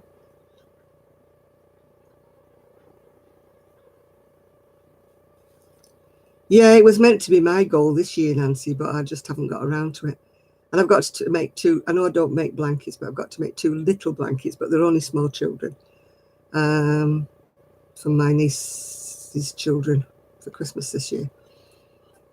I see them at Christmas, so because I see them at Christmas, I always give them a present. And they've got absolutely gazillions of toys. And I usually buy them, you know, pajamas and things like that. I thought, but my youngest niece's daughter is mad about unicorns, and I've seen this beautiful blanket that's done in rainbow colours, but pastel rainbow colours, you know, like lemon and pink and lilac. And then there's a motif of a unicorn in one corner. So I bought the pattern for the unicorn, and I've got to make the blanket. But for the little boy, he's mad about Manchester United, so I was thinking of doing him a red one with a black and white border, and seeing if I could get a badge, you know, from Manchester United shop. I could get some kind of a badge to put in the corner, because he's Manchester United crazy.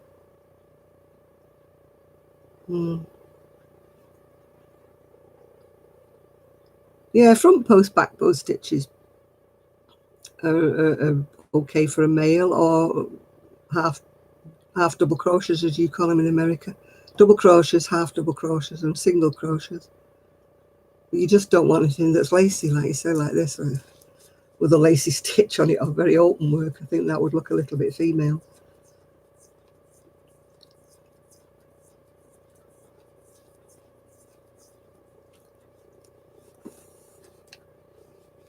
I mean, I don't crochet anymore now for my niece's little boy. I crochet with a little girl, because she's obviously a little girl and she wears things, but he's more a sweatshirt and jeans kind of little guy now, yeah. He doesn't want crocheting. I mean, when my son got to a certain age, I stopped crocheting, knitting at the time. Stopped knitting for him. And there was a long period of time where he wouldn't wear anything knitted. And then when he was a teenager, there was a group called Haircut 100, and they wore Aran sweaters in cream. So I had to make him one, and I made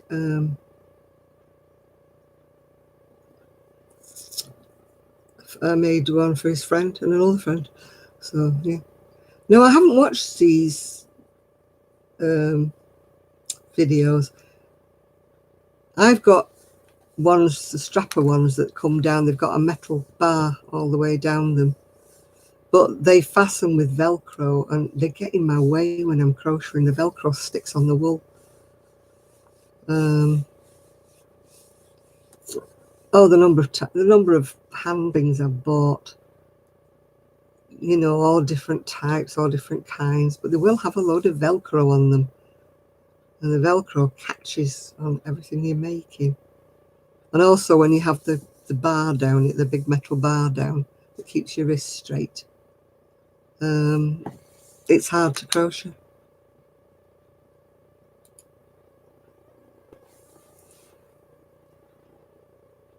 Yeah, I don't think there's anything wrong with crochet fingerless gloves. Although for myself, if I was wearing them myself, I would like to do them like in single crochet, or well, US single crochet rather than trebles, because you know I like these. I know these are cheap ones that are bought from China, but they just keep my hands warm, and also I can wear these in bed because they're not too tight.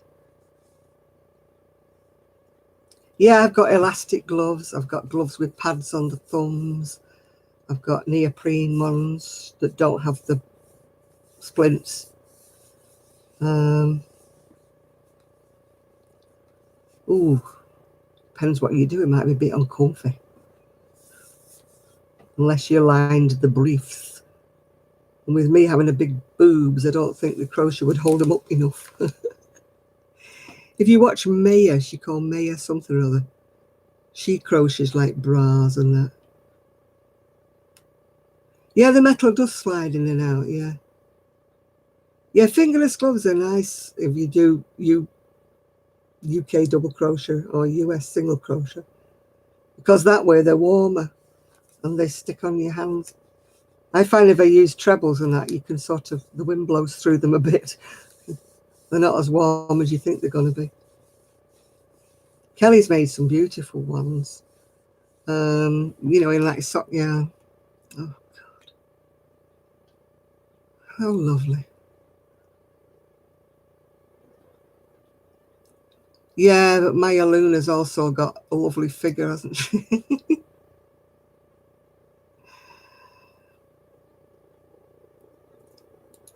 You know, she's only slender. She doesn't understand why, you know, we don't make things that she makes. But, I mean, she must live somewhere warmer with all these little mini tops she wears all the time, yeah.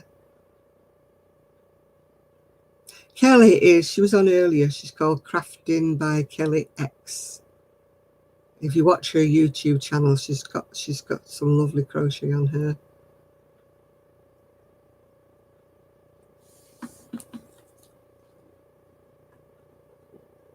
Kelly, no, Kelly's in the UK with me.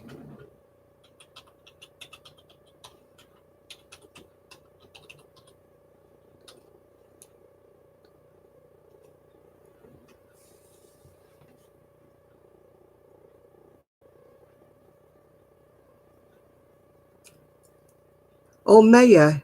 No, I don't know where she's from, but she live in Germany now.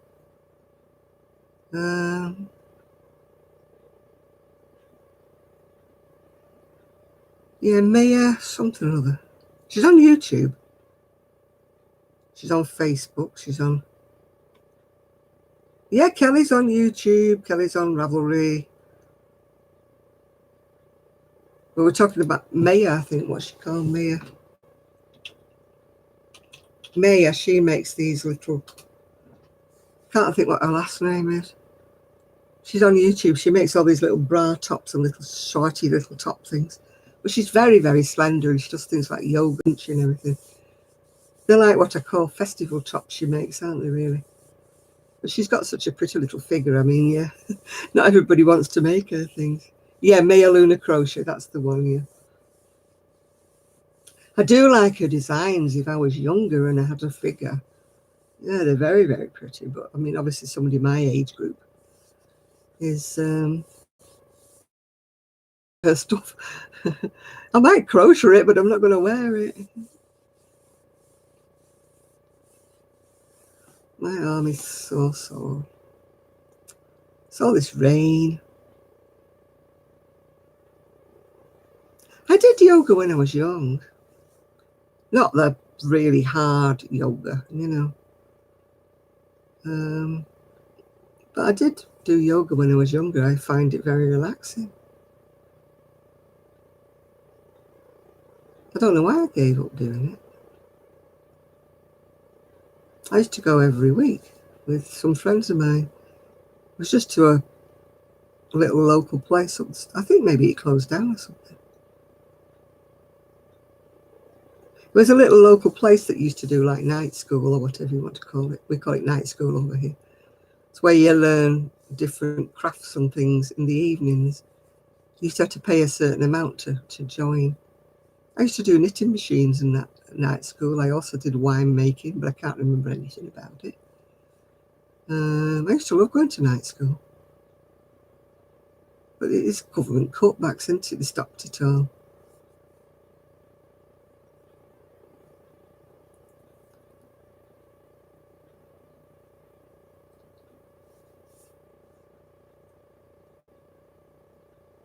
I mean, bless her, Maya. She's got one lady that crochets all her designs up, and she puts pictures of herself on Maya's page. I think it's Maya. And I'm like, she's the wrong age group, let's just say, and she hasn't got the right figure. And they don't look nice on her. They look horrible. I made little fingerless gloves. They were only like little kind of driving gloves. They were short and they only came to the wrist, yeah.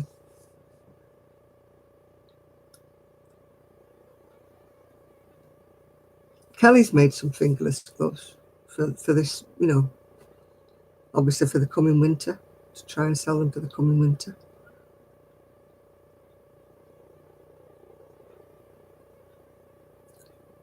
There's a lovely cable set in this month. When I do my videos of the crochet magazines, there's a lovely set.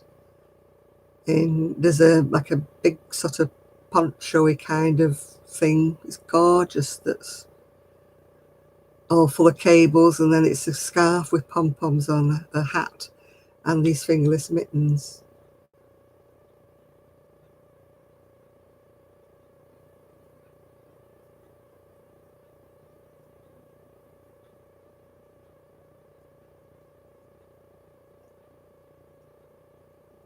I don't know what Chucky means.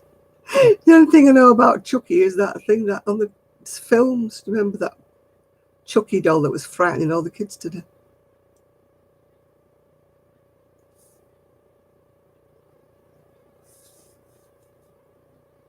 Unless he means too feminine. Don't know what you mean, Nathan. Too Chucky.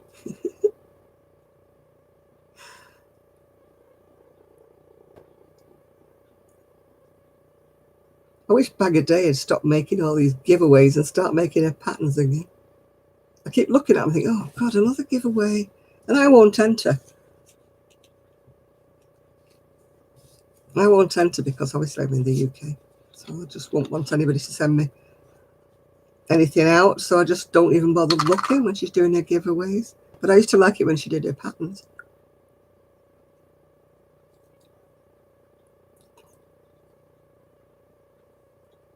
So I wish she'd do some more patterns ready for winter, you know, her chunky hats and that. I like the hats that Dabbling Hooks made. I think she's only got about 2 out there. But I like hats with texture, you know, crocheted hats with texture. I don't mean just ordinary plain hats. They look nice when they've got like either cables or...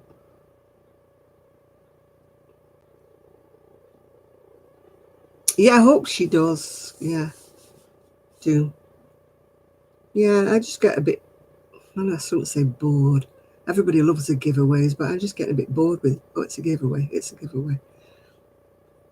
Ah, chunky, yeah. I think these in this magazine are quite thick looking because of the cables, yeah. But yeah, I tend not to watch a lot of the yarn reviews because I can't get the yarns in America. So when people are doing a haul of American yarn, I tend not to watch them. Unless it's Krista and she's doing like an ice yarn haul, something that I can get. But most of the time, if people are doing red hearts and stuff like that, then, you know, I just got a free pattern from Lion Brand, I think. What's it called?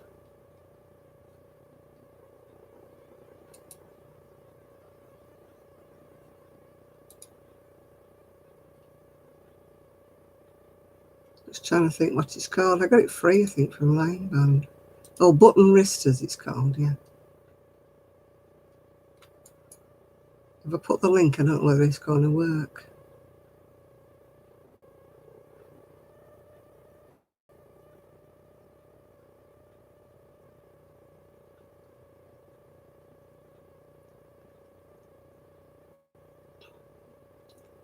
Yeah, it's a free pattern on Lion Brand. Let's see if I can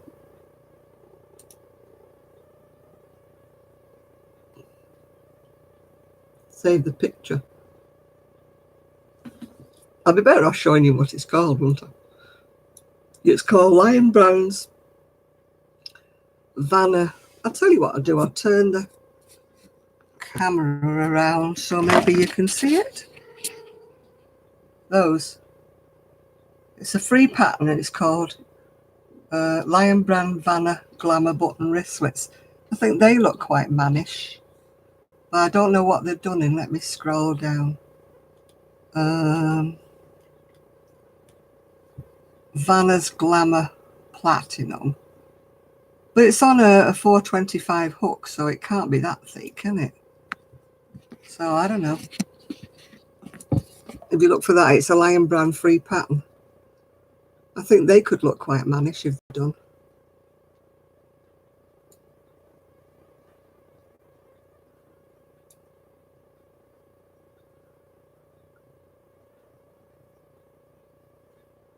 Yeah.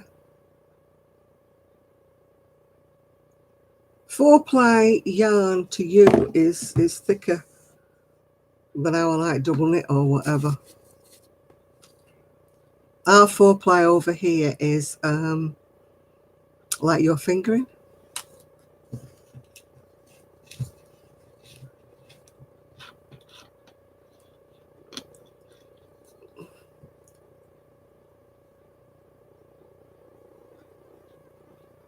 Oh, you got your free coffee, did you?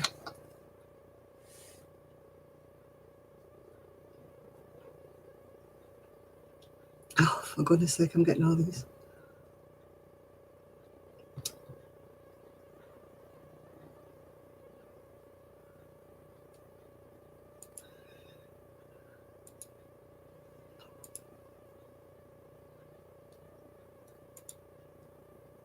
Oh, for goodness sake, I keep getting these things from eBay.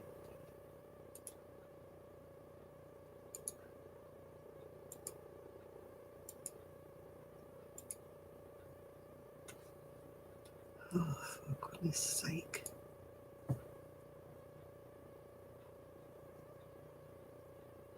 No, I don't watch the flash giveaways either because I don't enter them. Did you see somebody going on about, oh, what's she called? Lily Crochet.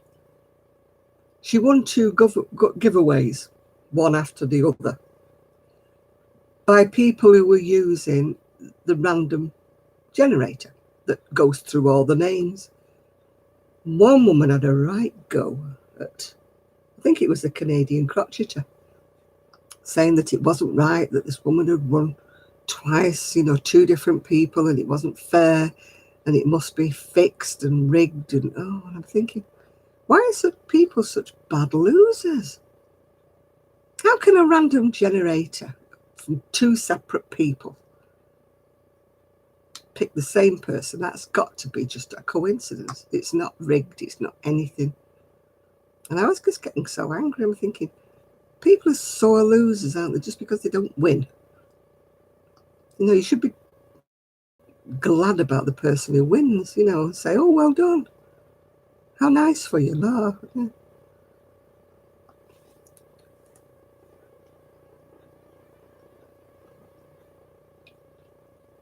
My screen has frozen again.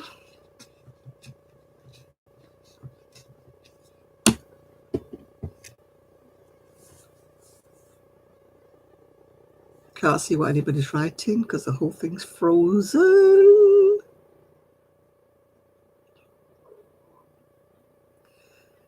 They're not, I don't know, Miguel. It depends how chunky isn't necessarily warmer than fingering weight because it depends how close the stitch is. You know, like these are very closely knitted on a machine, obviously, but they're very, very warm. And yet I've made mittens out of chunky and the wind blows straight through the stitches, you know, if your gauge is too loose. If you did a double knit or, well, a worsted weight on a smaller hook than what you recommend, then the wind wouldn't whip through them, would it? They'd be just, yeah, just tight, yeah.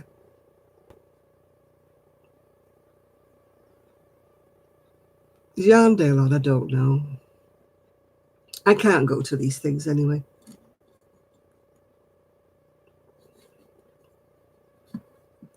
I don't have the finances, as you know. I bought more when I went to the one in Manchester. That was the last time I bought some wool, or yarn, I should say. I didn't want to buy wool.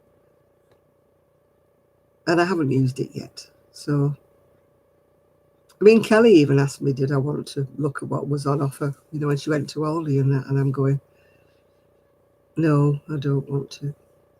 I've got so much in my craft room I need to use up. All right, bye, Mimi. See you later. I don't think I've been to Yarndale. I've been to that Create and Craft, which was okay, I guess, but I wouldn't go to it anywhere else in the country because they didn't have enough wool for me.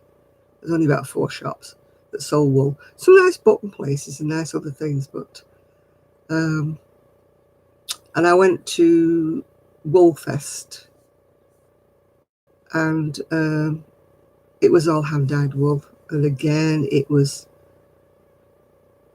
Which jacket are you talking about, Linda? I haven't put anything up for sale yet, Linda. I haven't put the one I'm making now. I haven't got. I'll let you know when I'm putting them up for sale. They're not finished. It's not finished yet. Kelly and I are just at a loss as to where to advertise them at the minute. You know, we've both of us fallen out a bit with Etsy, so we're still in limbo at the minute as to where we're going to advertise them. You know, we'll see how we go. But both of the jackets will be expensive, Linda, because they've taken so long to do all the ends in. This jacket in squares has taken me forever to do it. So, I mean, whatever price I charge, I'm going to be a loss. Because manpower hours, I couldn't even charge per hour. I wouldn't even get a penny per hour, I don't think, for all the hours I've spent on it. But I'm not a fast crocheter like Kelly. She can zip through things. Whereas I'm just looking at them. And she's hurt her wrist, Linda, as well. She's looked at a blooming armchair downstairs from her bedroom down to the lounge and hurt her wrist. So she's a bit put out with that. She can't really crochet too long. She's hurt her wrist. I mean, fancy carrying an armchair down the stairs. She's so independent. She has to do everything on her own. So she'll get back to normal now, I think, when the boys go to school. Yeah. Oh, I couldn't knock amigurumis out. Amigurumis take me longer than it takes to crochet a jacket, I tell you. Yeah. We were just talking before, Linda, about those campfire jackets that Kelly's made. I absolutely love that last one. She made in the blues and the green, is it? It's beautiful. She made me want to make one for myself. I just can't do amigurumis. They're just, I find them too fiddly and all them little bits with them, and I can't do faces to save my skull. But I used to crochet a lot faster since I've been hit by the arthritis, you know, that my wrists start to hurt and ache and I have to keep putting it down. So everything takes me so much longer to do. I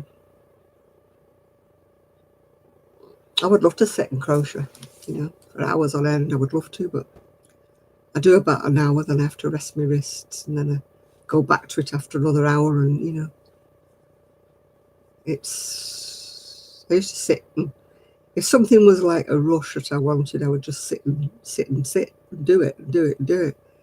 Never had any problem with my wrists or anything like that. But it's the joys of getting old. I don't think it's rheumatoid arthritis like Z suffers with. I think it's just plain old arthritis.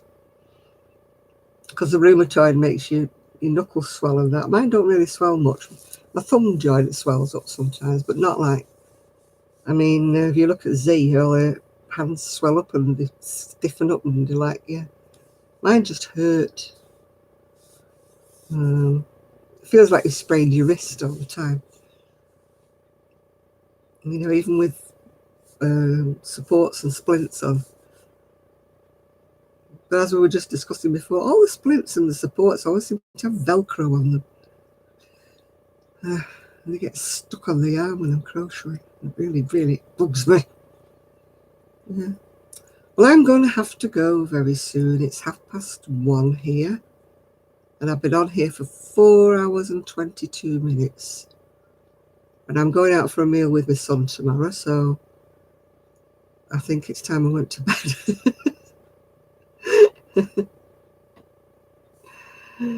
So, yeah. So I think it's time to go now to get some. I do need to get some rest. You're right, Melly. I've got crisps coming out. So I will say good night to you all and hopefully see you all next week. Oh, Carly, you just got time to come in and go out, yeah? That's who sent me some stuff, Carla. I couldn't remember your name, Carla, just a few minutes ago. I was saying the lady who sent me the box, lady. I said, if she's on here, she's going to kill me. I couldn't remember your name. I've left everybody's names on the boxes, so I'll know where they are, but they're upstairs. Yeah. All right. Thank you all very much. Thanks for keeping me company tonight. And bye to everybody. And I'm going to put a plaster on this poor little thumb that's been cut because it's really bleeding. Look, oh, so sore. Oh, well, never mind, Melly. We'll see you when we see you then. It's okay, Carly, yeah? So night, everybody. Night, Nathan. Night, everybody. I think Miguel's disappeared, I think. So night, everybody. Night, Linda. Spare a thought for poor old Kelly with a sprained wrist. I've got to take my meds. You're right there. I'm glad you reminded me, Sandra. I shall get them out. My medication is there, all in its little box. Oh, I hate taking them all. I rattle. But if I don't take them, I'll forget it in the morning. So bye-bye, everybody, and hope to see you all. And I will make videos this week because I've got 2 crochet magazines to show you and some jewellery to show you, which I know Miguel's not interested in, but everybody else might be. But I will say at the beginning of the video that it's only jewellery, so you don't have to watch it if you only want to watch crochet. Okay, so bye all.